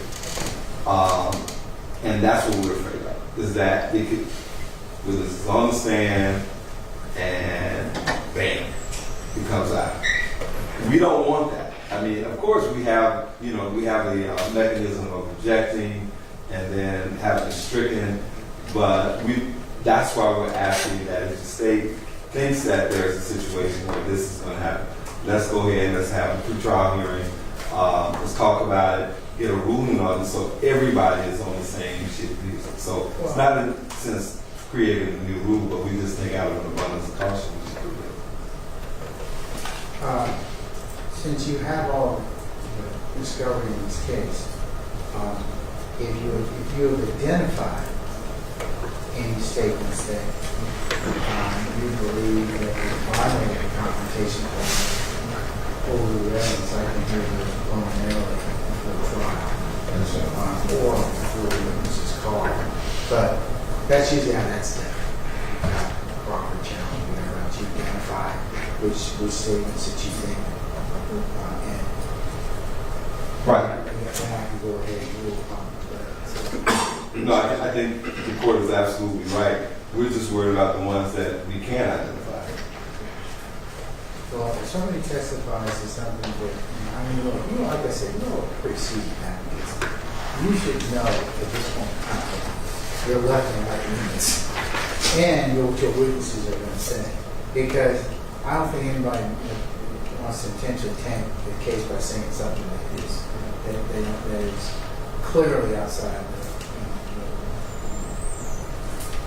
the limits of what is allowed by law. So, to the extent, I'll advise both sides that if you believe you have a confrontation issue, that you bring that to the court's attention so that I can go ahead and make a ruling or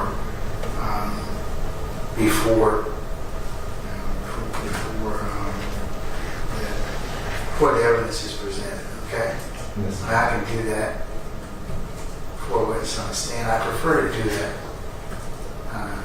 for trial and in subsequent motion. And so, to the extent that 42 is, I'll deny the motion. I'm going to say that both sides are required to follow the rules of hearsay and confrontation clause issues, and that these issues may be raised prior to trial for the court to consider what specific hearsay statements may be in contravention of the confrontation clause or rules of evidence. All right? Thank you. All right, so Mr. Armstrong, if you'll go ahead and prepare that. Yes, sir. Okay. All right. What about number 44? That's the motion to preclude information from Cherokee County indictment. Now, Yes, Your Honor. So I did get ahead, obviously, again, we just got the state's response this morning, but I looked at what they wrote on this, and apparently they're referring to a catch-all statement that any and all evidence from Cherokee County. So this motion is a motion to preclude, as I just stated, that Mr. Long's case in Cherokee County pled at the very first appearance in front of the court in Cherokee. The Detective DeMeester has already testified about, working with the Cherokee officers, and, we haven't gotten to the search warrant motion, but we'll be talking about that tomorrow, where he did search warrants of his own, that some of them had been done by Cherokee, but he did search warrants of his own to gather information in this case. He's also lead detective in this case. But there was an extensive investigation that occurred in Cherokee County with officers and detectives speaking with family, going to do interviews, and collecting evidence from different places. Some of them were warrantless searches, some of them were warrant searches. Some of them are at issue in other motions that we filed in this batch. And so this motion asked for is, notice if there is specific evidence that was collected by Cherokee that the state intends to introduce. Because as I said, Detective DeMeester did some of his own search warrants. And while the testimony that we sort of covered in the confrontation clause motion that we were just talking about, that if they were not going to call a witness and they wanted to introduce that information, the courts just covered that. Here we're talking about sort of physical evidence, because it's not automatically admissible, because there was never any adjudication in regards to evidence that was seized and that was brought in, or that was seized and acquired by the Cherokee County officers. And so if we are here in Fulton County and the state wants to sort of bring in evidence that was recovered by a Cherokee County law enforcement, then we're asking for notice of that so that we can know what items we would need to file any motion to challenge the admission of that.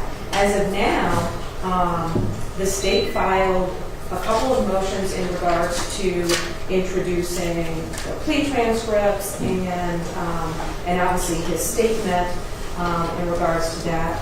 We know that that about 3 or 4 of the search warrants that were issued in Cherokee were also issued from in Fulton County as well. But a blanket statement that just anything and all things from Cherokee County is not sufficient notice as to what the state intends to introduce, that obviously at this point has been not adjudicated and would be subject to a potential motion to suppress, because those issues were not waived and are not waived in any of our motions. And that's what that's the basis for this motion. and the state's objection is unclear, but I think it's unclear to me. I mean, when they say all, do they intend to put on every single piece of evidence that was recovered versus what Detective Demeester recovered? And should we be expecting that they intend to relitigate the Cherokee case in the Fulton case? Because there's a difference between introducing the plea and what was said in the plea transcript as intrinsic, is what Your Honor is saying, and then sort of putting in the entire case as the evidence in this case. So those are two different things. And if they are moving to introduce certain things as intrinsic, then they need to file notice in regards to that. Or if they are moving to introduce something as part of, saying that part of this investigation overlaps, that's one thing, that's different. That's all in just Detective Demeester's report. Well, I think that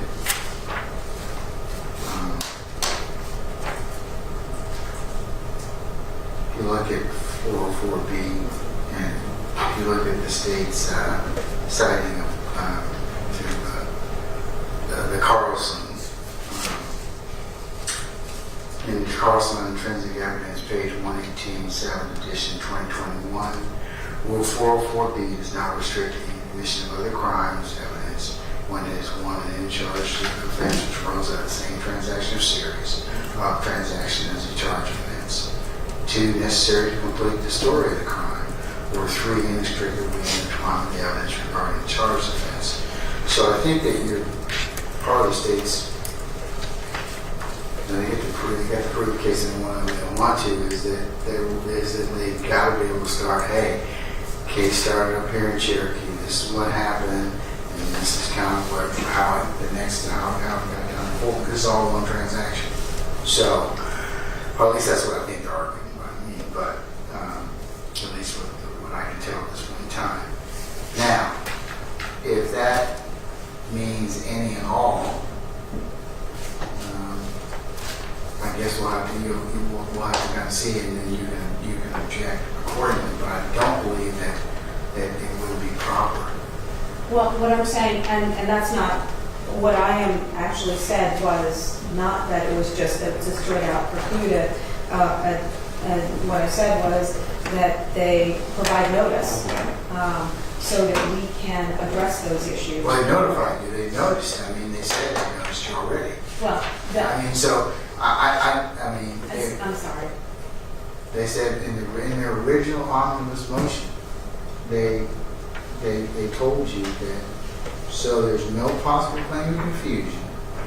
The state hereby notifies the defendant and intends to present any and all evidence of the defendant's acts on March 16, 2021, including defendant's actions in Cherokee County, defendant's actions in Fulton County, defendant's flight subsequent to the charge offenses, defendant's intent to travel to and commit additional crimes in Florida, and any and all evidence of the defendant's preparation for those crimes to include the means to commit them by any and all evidence is used both here and in the remainder of the specific response. The state refers to all evidence that's contained within the state's discovery or to which discovery refers. Such evidence is not subject to 404B or defendant's motions, such as evidence is intrinsic to the crimes committed in Fulton County.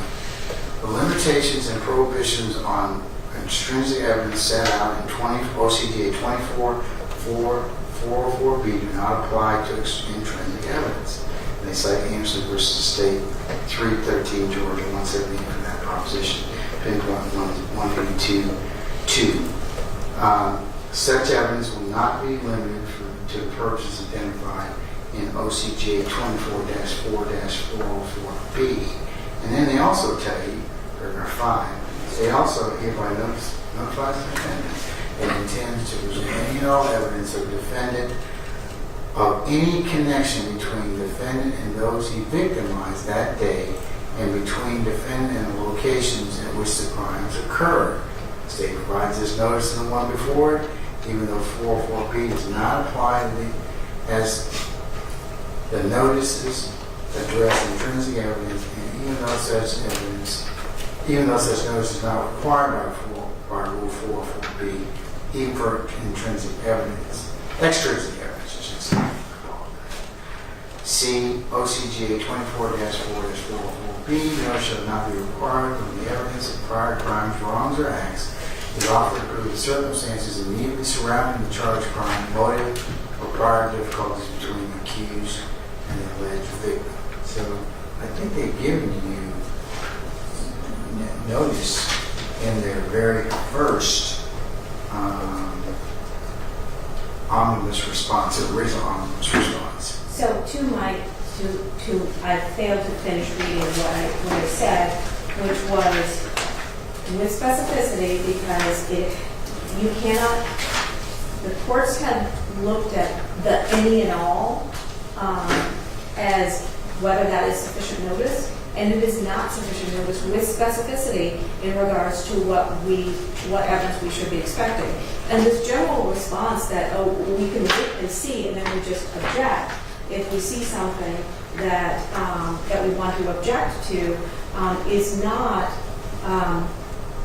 how we should be proceeding with known evidence.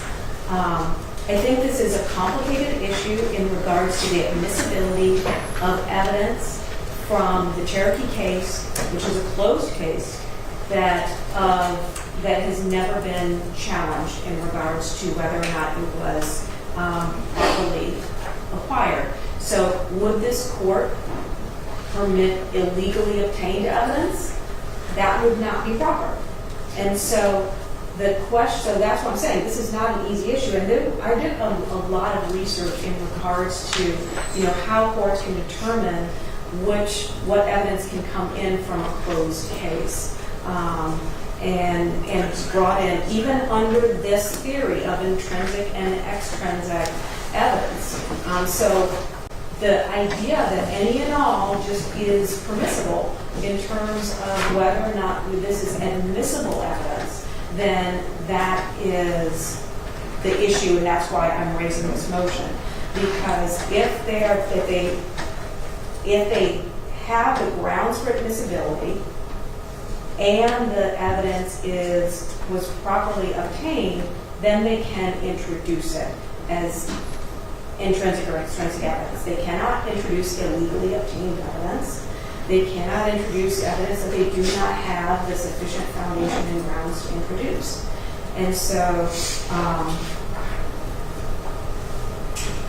I'm happy to look at the state's response thoroughly, but my motion was filed as a result of that lack of specificity in the state's notice. There was specificity about statements they made, but there was a lack of specificity about what this any and all is. And I even put in this notice, all of the search warrants that were issued in Cherokee, none of which have been litigated or have been determined to be properly acquired.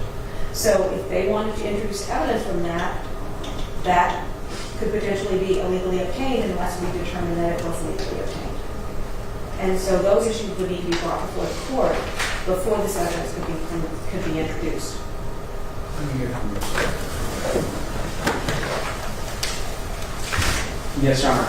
To begin, no notice is required for evidence of intrinsic evidence. There's no notice requirement whatsoever.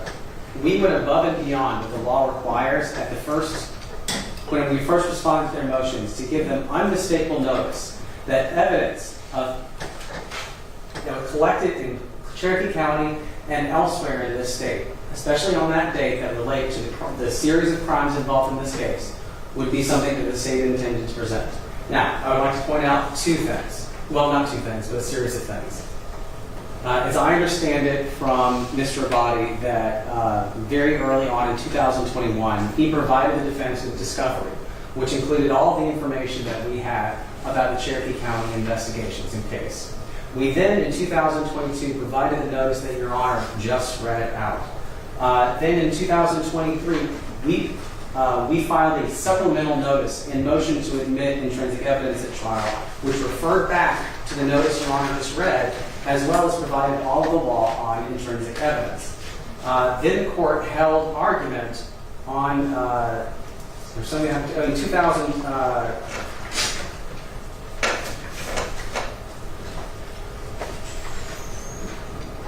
at a hearing in 2024, I referred back to that and we discussed that on the record. And then the court in 2025 held a hearing on the state supplemental notice in motion to admit intrinsic evidence at trial. To say that they were not on notice is not accurate.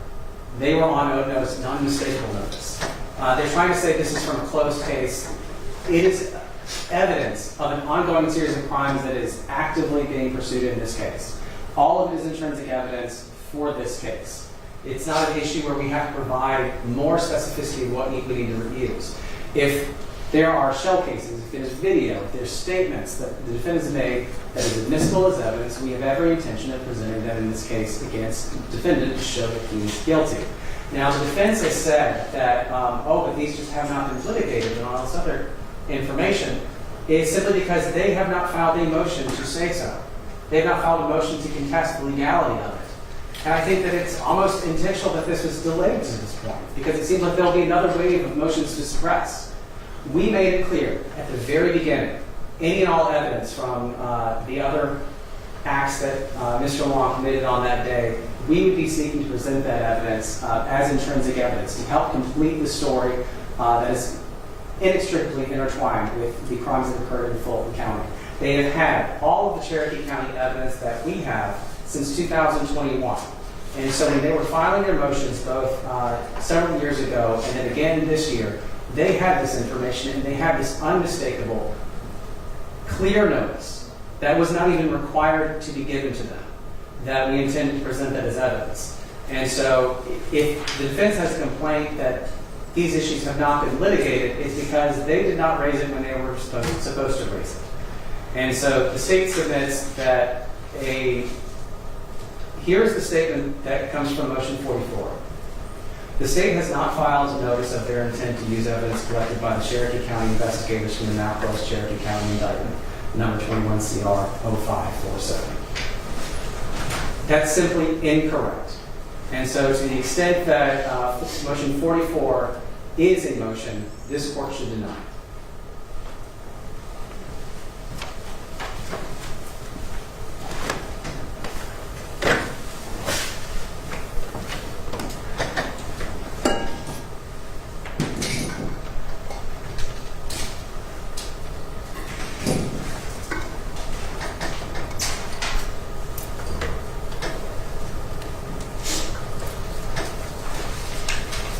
I'm going to deny motion number 44 to the extent that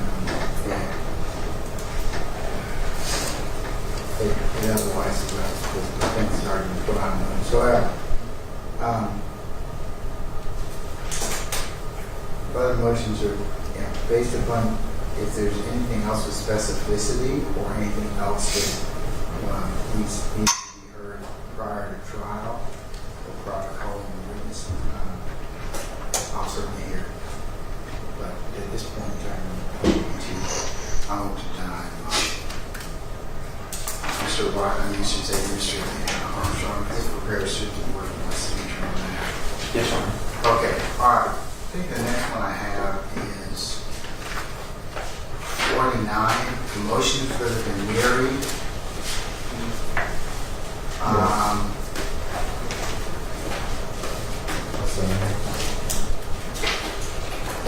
Motion 49, Your Honor, is my motion for veneering that represents cross-section of the community for the court to make a record of jurors who do not respond to summons and for all juror excuses to be determined by the court.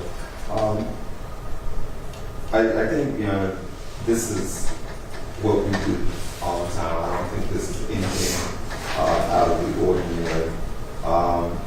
We think, we try to get as many people in as possible. If folks don't come, we try to make sure folks get served. And if folks still don't come, we want to be able to have a record of who did not come because that does affect. I'm sorry. No, go ahead, sir. Yeah, that affects Mr. Long's right to a fair cross-section and a fair jury under the 56th Amendment and also the 14th. So what we're asking for is, the number, we can definitely probably needs to be more than 300 people. And it's your summons, commanding them to appear. What I was going to do, Mr. and I think is this, the order for this particular motion can say that once I get clearance to try this case, that we'll meet with jury services and that we will pick a date sufficient so that there will be a special draw. Meaning that in order to get that many jurors, I have to do a special draw, usually 60 days in advance. Right. But then I'll make a request for a special draw on a particular day, and then we will be able to examine or start the process, or put it this way, do a special draw, and then we can coordinate the jury questionnaire process when they come in. Yes, sir. So they can be sworn. I can give the just the initial overviews and swear them in so they can answer the questions under oath, and then we can kind of just figure out when we're gonna also conduct the rest of the jury examination. Yes, sir. So does that work for you? Yes, and just wanted to, other things in terms of excuses and things like that. Yeah. In terms of, I think Ms. Von Kelch, who's our jury clerk, will be pleasantly surprised. Not surprised, presently comfortable with the way that she handles that on behalf. You work with her. On behalf of that. So when we get it comes to that stage, we will involve her and her team, and then we'll pick those dates, and she keeps track of that, and we'll be able to weigh in on those particular issues so that these particular concerns don't end up being a problem. Because I do follow up with people that don't respond, or people that didn't appear on that particular day that we call them, to give them a date certain to come by, to come back. So we'll go ahead and to alleviate and not make that a problem. Okay? Yes, sir. So if you prepare, yes, There are two parts to the defendant's motion that Yeah. we disagree with. go ahead. First of all, the defense is seeking to expand the fair cross-section requirement, not to the lists from which the jurors are pulled, but from essentially the veneer. And so you don't have a right to any specific composition of the veneer or specific panels. Their motion asks for the fair cross-section to apply at that level, when it really just applies at the list. When the list is applied by whatever happenstance, that is who comes. And so it might be more jurors of one demographic or more jurors of another demographic, depending on the poll. And so their motion should be denied to the extent that they ask for the fair cross-section to apply to the veneer itself. And there's one other part of their motion that I wanted to draw to the court's attention. They are seeking an order from the court that requires the court to determine and record the race and gender of those jurors who do not appear. There's certain information in the jury composition rule list that applies to gender and race, but that doesn't apply across the board for every entry within it. In all other circumstances, when there's been a gap that the defendant wants the information to be provided, they're the ones that are responsible for showing evidence of what that person's demographics would be, rather than the court's responsibility to do that. And so I just wanted to give that caveat to the court as well. There's been, we ended up having a judge trial in my last trial this summer, but that was out in Franklin County. The clerk there did not have a problem providing the race and gender of other folks who came who did not come. So I don't. You're asking me to do it. Yeah. I'm not equipped to do that. Right. I To the understand. extent that Ms. Von Kelch can provide that, that's fine. Well, we would ask the court. But I think that she collects that data anyways. My point, Your Honor, is that when we've done jury composition challenges, the information that is given to the council superior court clerks is incomplete. It doesn't have a racial categorization or a gender categorization for every entry on the list. And so there will be gaps. And so the issue is who's responsible for filling in those gaps. For somebody who doesn't show up, which is what they're requesting the court to make a response for, I don't object to the people who show up because See that? because you can see them in person. But for people who aren't here, there's no basis for Ms. Von Kelch to make the determination if the information that's provided to her by the council superior court clerks omits it. And so I just wanted to put the court on notice that it's the defendant's burden in jury challenges to create that information if it's missing. And we've done that in the jury trial. We're just asking if there is a way that Ms. Von Kelch, I know the court can't do it themselves, but we should. I'm not going to require any to do it. I mean, it's just, I'm gonna go ahead and whoever doesn't show, I'll enter the appropriate process and we'll go ahead and make sure that they do it. But Mr. Armstrong's correct. That's the information provided by the council superior court judge. So the list, I'm not going to make our folks go beyond that to do that. That's a you issue. So if you want to go ahead and do that, that's fine. Ms. Bell. And then what I'll do is, like I said, I will, to those particular people who do not show up, set another series of dates, and that should give you some opportunity to maybe potentially acquire that information, and or I'll make sure that we account for everybody that we subpoena. Ms. Bell wants to say something. Yeah, I want to make this clear because, so Mr. Armstrong is talking about something very different than what this is requesting. If you look at the language that I used in the motion, it is to record that a record be made of the race and gender. It doesn't say of every single person and to go out and gather data.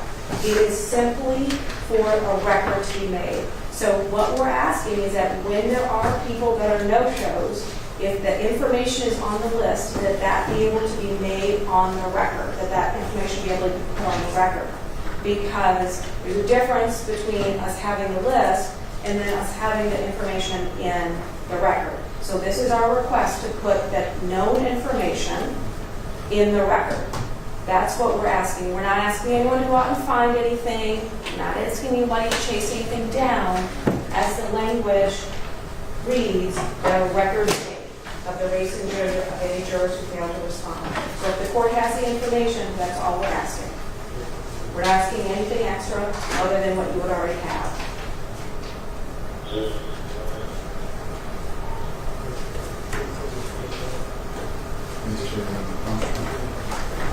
All they're requesting is that the information be listed based on what the court has and not that the court is responsible for filling in any gaps, then I don't object to that part of their motion. Let's prepare a suitable order from the signature. Both parties can work on that. But I do want to include, that what you all just asserted to include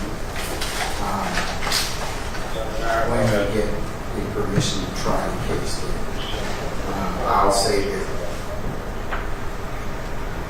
that with 4 months prior, because you need 2 months, at least 60 days for a special trial, and then you also time that with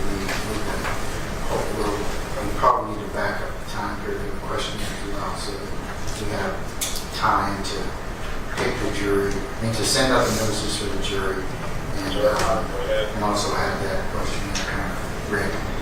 So the last part of the motion includes about 4 months. 4 months prior to trial, we'll gather with Ms. Von Kelch to decide. I'll need to pick a trial date with you all to specially set it, and then to also discussions can be sound properly, okay? All right.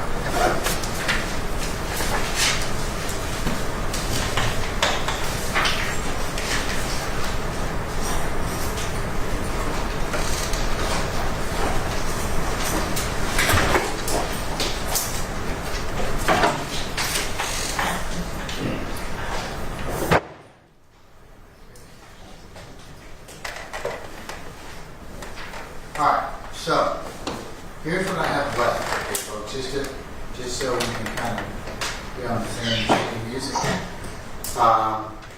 Tomorrow I will handle the 30, that's the general and special number. 31, the motion to have the defendant's right to have a grand jury proceedings recorded.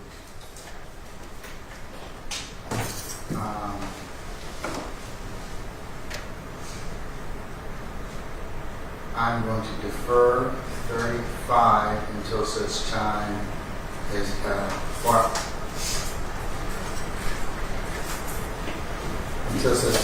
particularized motion is filed. And I'll hear that prior to trial, so we need to order to that extent. 37 I will hear on tomorrow. 38, which is the motion to preclude the introduction of privileged and confidential treatment records. 41,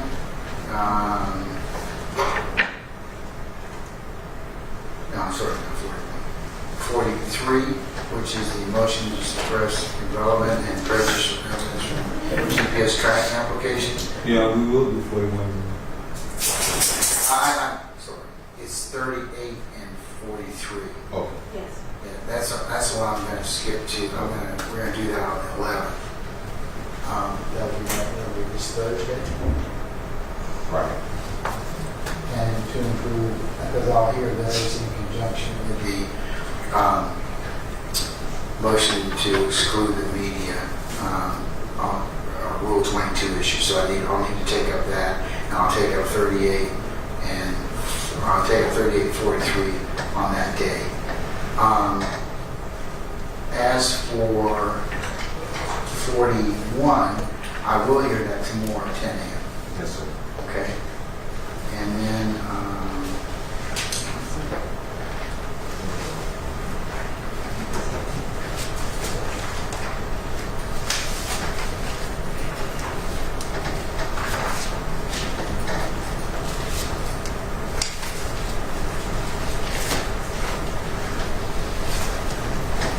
I believe that everything else has been heard, or at least heard to the extent that we covered it. Y'all, am I missing anything? I believe you are correct, sir. Ms. Bell and Mr. Lamont? I think you're right now. Yes, sir. Okay, so I'm going to include those particular motions as part of the NSTIP response as part of, and as well as United States versus Sarno as courts exhibits. I'll hand those to Ms. Parker to number in order of today's motion, because that's what the most rules require. So I'm going to hand those to Ms. Parker.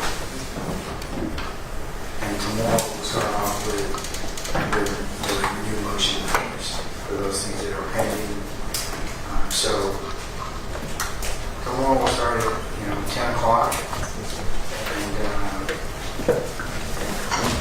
is there anything else I have not covered, folks, that you wish to discuss with me? One more thing I have in my possession I did not discuss or cover.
Bye.